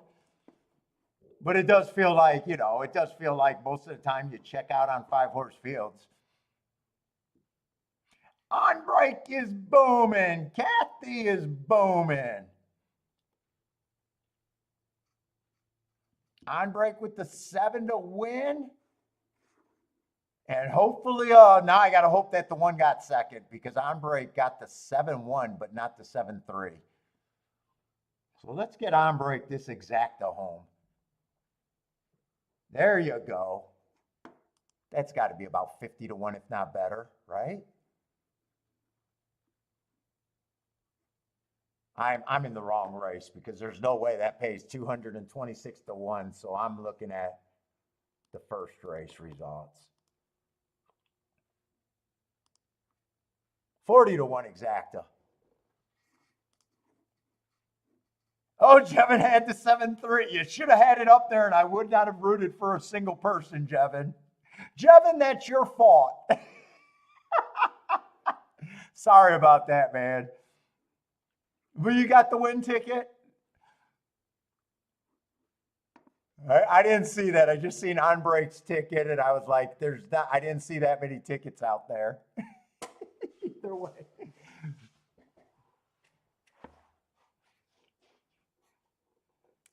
If I know it's a photo and I know multiple people in the chat room, it's different for both of them. I'll be like, I'll hedge and not say anything. I'm gonna blame Jevin on that one for not letting me know.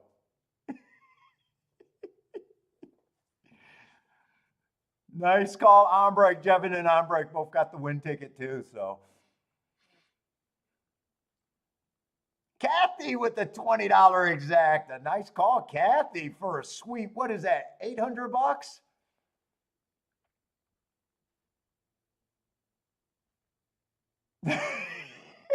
Kevin says, all good. I bet the stupid thing.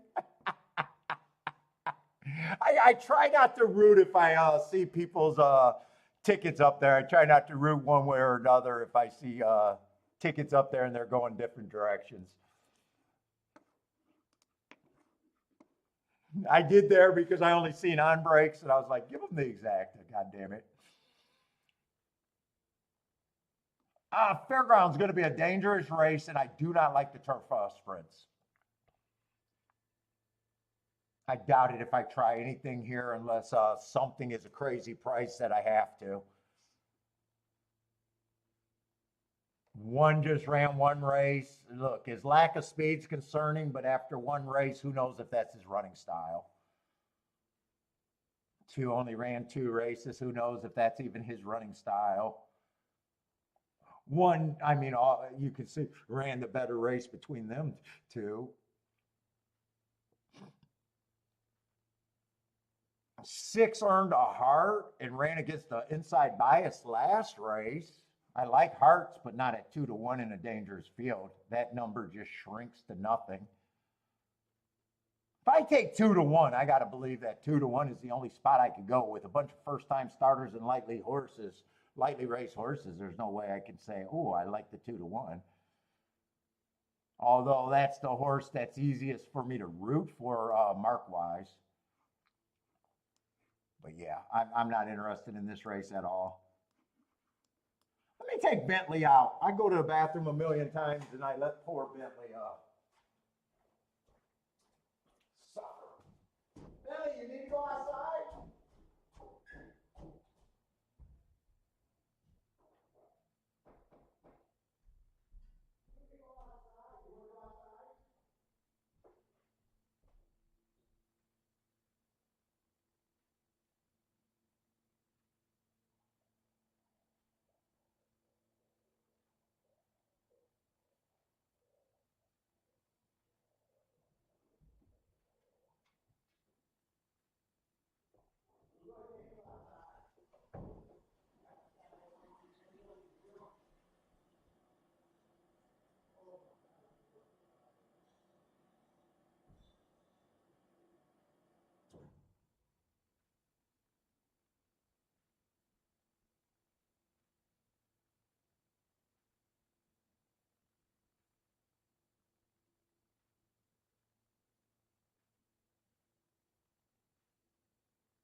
We're going to go outside in a bit.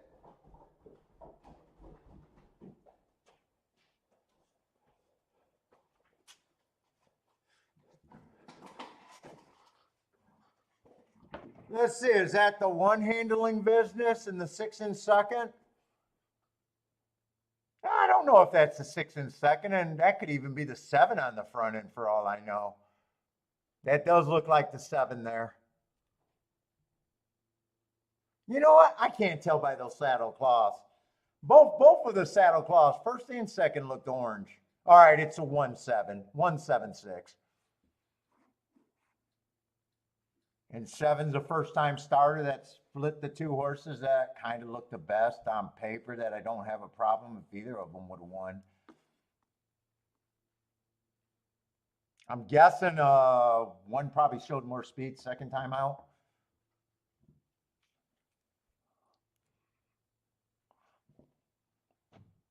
Lloyd got a 1-all there.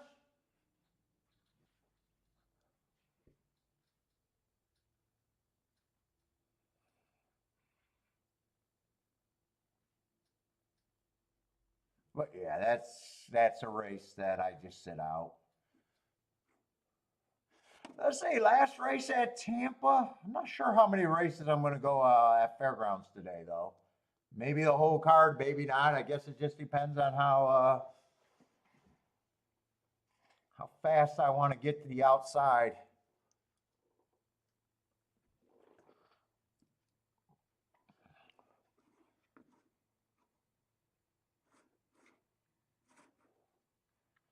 Let's see. But this is Tampa's last race.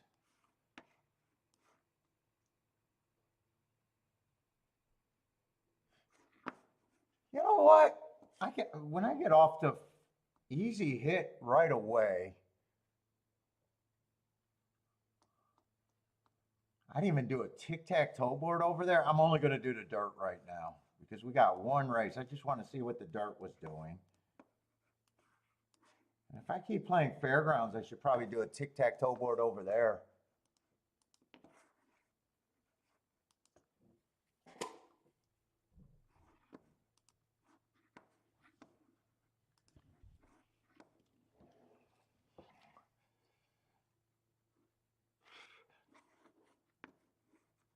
Let's see. What has Tampa been doing today? I don't think anything's been too crazy, really.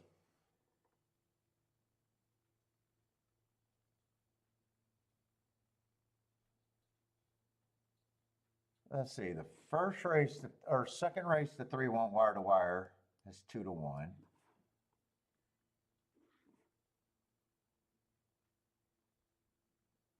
Or I'm sorry, closed at 2-1. Third race, the 7 went wire to wire is a favorite.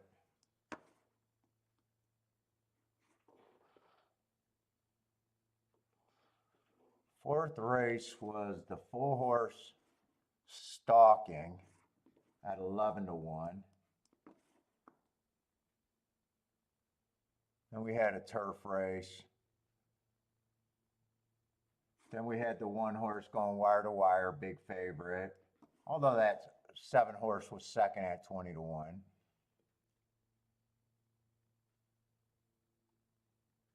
Then we had the 3 horse stalking as a favorite, even money. Is that it? It's been kind of all inside today, other than that 7 horse.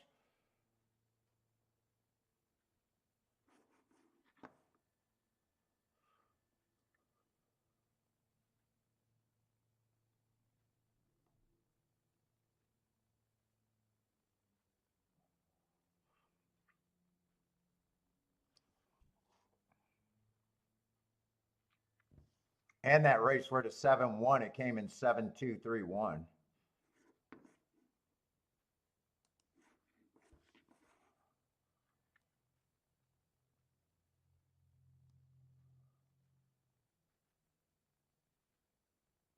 I was going to say maybe it's inside, and then they had that long shot last race where the 7 horse stalked. I think he had to stalk, right? I was just ready to say maybe it's an inside bias, but now with that 7 horse winning too, I might not be so quick to say that.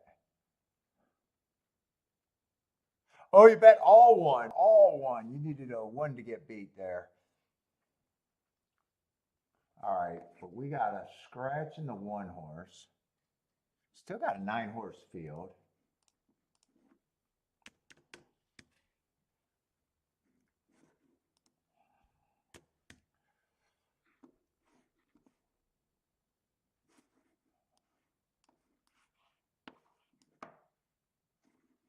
$5,000 claimer.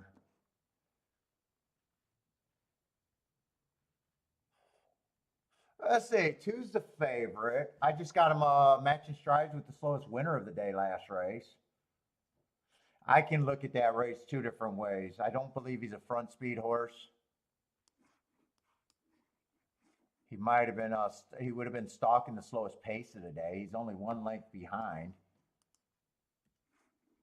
It could have been a pace that he can't stalk into. The other way to look at it is it was the slowest pace of the day, but usually you look at it negative if you think he's a front runner and couldn't get the lead, but I don't think he's a front runner. Still, 2 to 1. I'm probably going to have a problem with that price. 2 to 1 is hard to be an overlay.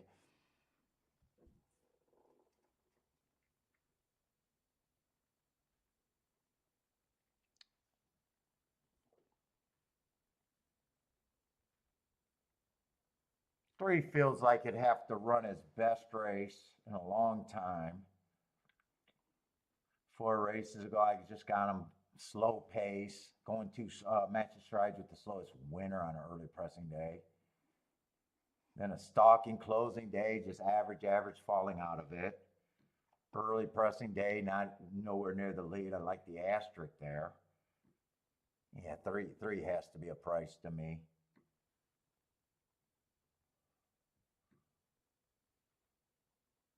Four might be the speed or a challenge to get to the lead.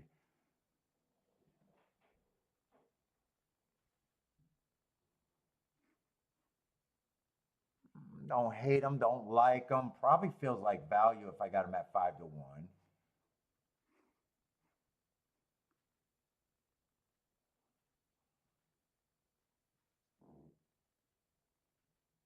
Five, I probably like them. Probably got them at 5 to 1.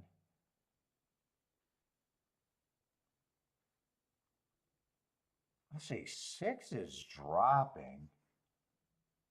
I like that race 3 back on the 6. Going too fast to win at a higher level. Comes back, runs against the inside bias. But then last race, he gets a good part of the track at a higher level and fucking doesn't run at all. I'm not sure what I think about that. Probably just because of that race, he's probably at least worth 5 to 1 to me.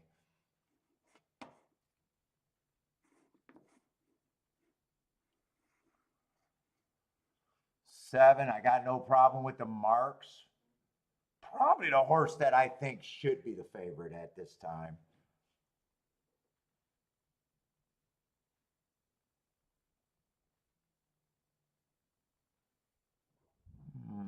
Eight. At the best, he's a little bit of value at the best. Nine's kind of the same thing at the best. I don't think they're complete throwouts.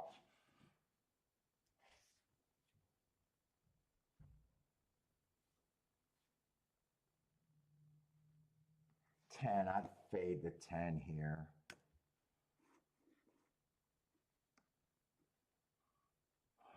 Let's see, one's out. 2, I think, is a contender. Just not an overlay. And there, as a bettor, I know a 2 gets a lot of points, so does a 7, and I know that those two can't be linked together.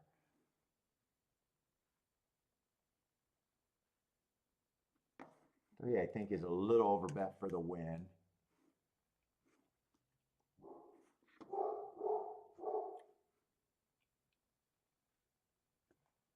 4, I think, got a little bit of upside. 5 is 5 and the 6, I think, are both I think all of these are going to be 15%, these two. I think these 2 horses, I got no problem with them taking most of the action.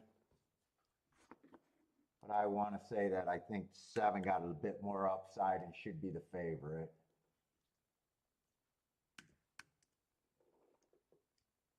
And right now, I just think he's priced right. I'm not so sure I got any bets here, really.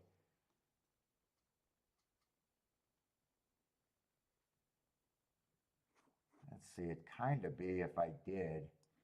I'll price out 7 with the 3, 7 with the 4, 7 with the 6.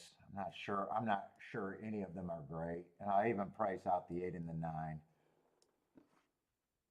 7, 2 can't be played together. And I think I'd try to beat the 2 completely here. I think. 7, 3's 33 to 1. 7, 4, I'm not interested in $20 exactas in this scenario. 7, 4, I throw out. 7, 5, I was supposed to be pricing, but I'm not interested in that. 7 with the 8 and the 9 are good. So I guess the only thing that survived there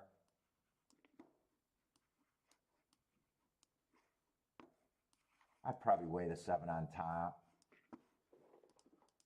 Let's see, if I thought 2 was a clear second choice, I might even price out the 2 with the same group.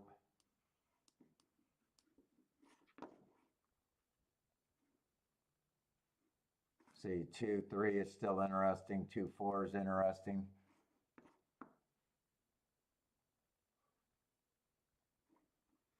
2, 5, and 6 I leave alone. You know what?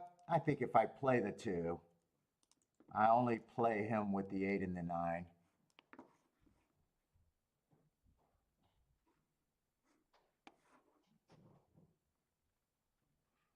I think most of the bet goes this direction.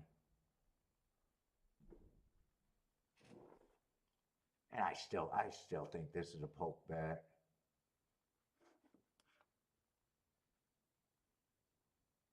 Although this horse got people, a few horses on February 11th with no real excuse there. Hold on, I might want to look up that one more time.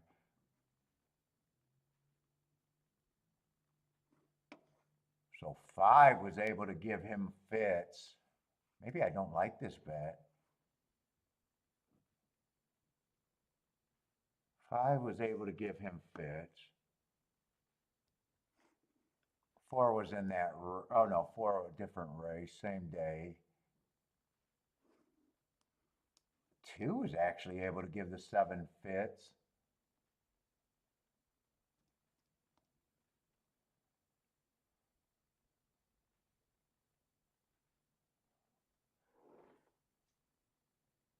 Eight was coming out of that race and didn't run bad early. Dude.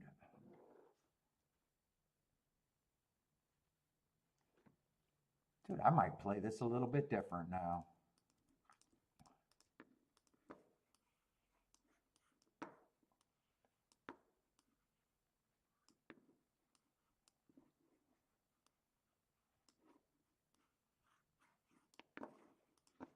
I'll just play these for different amounts.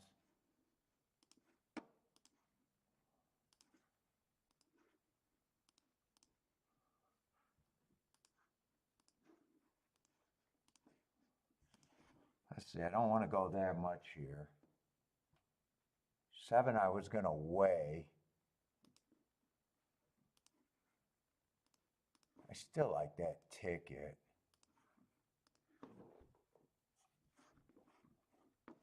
Let's see, I got to get the straight ticket though. 7 with the 389. Man, and bathroom's killing me right now. All right.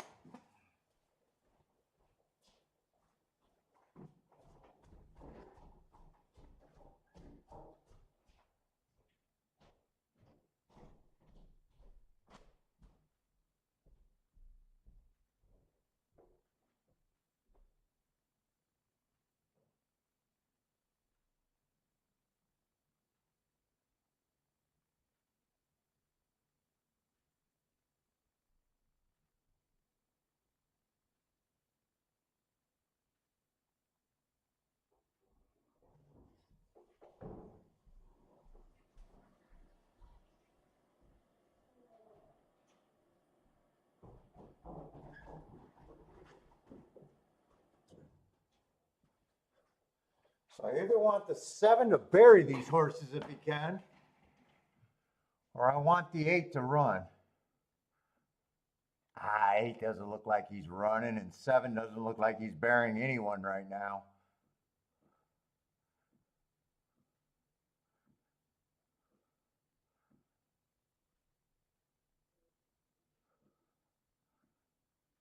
Who do I need? 7? I don't got the 10. I know I don't have the 10. I need 8, 9, or 3 to run with this 7.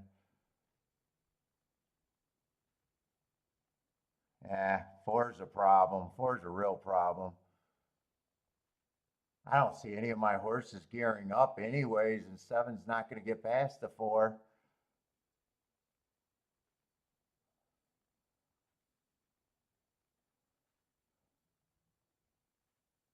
I don't even have the 4 with the 8. Yeah, I got no miracle there. 4 is a nice price. Who the hell was the 4? I got it. Wow. How the fuck did I not look at the betting board there? 4 is 11-1 and I got him at 5-1? What the hell? Wait, that's weird.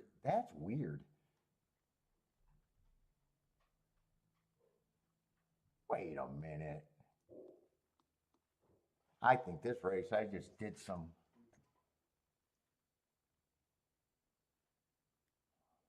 Hold up. 2's over bet. 3's over bet. 4's an overlay. 5's priced right. 6 is over bet. 7's priced right.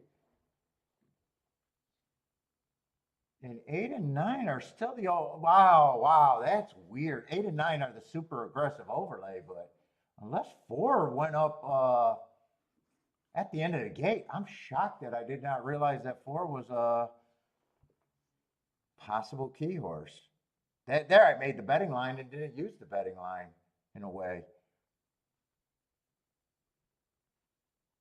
I don't even got the 4 on the ticket. If the 7, well, I might have priced 7-4. Is that what I did? Did I price 7-4 and didn't want it? Yeah, 7-4 is paying $30, and I'm wondering if the 4 went up in price and I didn't see it. I wonder if the 4 was actually priced right and he went up once the race started. It's either that or I completely did not look at the betting board correctly.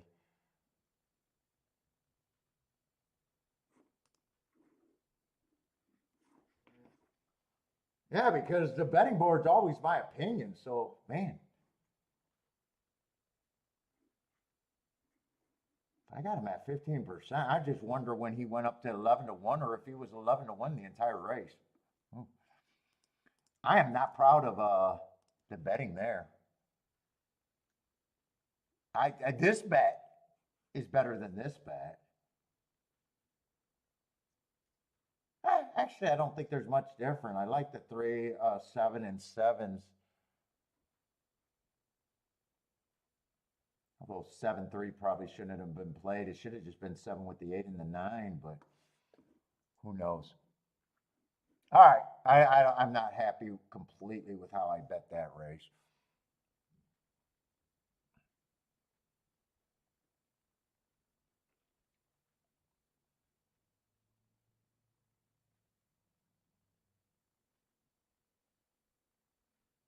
And I am looking at the right 4. Yeah, I'm looking at the right 4.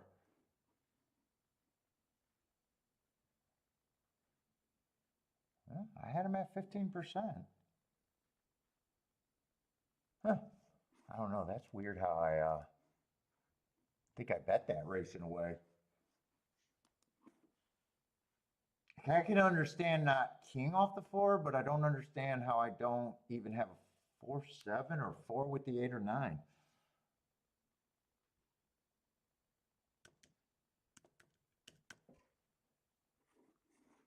Let's see, but just fairgrounds from here on out for me. So, oh, God, Tampa Bay's been nice prices all day today. $25 horse, a $25 horse.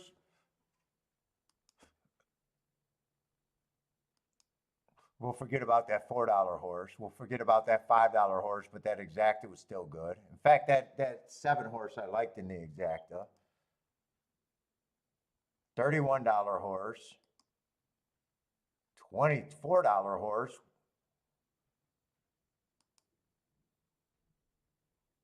That's 4 horses out of 9 races that paid over $20 or paid over $20. So actually, I chose the right product today between Gulfstream and Tampa Bay.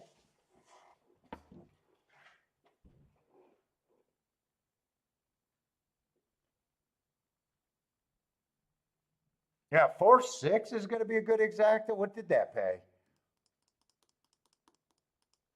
Sometimes when I just look at the betting board and see a overlay and just didn't realize he was, I'm hoping that he was like 6-1 and he just creeped up to 11-1. That's the only defense that I have there. And I still might not have played 4-6, and I still might not have played it, but I should have at least knew that he was good for me.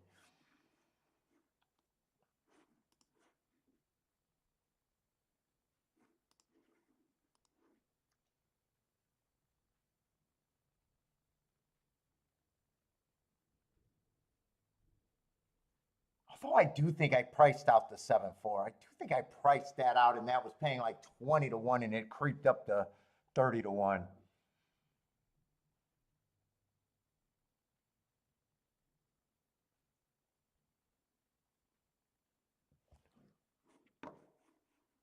Let's see. Let's watch Gulfstream's 8th race getting in the gate. Anyone got plays at Gulfstream? On break, 4-5-7 with the 5 to win. Kathy with the 2, or the 2 first-time turfers. I'm not sure what Kathy. Oh, 4-5, 2-4-5 over there for Kathy. 888 likes the 4-7-7-4. And oh, a big show bet.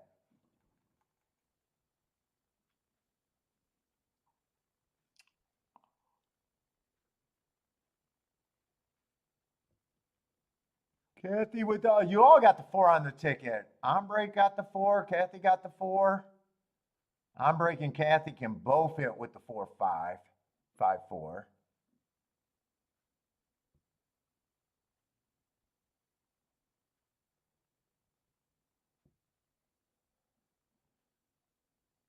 Ombre and Frankie could both hit with the 4-7-7-4, I think.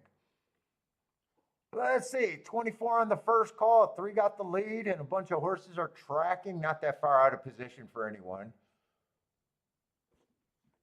Is this the last race at Gulfstream, or do they? I think this is the last race at Gulfstream, actually.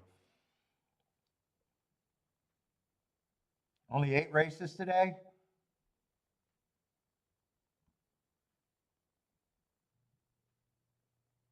Let's see. 7 looks like he's gearing up. 4's looking like he has some run. I'm not sure if 5 got into the horse yet. 6 is getting to the lead right now. A lot of horses with a chance here. 2's making a move over the top. 7's quickening, and so is the 2. 4 looks like he can do no worse than 3rd, but no better than 3rd. 7-2-4-6, 7-2-4.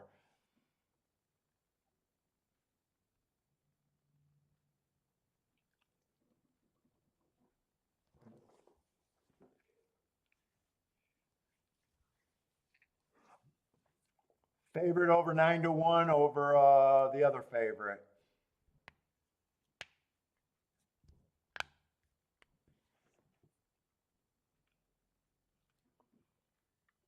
And 6, I think it's 4th for the super.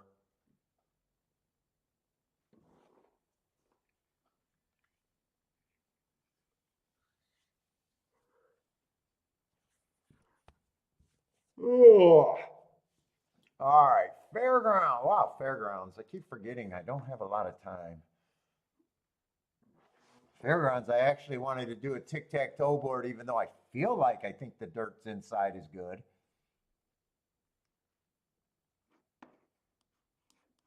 Speed and Stalkers, I think, is good too. Oh, we got a couple scratches. If I make a betting board, I got to look at the damn betting board before I start writing out tickets. Damn it. Don't fall in love with a horse again.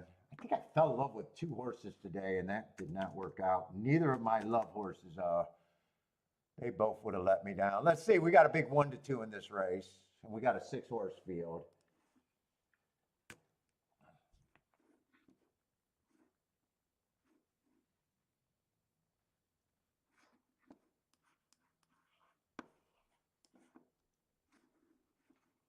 We got to look at the 1-2 first.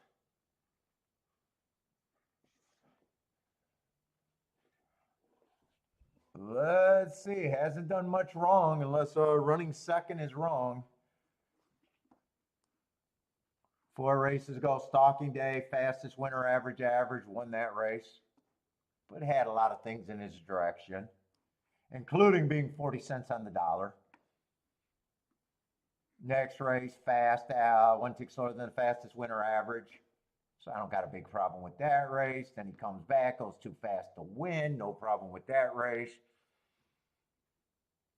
And then last race, speed favoring day, went wire to wire on a day that it was good to do. But 1 to 2, man.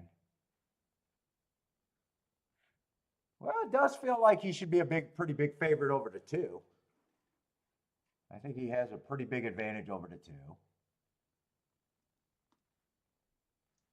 Probably has a pretty big advantage over the 3.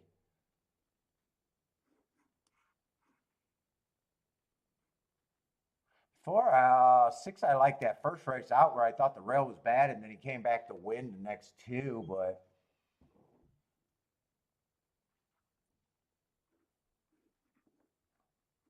I just don't like horses where I don't have marks because I just don't have marks on. I definitely don't mind his sequence of improving, but man, I don't think I could pull the trigger right now. I don't think I want to, actually.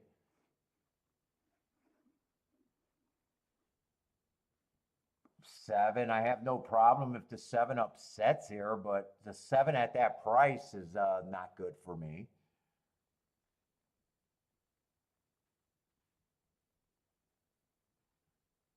Well, I think the only horses that I think I can even like is kind of 1, 6, 7.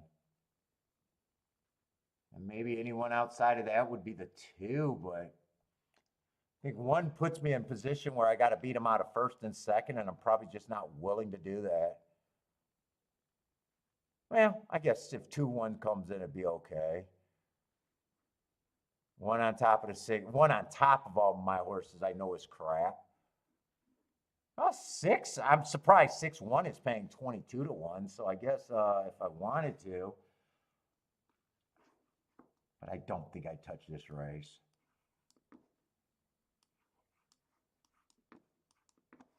That could only be played straight.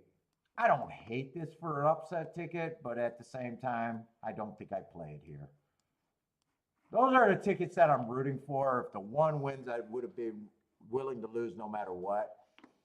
Those are the tickets I'm rooting for, but I don't need this problem in my life.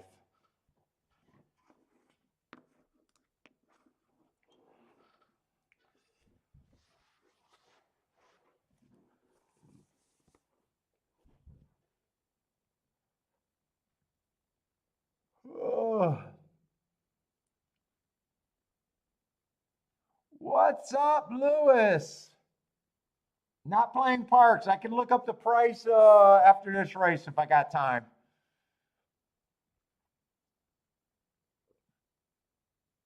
Let's see, 1, 6, 7 are all up there dueling on the lead. Right now, 1, the big favorite, got the lead.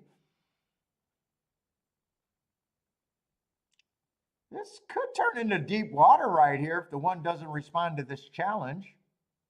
Although he looks like he got a pretty firm hold on him.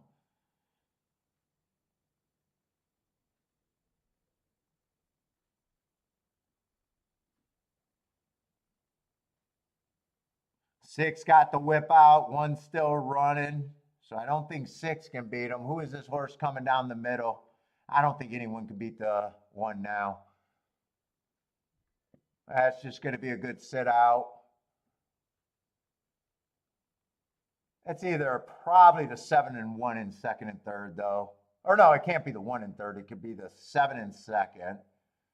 And 2 is going to get third. So it was a horses I was considering, but no combinations that I want to own.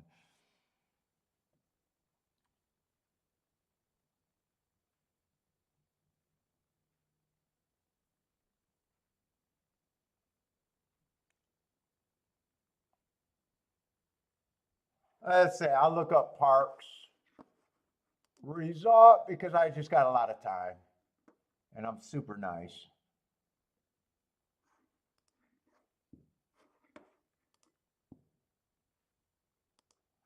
Let's see. Six is, oh no, four is coming down the lane. It just looked muddy enough to be the 6 horse. Yeah, 4-1. 4-1, and there's a long ways back to the 3. 4-1-3-9 at Parks. I think it was 4-1-3-9.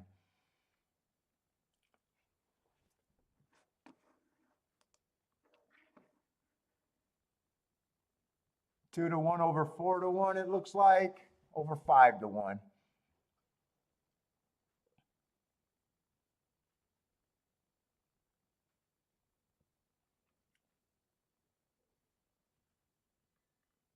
And I'm pretty sure that's not the 6, but it looks yellow to me. Yeah, that's the 4.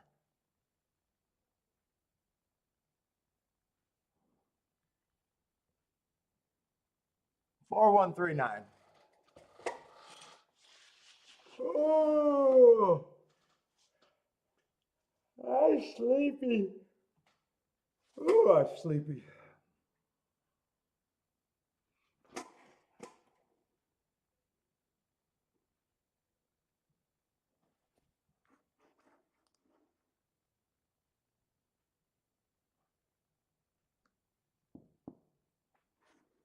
And I think that's the last race over there at Parks, too. But what's up, Lewis? How's it going, man?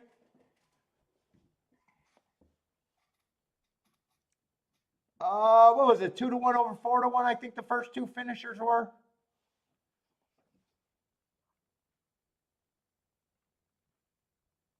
And this 1-7-2, I doubted if the try could pay anything, but 2's the only horse that could help that try. Well, 5 could help it. But that's a $2.80 exact. And God bless the horse player if you own that ticket. Please, please, please. Don't do that. Don't do that. Do not own that exacta ticket.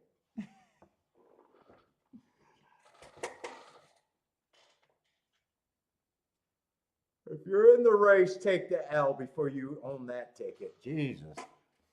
$2.90. I ripped you off 10 cents though. Pick 3's pretty chalky at $20 for 50 cents. Trifecta's $4.50. Oof, oof, oof. Pretty bad.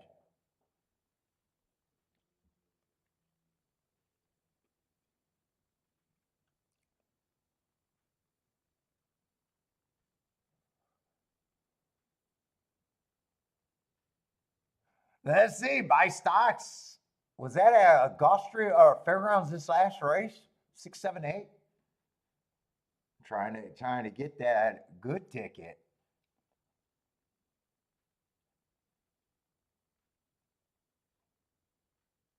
Let's see. Buy stocks. Only 2 bets today. Only 2 bets today. Gold stocks up for no reason.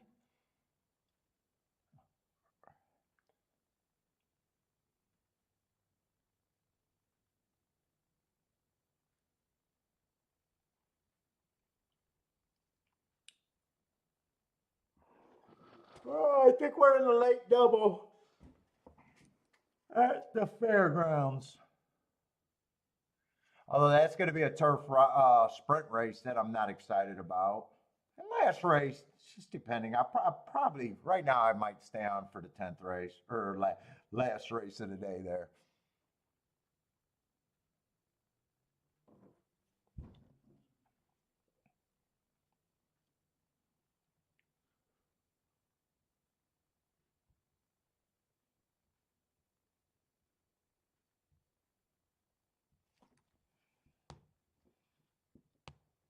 Oh.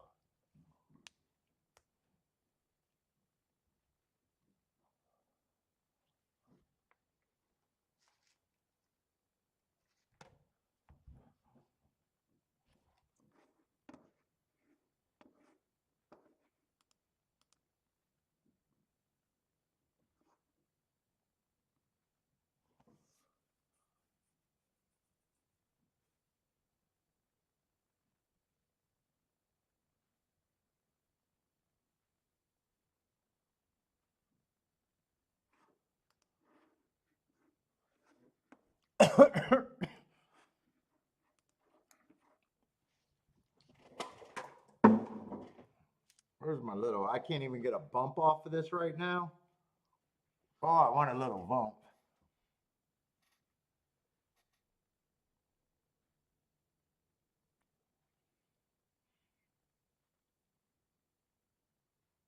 Let's see. I should probably just do a tic-tac-toe board over there. I got a lot of time to fill right now.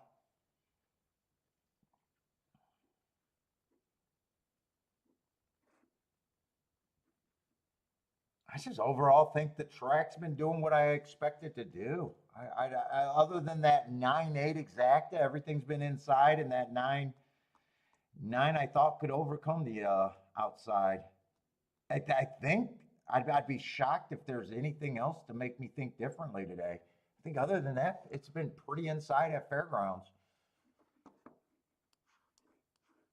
I think it's basically what I expect it to be.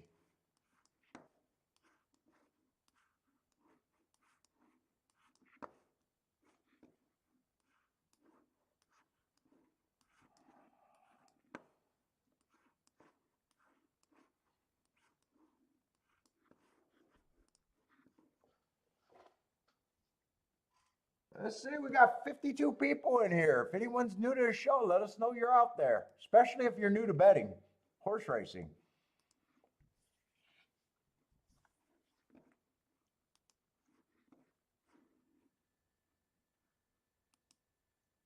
We got a lot of time between races right now, so all I'm doing is one track, though. Well, I was doing two tracks. We just finished up with Tampa Bay.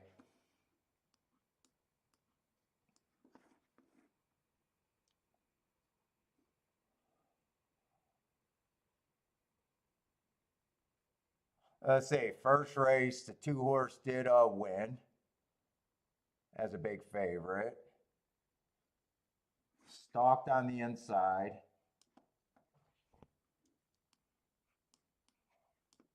Yeah, that's a circle, big favorite.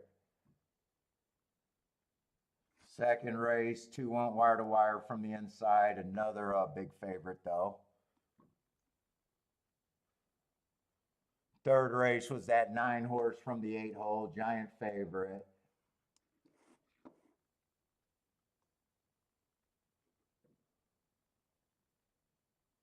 Five went wire to wire on the turf. That was unexpected going wire to wire, but that was the horse that I would have keyed off of at 17-1 and hit.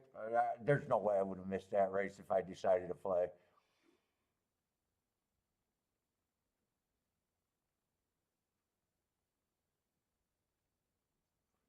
This is a surprising race that I kind of missed. I fell in love with the 3 horse. The 2 horse won at a big price.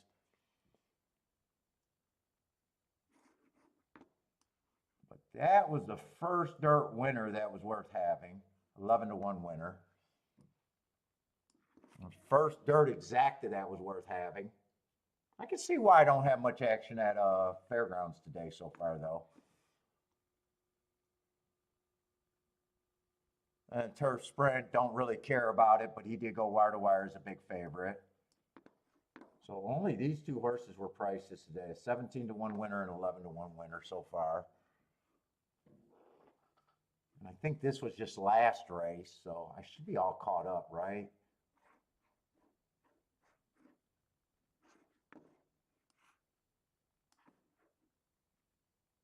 Or am I missing? I might be missing the last race. What happened last race?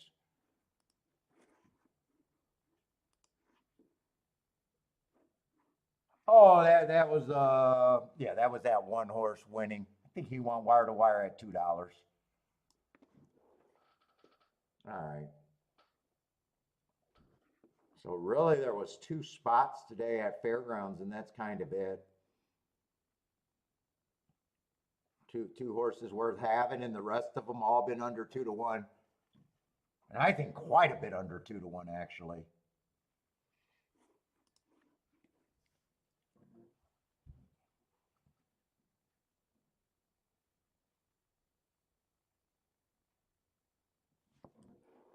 Fairgrounds hasn't been that great of a product unless You got the 11-1 winner or the 17-1 winner.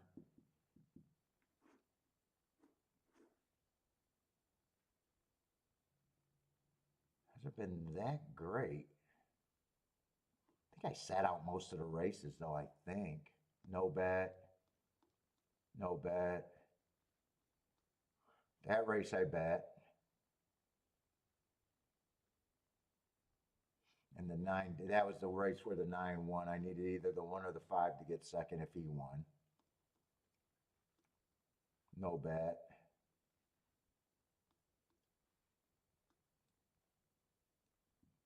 That was a race where I fell in love with the 3 and the 2-horse won. So it was right to be in that race because that race paid good. I was just wrong. But I liked seeing an inside horse win. And then no bet here and no bet in the last race. 2 big favorites.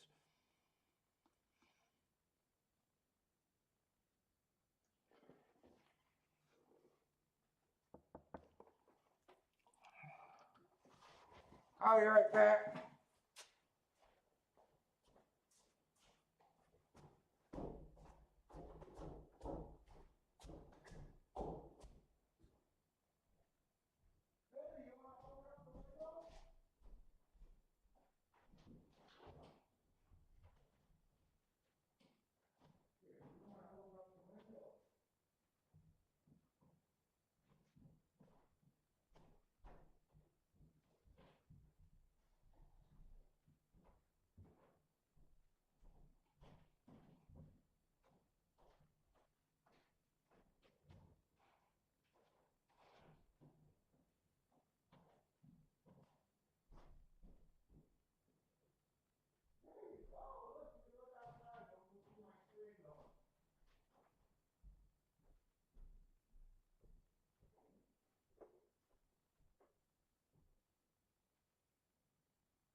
Probably not even that long.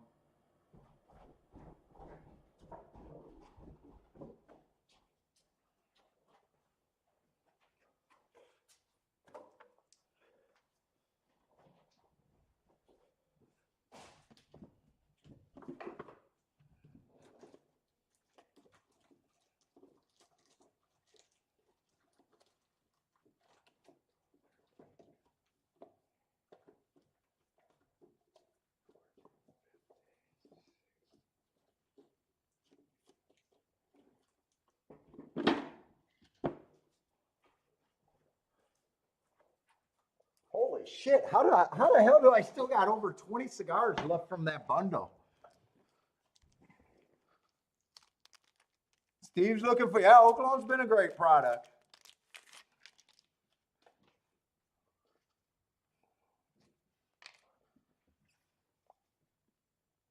Oaklawn's like consistently good. I don't know if I recall a chalky day at Oaklawn.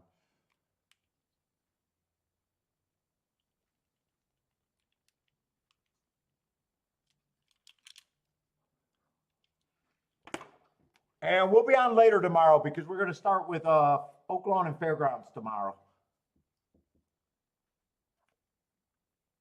So I don't know. It might be. I'm not sure what time they start East Coast time, but I'll be on a half an hour before the first race, 20 minutes, some usual time.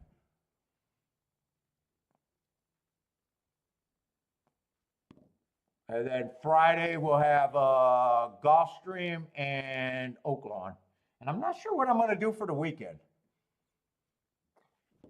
I should see if there's a big race this weekend. I don't think there is, unless it's a.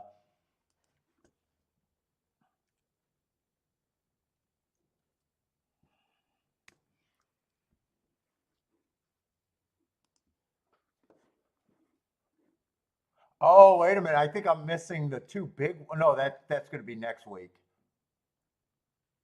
I'll be missing the big ones that I normally like.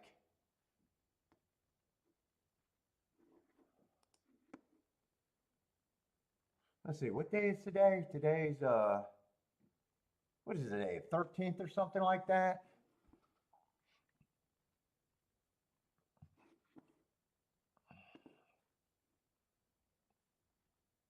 Yeah, so the next ones, let's see.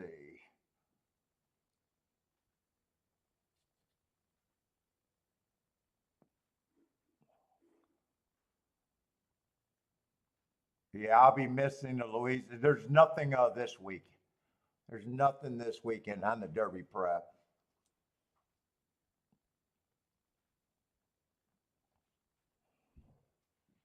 But I'll be missing the Louisiana Derby, the Jeff Ruby, the Arkansas Derby, and the Florida Derby.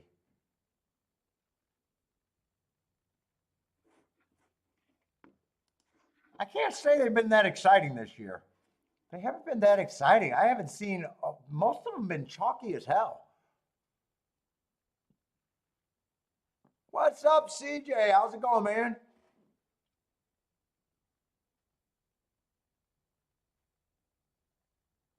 Oh, you had to pass on everything?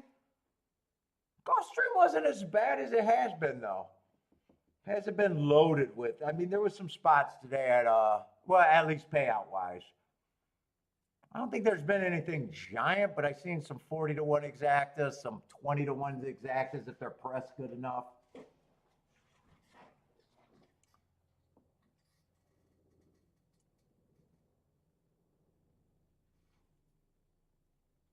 Like the pool size should have been okay though, or you mean just your price was not what you wanted for what you liked?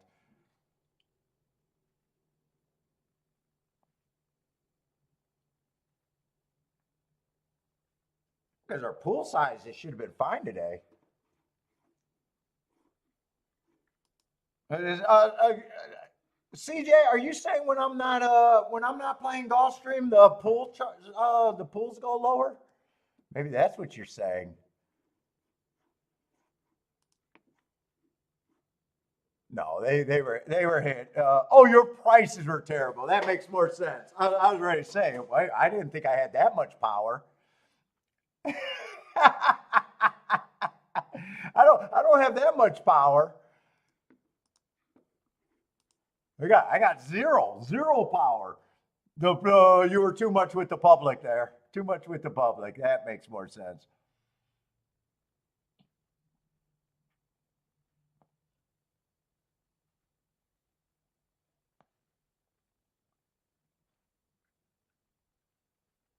I mean, but some people are the conspiracy theories are saying that I disappeared on Saturday, and you know, the tote system went down.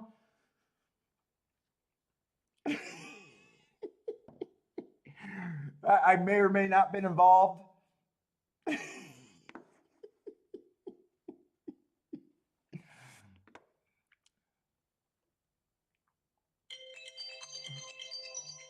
All right, we're not taking that.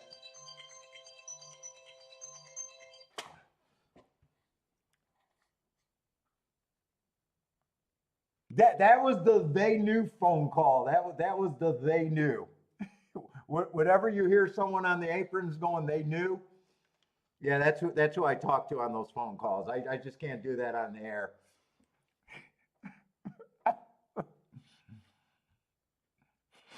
Don't be mistaken. I was one of those people spreading. Oh, you were spreading the rumor? Paul is gone. Look at what happens.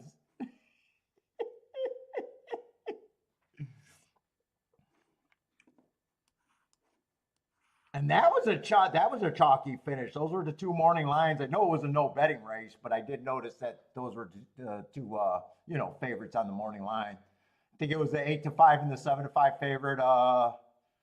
Were first and second there. So the public should be thanking them that they made that a non-betting race with that result. They should be thank you tote system for going down and not allowing me to fucking cash that 8-5, 7-5 exacta probable.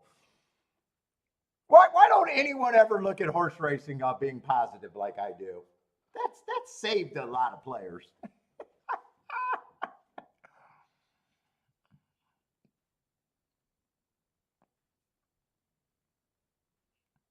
See, this is a turf sprint. If you guys are new to the show, yes, I talk a lot of shit. Talk a lot of shit. I try to have fun. But turf sprints over there at fairgrounds, I'm just not that interested in.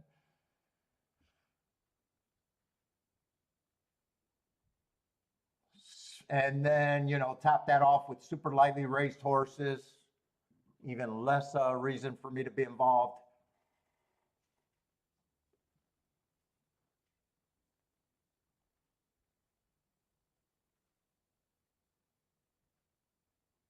Obviously, not a bad betting race if you could get by this 7 horse.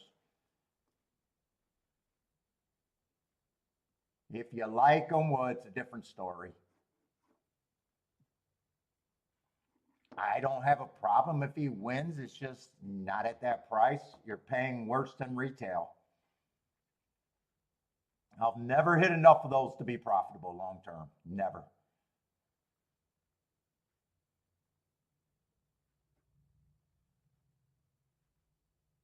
I'd say one thing, 9 does not look hopeless at 26 to 1. We'll have to like the turf, though. We'll have to like the turf. But that race 2 and 3 back doesn't look any worse than really what the 7's been doing, other than the 7's top last race. 6, just one race. Looks like a pretty bad running line. I can't really get there at the same time. If he improves, I got no problem with lightly raced horses improving.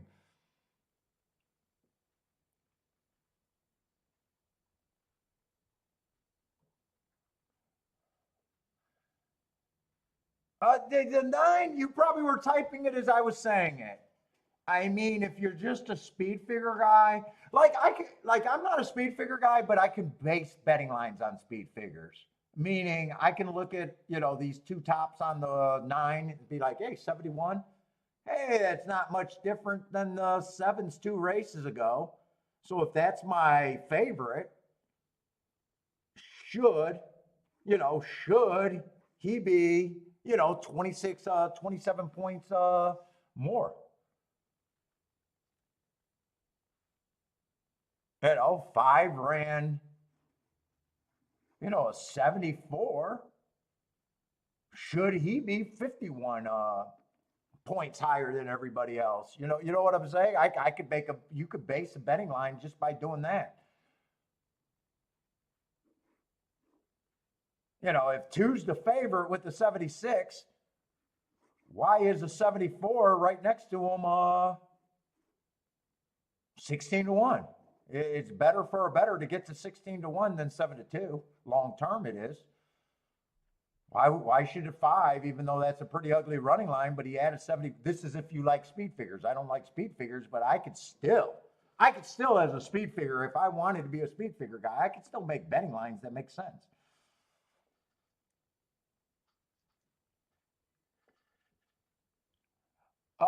What's up? Trying to figure out how to say your name. Hakan? Maybe Kim? I see Kim right there. Hakan?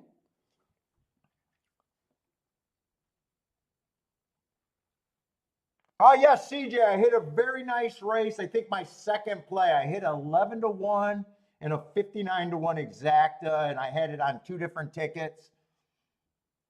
So I started off with a really nice hit.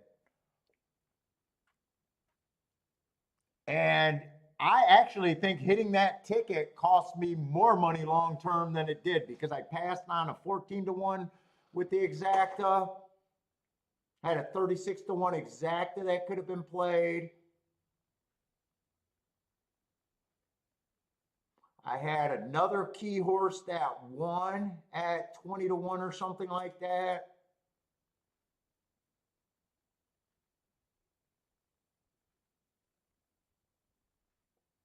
And I think I had one more big ticket that possibly could have been hit. Oh, I had that 17 to 1 with that 3 to 1 that there's no way I would have missed that. That was kind of a time restraint, though. So I actually, for a handicapping show, it was unbelievable. But yes, I only hit one ticket today. but you know, very nice hit. So,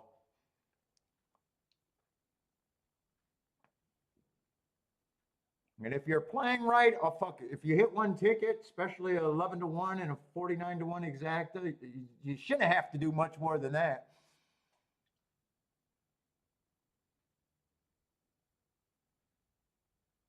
Let's see, first time starter. What's up, man? Is that the one here at 17-1? More than ready? Trying turf for the first time?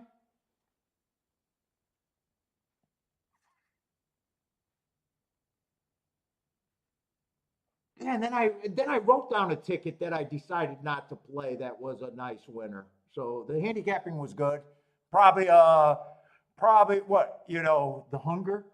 Not the hunger isn't my hunger, but after a nice hit, the hunger wasn't there to do much more. I guess.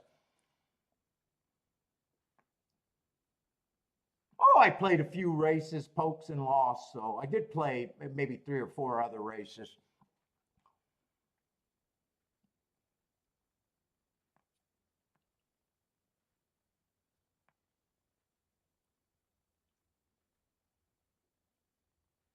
More than happy with today. More than happy with today. The woulda, coulda, shoulda is another issue. If I played everything, I think it's an easy Rolex day. If I played everything, but I normally don't play everything. If I played everything perfectly, it's probably way better than a Rolex day.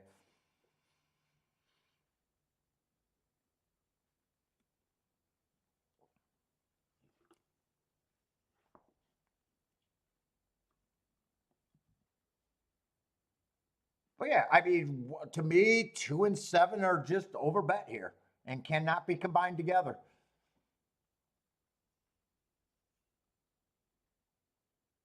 Oh, first time starters updating. He got his eye on the 1 and the 8 here, trying to turf. And that is stuff I don't know about breeding and stuff. Although I can say I never have an opinion on a first time starter. And even though the one I don't like is running line, I have no problem with that's why these are dangerous races for me. I need more running lines. So any horse that only ran one race, it's like I never have a problem if they improve second time out. They do all the time. So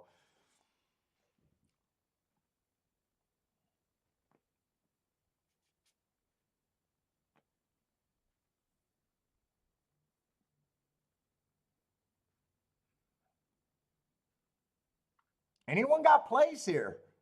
Because I don't have much to talk about right now. First time starters looking a little interested here. I'm going to root for the 5 and the 9 because I can vaguely get to them. They're not interesting for me to bet them. I don't need them here.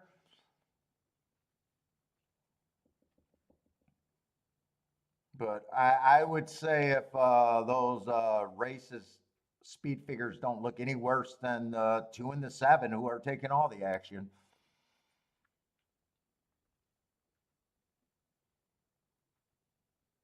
In a dangerous race for me that I probably sit out a high 80%, if not more of the time.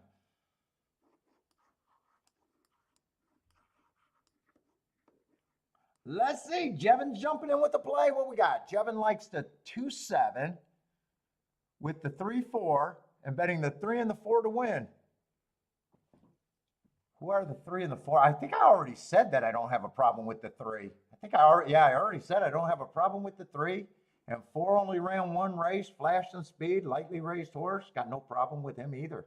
And none of the first time starters, or I'm sorry, none of the second time starters, and even the thirds. Nothing would surprise me in this race, is what I'm saying. Good luck, Jevin. Good luck, first time starter here.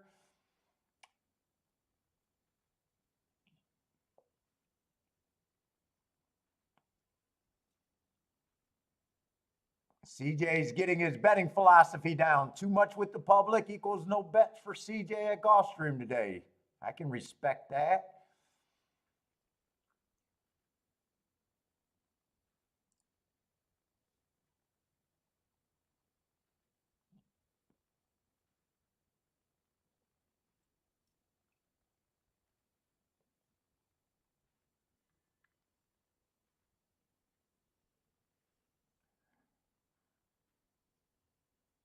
They paid a lot for that 6.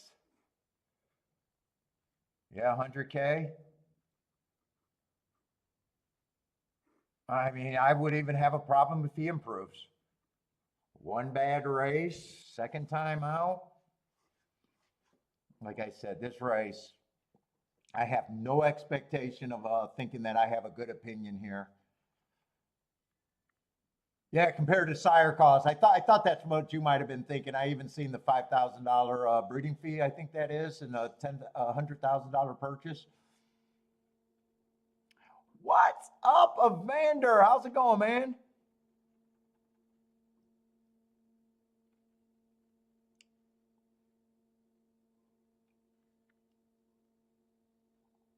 They are slowly getting in the gate. Everybody's behind the gate. I think we're just waiting for the 4 to load.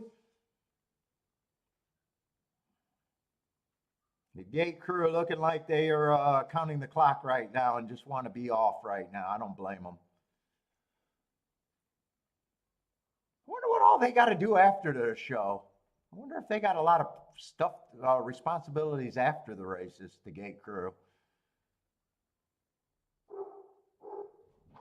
Or is after the last race pretty much heading to the clock?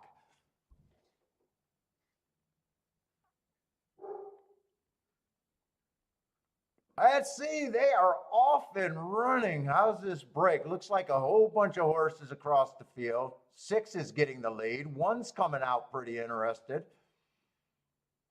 But 6 gets the lead by himself, and there's a bunch of horses chasing. 1's sitting there in second. 7 and 9 are close. 2 still about 4 lengths off the lead, and everyone else is farther back.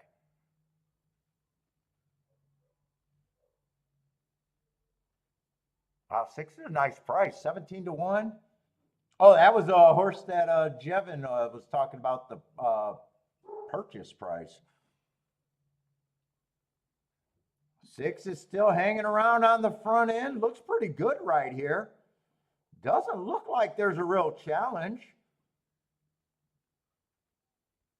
He's getting a little tired. Only the 9 has a shot right. And 9's the horse I'm running for, by the way. And so is the 5. Both of them outran their odds. But like I said, fuck, I can make a betting line on anything. That's going to be a huge exact. If I was rooting for the 9 and the 5, and I see the 6 at 16 to 1, I know everything is perfect there.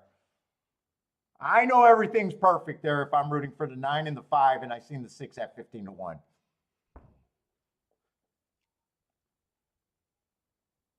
Yeah, but in that dangerous of a race with a weak opinion,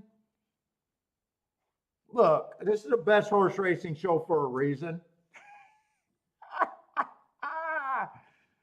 For Christ's sake, could you imagine me having to go to sleep at night if this came in 9-5? If this comes in 9-5, I can't sleep tonight. Thank God the 6 and the 2 ran. Because if this comes in 9-5, I can't sleep at night. Even though I know I did the right thing by not playing the race.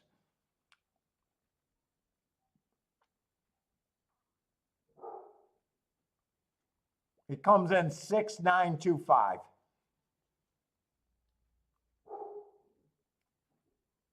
Seven. Look, I can't take a victory lap, but me just looking at this field and going, why the fuck is this horse 2 to 5? Only horse players can blame themselves.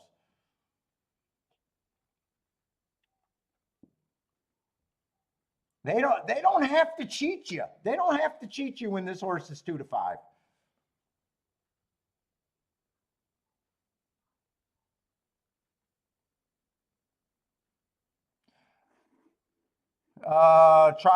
Exact is going to be 314 to 1. CJ, did you do anything with the 9 there? I know not. CJ asked about him or mentioned him. Did CJ pull the trigger here?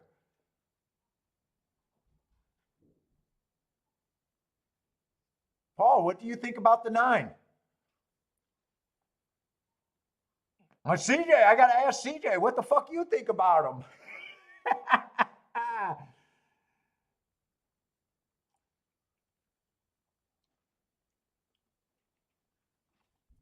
Too bad. I could say too bad the 6 is in the race. Beautiful, beautiful ticket though.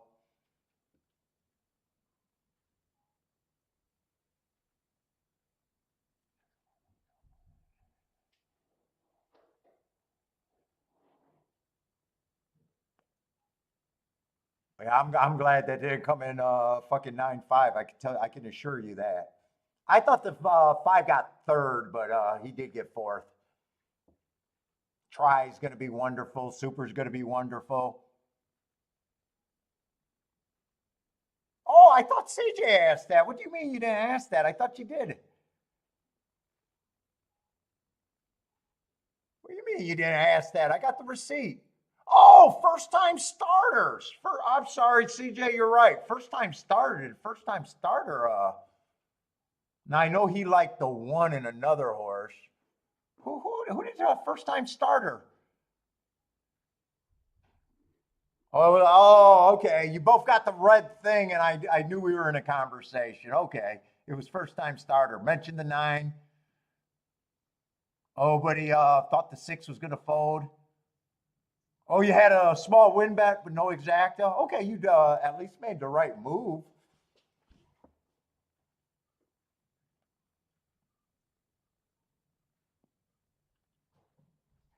That to me is not a woulda, coulda, shoulda for me. I was just saying that's who I have to root for at the very least, and who I could reasonably get to. But I never thought that was a play that I could make.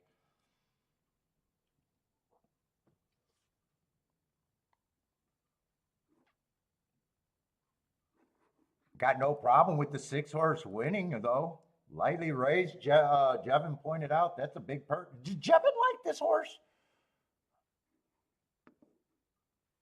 Oh, Jevin's seen it, but he was the 2 and the 7, and the 3 and the 4 to win.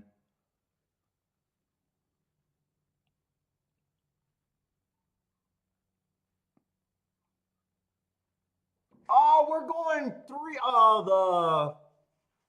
The private island, and I think Ecuador or something like that, and a few stops in Mexico. So I think it's a 7 day 8 night cruise, something like that. We'll be gone Saturday to Saturday, or maybe it's Saturday to Sunday. I'm not sure the cruise. I think we get back Monday, and I may not because I'll have a lot of record keeping to get back. So I doubt it if I do a Wednesday show, but I'll probably try to shoot forward a Thursday and the rest of the week show when we get back. I know I'm going to get back sometime in the evening on Monday. Usually Monday and Tuesdays, I'm doing my data.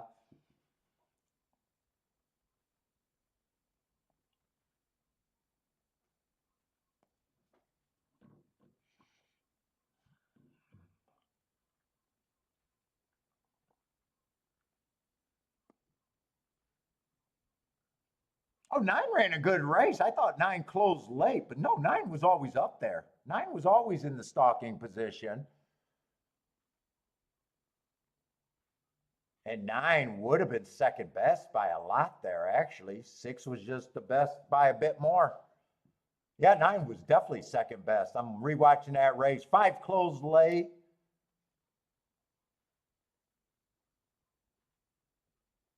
I don't know how 5 didn't win that photo, but I'm watching a replay and I still thought the 5 got third, but I guess he didn't.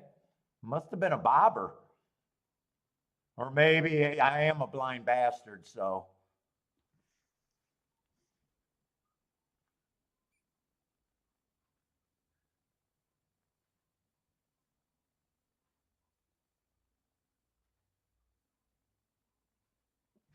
Well, I would have loved to see the try if the 5 got third. We don't see those whole pools anymore now that they're 50 cents on the tries, do we? We see very few whole pools anymore. We used to see that back when they were $2 and $1, especially when they were $2. We don't see too many in the 50-cent level no matter what happens.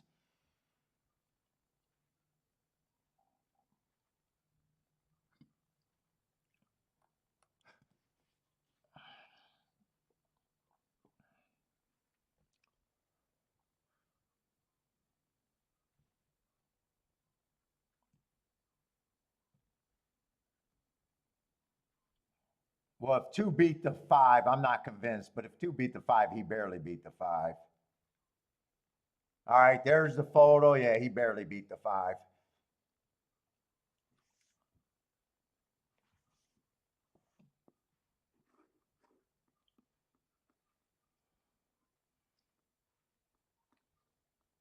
And last race over here at Fairgrounds.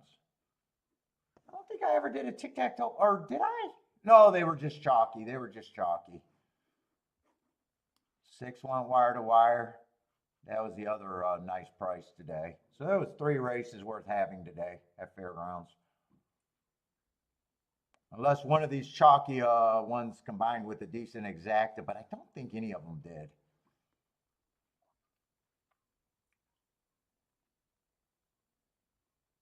And dirt's playing exactly how I expect. The inside's dominant.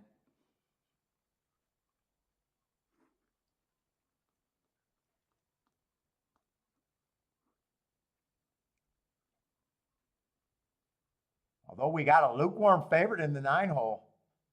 And we got a nice 11 horse field for if you need a get out race.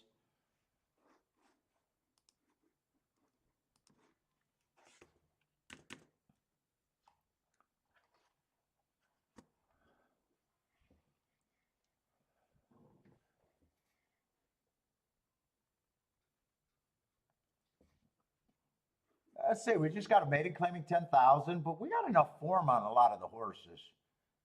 We don't have the excuse of a ton of first-time starters. Most of the horses got three or more races.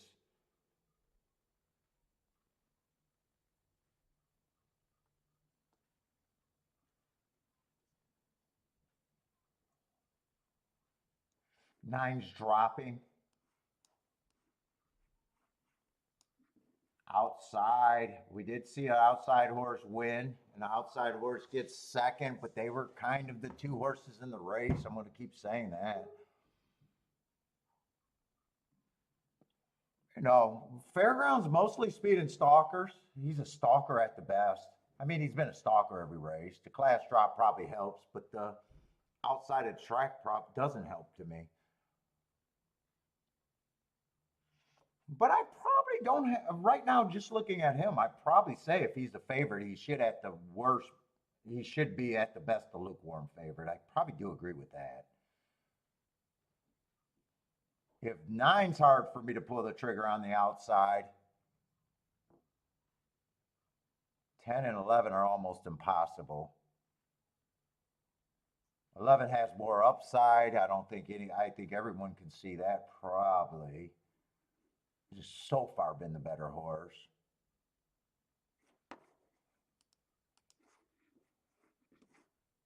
But I still don't think, even at 9 to 1 and 15 to 1, I got a feeling I'm going to have to take hard stands against them. Just me believing that the inside's where I want to be.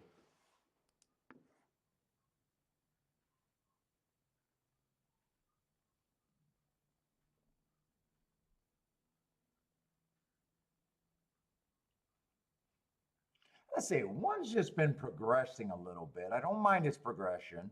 First race out, I don't have a problem with. I can excuse anything first race out.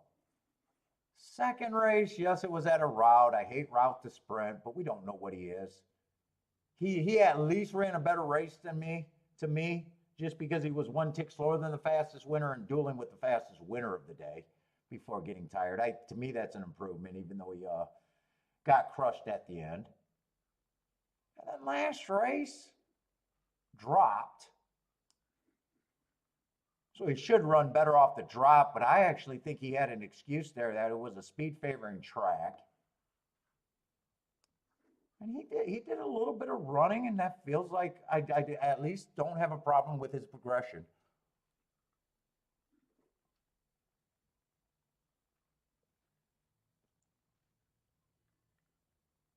Oh, they're doing a Louisiana Derby draw show. Who gets excited for those?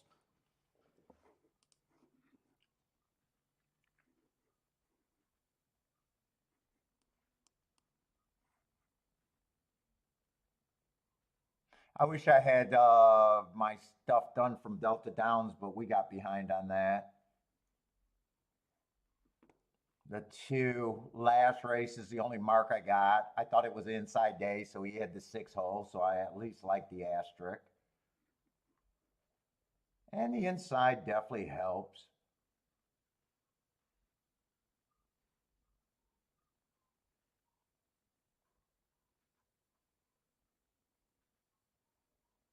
Three, I like that Hart 3 races back. Man, I'm still not then he goes over to Delta Downs, runs a second on a day that I don't have. That could be a good or bad. I have no clue.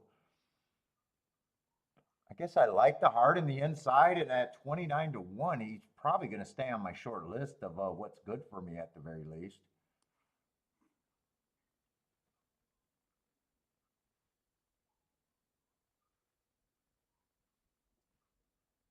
5 probably got upside. I got that being a speed favoring track. I got him as slow on a speed favoring track, but he was only 1 length behind that slow. So that also tells me that he chased the slowest pace of the day. You can't be going too slow to win and only being 1 length off the lead without that being the slowest race of the day. So speed favoring track.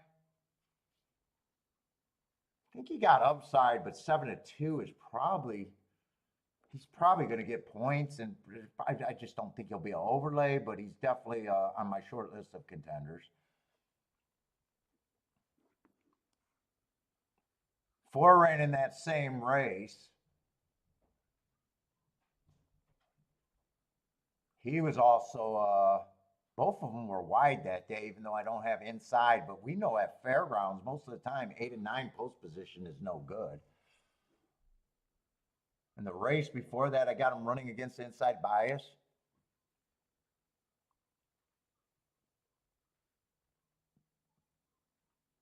At 6, I just wish I had marks from Delta Downs.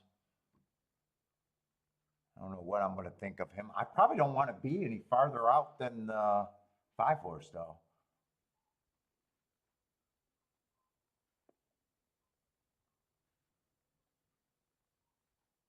7, I'd probably try to beat him on the outside. If he was on the inside, I'd like him. It's probably that simple. It's probably same with the 8. Probably same with the 9.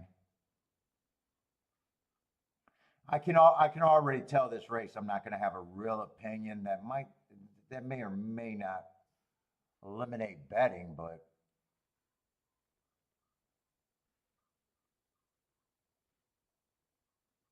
I want to see if anyone else ran on the 22nd. Three's coming out of that race. Oh no, different track, same day. 22nd first race. 22nd first race.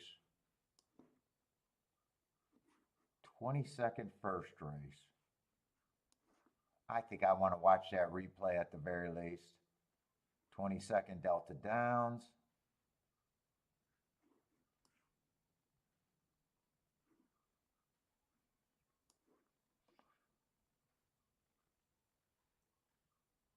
And here's one, but he's on the far outside. I want to watch that replay. We got 4 horses coming out the same race.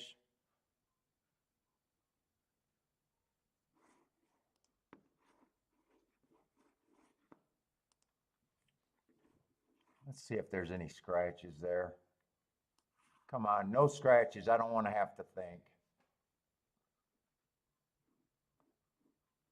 1, 2, 3, 4, 5, 6, 7, 8, 9. Hold up. Looks like there's no scratches. So we got the 6 hole, 6, 8, 9. 6, 8, 9. And 2. See if any of those horses catch my eye. 2, 6, 8, and 9. So only the 2 is traditionally. I actually want to bring up that chart too. Because usually I got that the inside's good. I might want to pull up that chart. I'm going to dig a little bit more.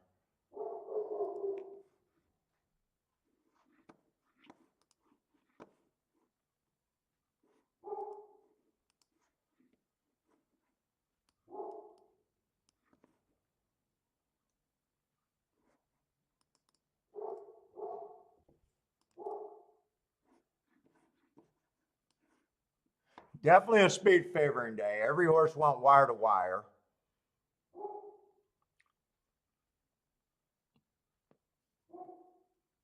We had 2 horses on the inside, one in the 5 hole, but he was a big time favorite.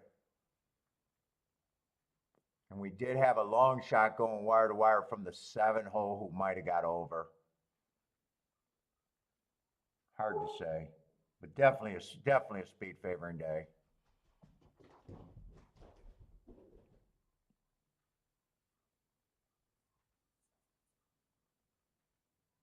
They're coming out of slowest race of the day, but not like crazy, like not out of range. Like not, it was like it was the slowest race of the day, but it felt closer to just being average. The fastest race of the day wasn't that much quicker. The medium races obviously weren't that much quicker. It just happened to be the slowest race of the day. 2, 6, 8, 9. I want to see if anyone catches my eye here or anyone had any secret excuse.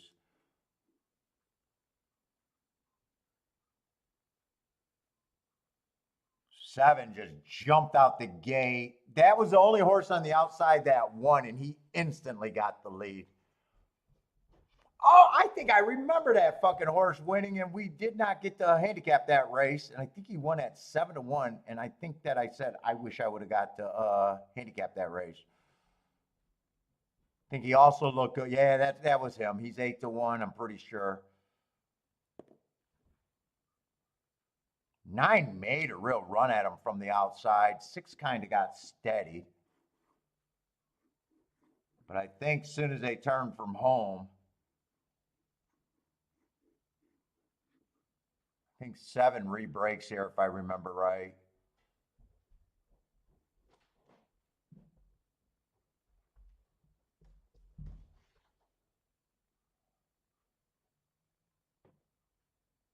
Nine would have ran the best race of this group. 9 and 6. Yeah, 7 just extends his lead. 4 comes up. 9 was the horse that pressed this runaway winner from the outside, only to get tired late, dueling with the horse that ended up being much the best. So to me, 9 and 6 ran the best race out of that group, especially the 9. Oh, wait, that is their post positions last race. So now I got to figure out who's who. So 9 and 6 caught my eye. So 10 I never seen. So 10 on the outside today, I'm not interested in the 10. I still like the 4-1 on him.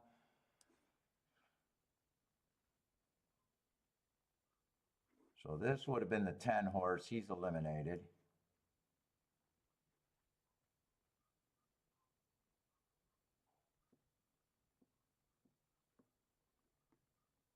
Five would have been the 9. So he ends up being the favorite here. From what I've seen on the replay, he probably should be towards the inside.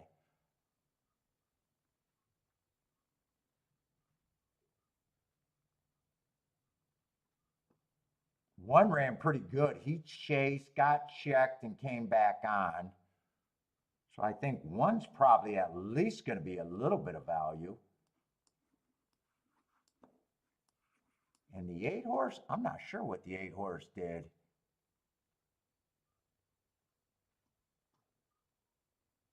Eight would have been the 4 horse here. 4 at 25-1 is still good for me, and he has the inside. There's probably some bets that I want to do here.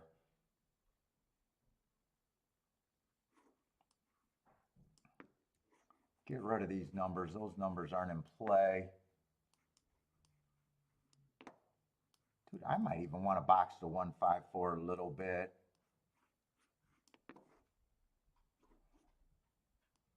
There might be a little bit more that I'm interested for myself.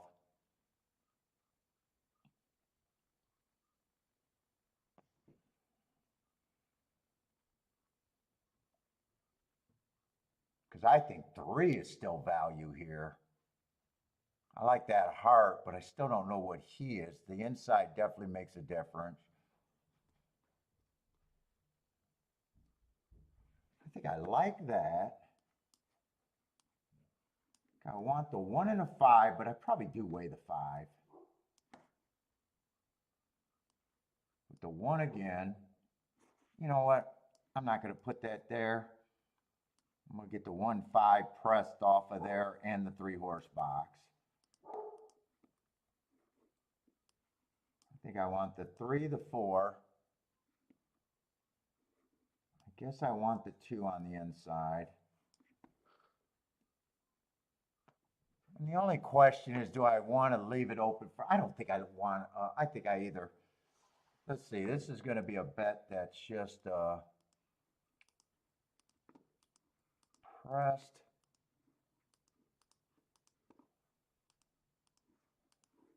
If I got to go outside, then I'm using more horses, I think. And I think this is just going to be a poke bet, so I don't want to go too crazy in the combinations. Because 9 could be there on the outside, 8 could be there on the outside, 7 could be there on the outside, 6, I got to use everybody on the outside.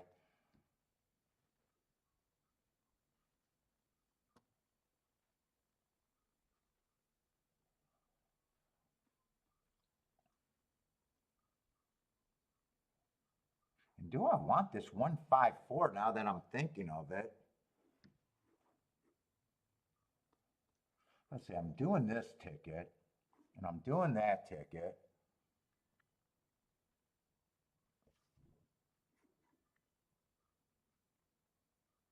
I'm already pressing the 5. Let me do what I'm, let me bet what I'm betting. I got to see where this is going to lead me.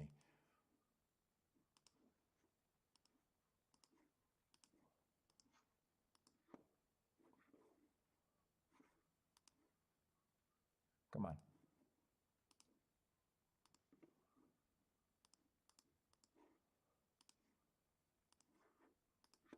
And then get it again with the 5.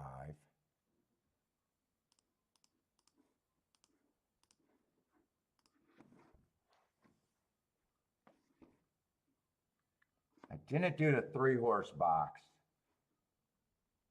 Because, you know, I want the 1 and a 5, but I can also have the 2 in there, the 3 in there. Well, I kind of already got that there. Kind of got that there. Do I need that? I don't think I need this ticket.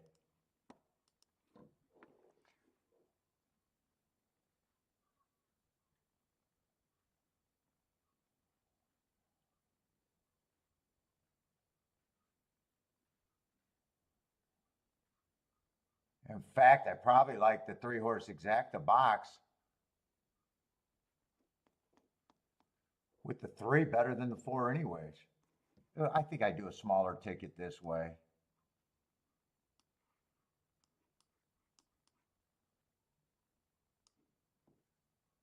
Or shit, that could just be a 3-horse box now that I'm looking at it, because I already got it with the 1-5.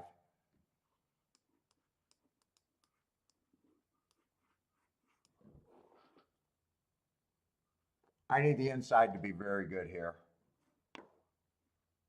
So I think most of my bet is going to the 1 and the 5 keyed off. More of it's going to the 5. So I think this I'm playing for less, even though that's the best hit I could possibly humanly have.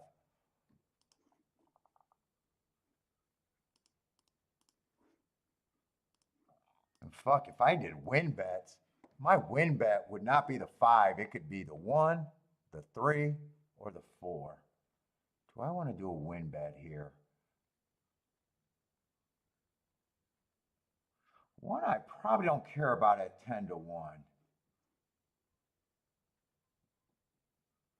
I think I'll do the 3 and the 4 on the win bet.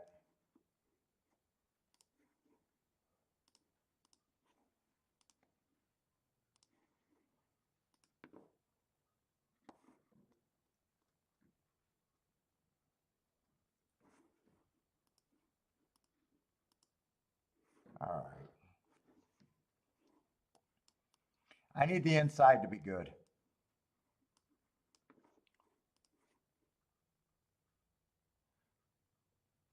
Well, I got a shot. I don't like them as much. At 12-1, that's kind of like what you got to decide at that price. 12-1's a good price. In this scenario, I got them at way below that.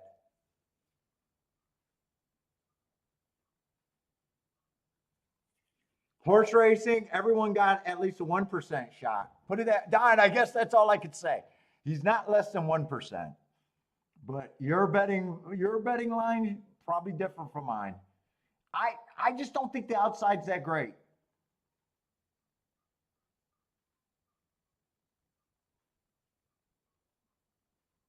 Ah, shit. 1 is nowhere near the lead. Although, fuck, I don't mind a 1, 2, 3. That's right. Come on, keep this 2, 3, 4 going, and let's go out with a giant boom.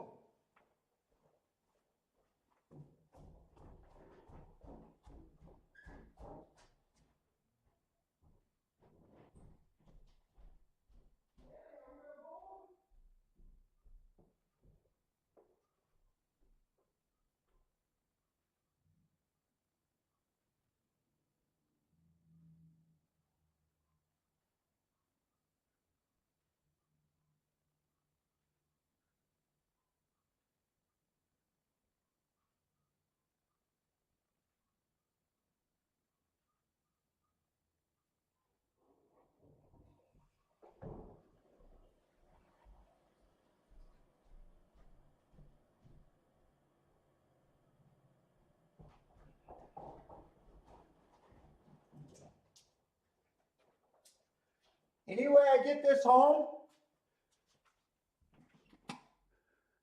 Is that the 9 or the 2?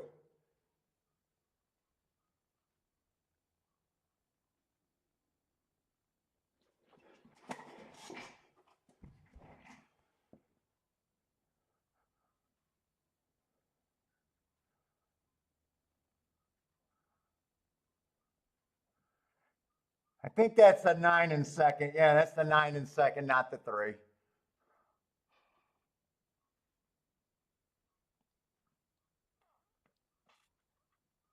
I need a 3 or 4 to get second there. I don't want a win ticket there. 5's going to get third. Oh, I ran first and third and didn't even realize I ran first and third. 2 I didn't think was the fastest horse early, but that rail's been good. I don't have a problem with that. I don't know if anything happened to the 1 or the 5, why they didn't come out the gate as fast. Well, 5's lightly raced. Who knows how good of a field that was? That was already.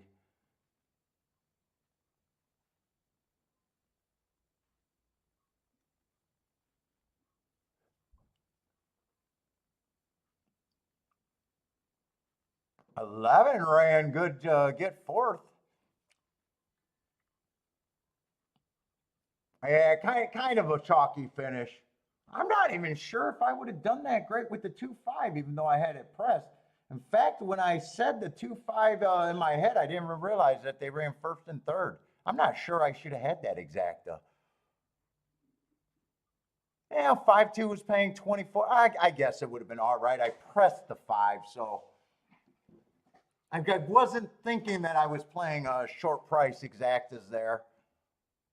I guess I did the right thing there. If I got it, I would have had it pressed a little bit. I pressed the 5. Fairgrounds in Oak Lawn, so we're going to have a late start tomorrow.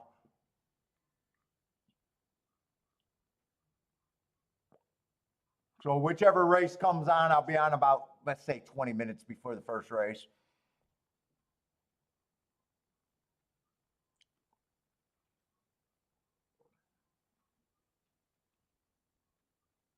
I guess I would have been okay. I would have been I would have did okay, not great if it came in 2.5 there.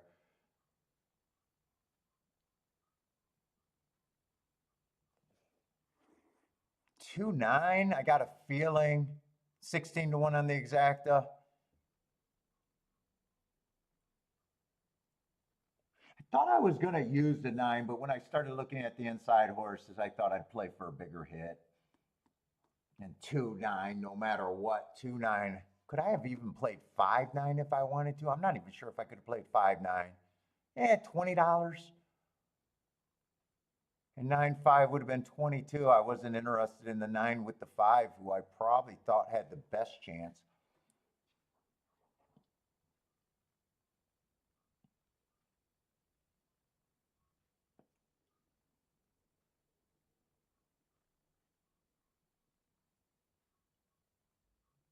Exacta paid 16 to 1. 50 Cent tried, didn't pay, actually didn't pay that bad for that. To me, those are the 3 horses that should have been the favorite, kind of. So 39 to 1 on that exacta for 50 cents, I don't think is terrible. Or try.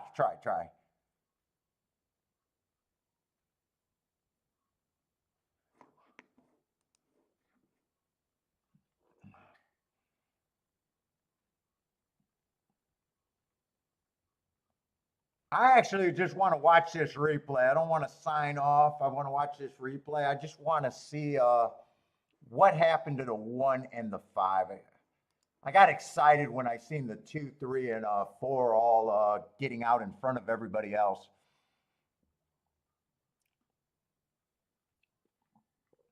Yeah, I think 2 was 7 to 2 most of the betting, if I remember right. 7 to 2 or 4 to 1. I thought whoever got the lead towards the inside, and I was kind of hoping it'd be either the 1 or the 5.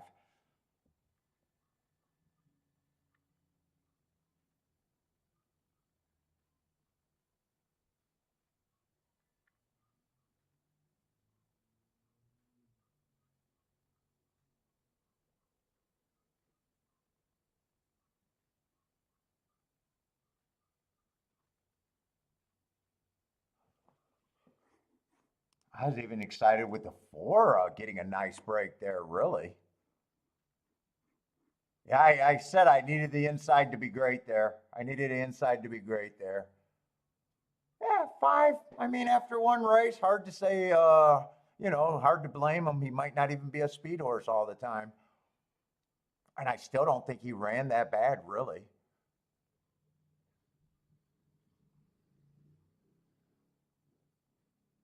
Well, 3 gave me a shot at the top of the stretch. 5's wider than the 9. I don't know how the hell that happens, but it does.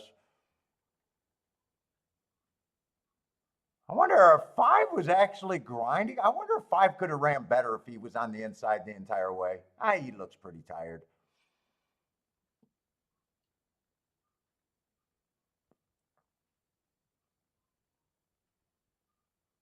11. I don't know how the 11 finds his way to the rail. I'd say nice job getting to the rail. Let's see. 5 reared at the start and got bumped over by the 4. 5 actually, 5 actually was probably a better horse than that race looked. 5 reared at the start and then got his path taken away. Found his way to the rail. Now he's trying to find another path. Now he's trying to get wide. He's guessing all over the place, I guess.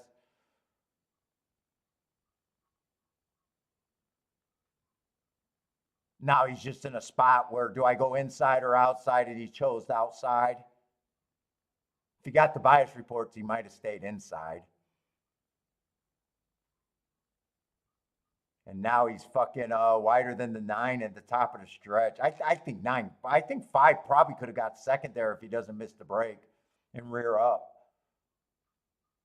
You'll never know, but that's probably what I'm thinking.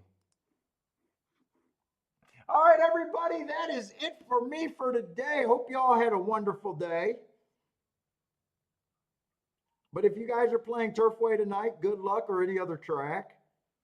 Tomorrow we'll be on for a later start time. I'm doing different. I'm starting Oak Lawn and Fairgrounds for tomorrow. I'm going to switch it up a bit. Oak Lawn and Fairgrounds tomorrow, so. But everybody, good luck. Stay safe out there. Hope to see everyone tomorrow.